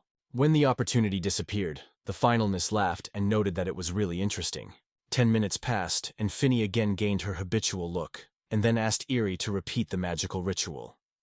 Eerie tried to convince Finna that it was not her work, explaining, "If the changes are not stored at least a day, there is no point in such magic." The relief swept it when she finally found a scheme for the altar of the call. Having taken a quiet breath, she turned her gaze to Emberson. The spirit expressed gratitude for the possibility of reborn, and it almost caused her a sense of joy. Emerson noted that he had not felt such fresh air for a long time, and this thought was upset by Eerie. At the same time, this room remained as uninvited as the basement. Morrison could not understand how Benchy could afford such words. Annoyed, Benchy ordered him not to speak, like a girl. When she saw Benchy, who was also nearby, she was surprised. Why was her head only present? Benchy calmly reminded that her whole body had been eaten, and now only the skull remained. He offered her to go and find it. However, the frightened spirit asked how it was done at all. She begged not to break such unjustified topics that have no real benefit. Carrie was preparing to convey the plan of Pepperon and go to rest, leaving the baths of the opportunity to act at his own discretion. However, at this point, the unexpected happened. The yellow bath, just when the Yeri suddenly felt the impetus, he turned to the wet. Without understanding anything, Yeri ran to Amberson. She was a strange feeling, and she involuntarily touched her lips. Everything was different than the ghost, and it could only mean one. It turned out that she was in the Erie's body. Emerson looked at the girl and asked what happened. The girl assured that everything was fine with her. She decided to go for a walk for a short time and asked the spirit to take care of cleaning. He was willingly attached to her request. Near the body of the Arios, the girls have a vigorous dispute. Ares ordered the baths to leave her body, but she stubbornly refused, assuring that she would not cause any harm. In the eyes of the baths, a delight broke out when she imagined what a trick could be made, finding herself in the body of Ari. Although Ari was begging not to do anything unusual, the baths had already dreamed of another. Standing outside, she suddenly lifted her skirt, opening the stockings.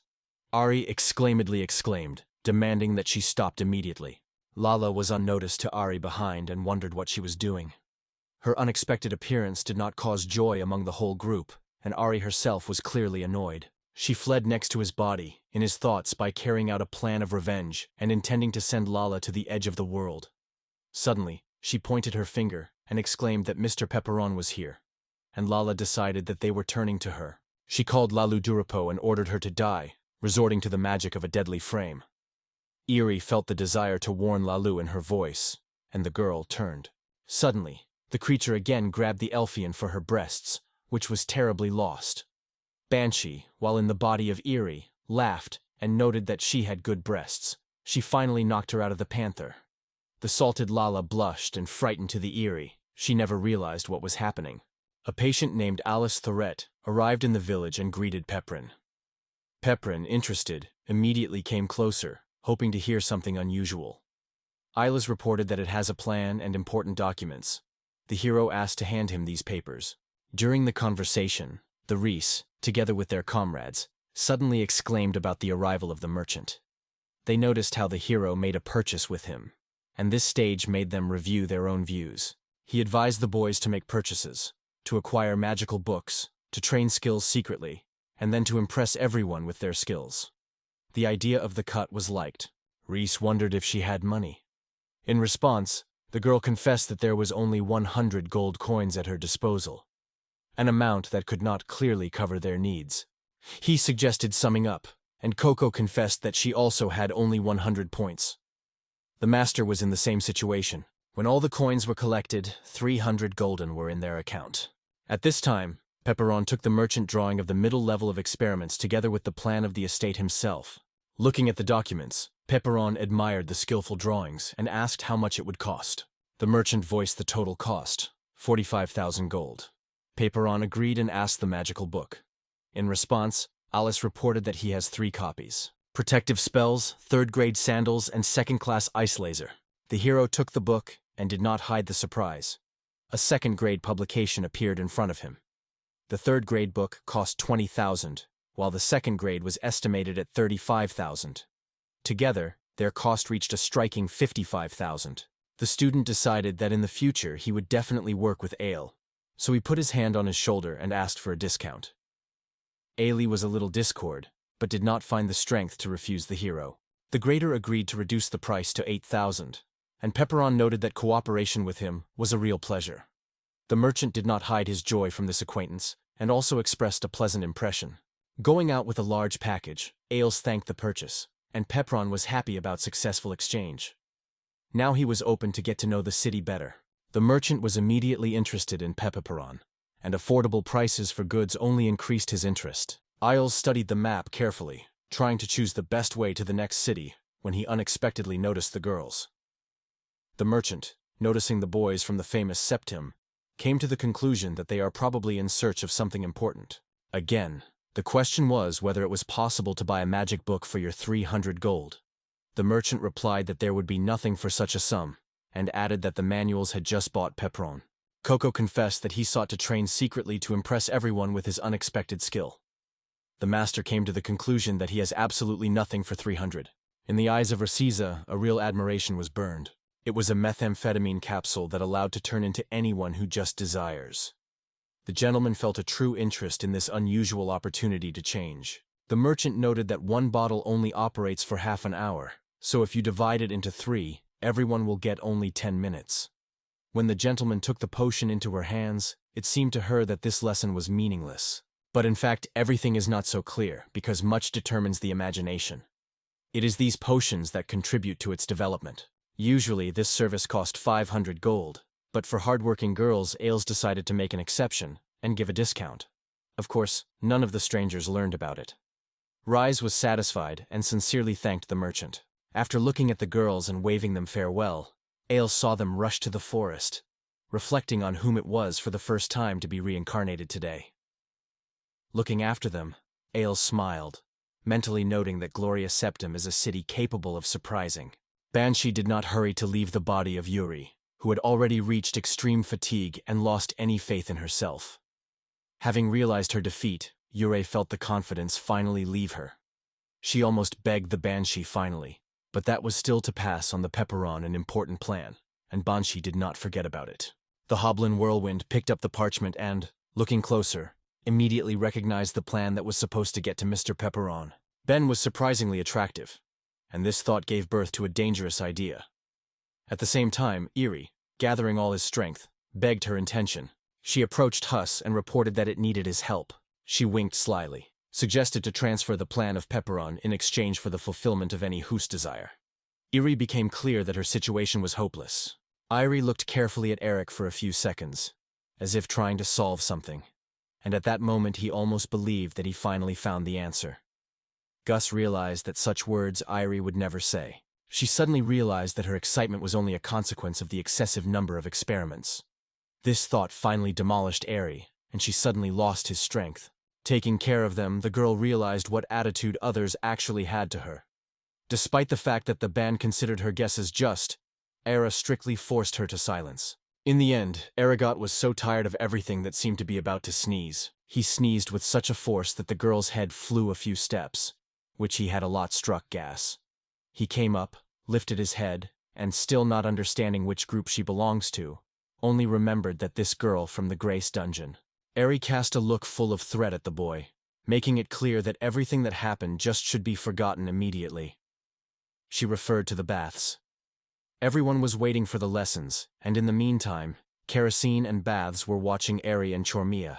The Kerosene immediately confessed that he had forgotten about it, and Banshee willingly confirmed his words. Meanwhile, the noise in the forest was alarming. The wolves were chasing the cat.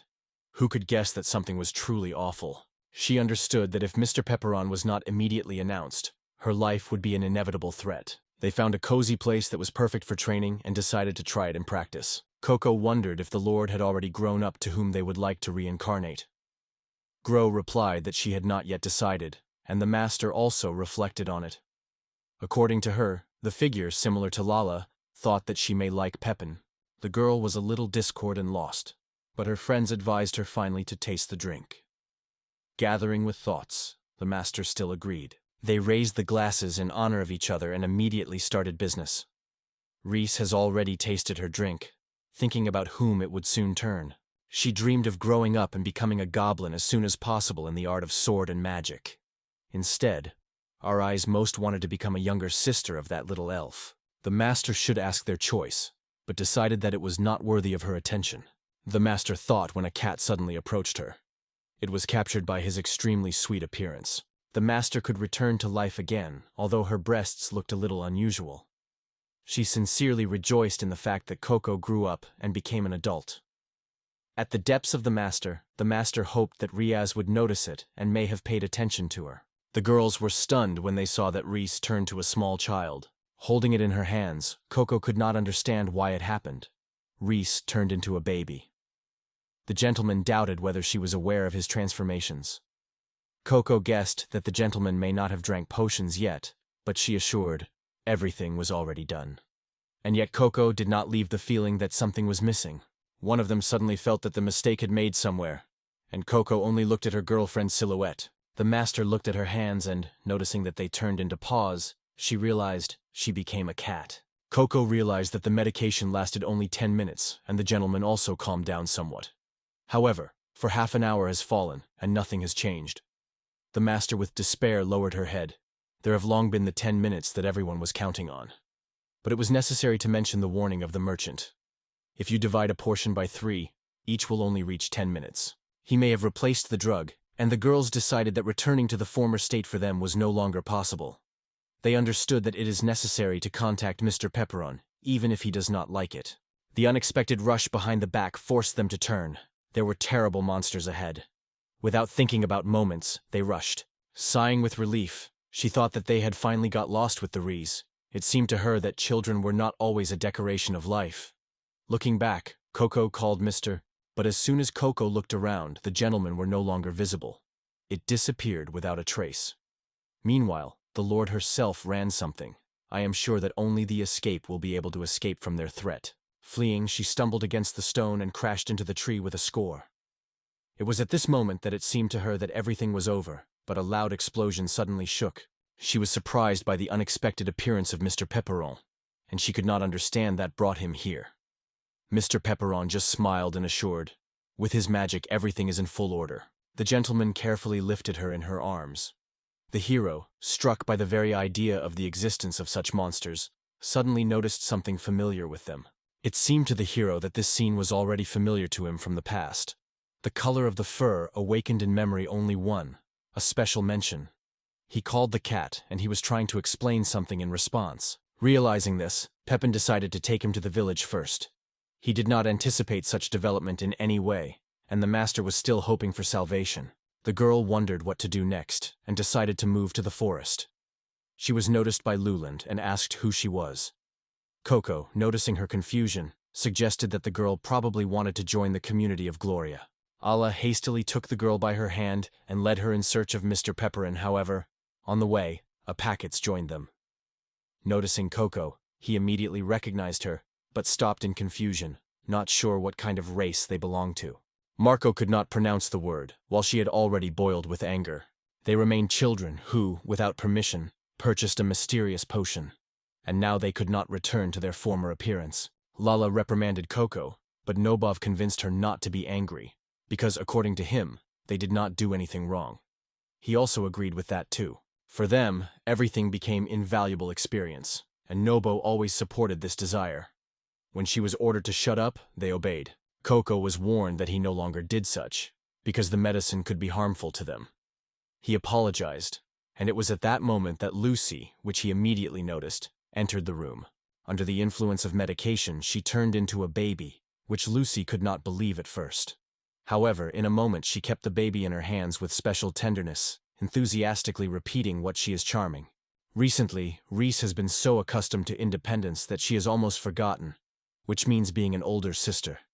Now she was again a caring guardian for her younger sister. She said that in the forest, they were surrounded by a flock of monsters. At first they ran together, and were later forced to split. However, she was never found in the village. Then Lala suggested that you go in search of immediately. Recently, a pack of sapaprons stepped into the same forest. Lala noted with indignation that he had sent him himself, and Kobold immediately offered to accompany it. But Pepperon rejected the proposal. He wanted to be alone. Lala engaged in panic. It seemed to her that something evil had happened to him. However, it was at this moment that they heard the voice of the hero who asked what had happened. Hugging the master, he thought that probably their fears were in vain. Lala was convinced that she was all right with him, and she was about to say, and suddenly noticed the monster in the hero's arms. Pepperon gently stroked the cat on his head and explained that he was really a master. The attendees were numb with surprise and could not believe they saw. Coco told the boys everything that happened. The merchant noted that if you divide the potion with each other, its effect will last only 10 minutes. However, Fishing noted that the action of the potion was not at all as usual, and for Nobo, it was the first such test in life. If the ability to do so was to increase the action of various skills, to leave it unattended would be too risky. This could be a true danger. In addition, the hero attracted the issues related to the BBC. He temporarily forbade 3 women to leave the village. He also asked Coco to inform him of any suspicious changes, and she agreed. Lucy, referring to the Reese, specified whether she was clear and praised her, calling her smart. The gentleman turned on the cat, and he warned that she would have a sweet if she came across a Finn. Lala only now noticed her absence nearby. Usually Fina was the most loud among all. The thoughts of the disappearance of the lounger were covered by others. Meanwhile, in the Empire, the Airphyseride was reigning. The dark figure with a mustache wondered how Olivia was stolen. The man standing opposite assured that the investigation continues very carefully, and they do not lose hope. The lady, in his opinion, is still alive. The man with his mustache sought to understand what it means. He was explained. Rumors were going that the Lucky Four was in the same prison with her. The reasons for his appearance remained a secret, but it was obvious that he was hiding something in his intentions. General Leo firmly believed Pepperon would definitely be able to deal with it. In such a situation, they were told to go to Glory.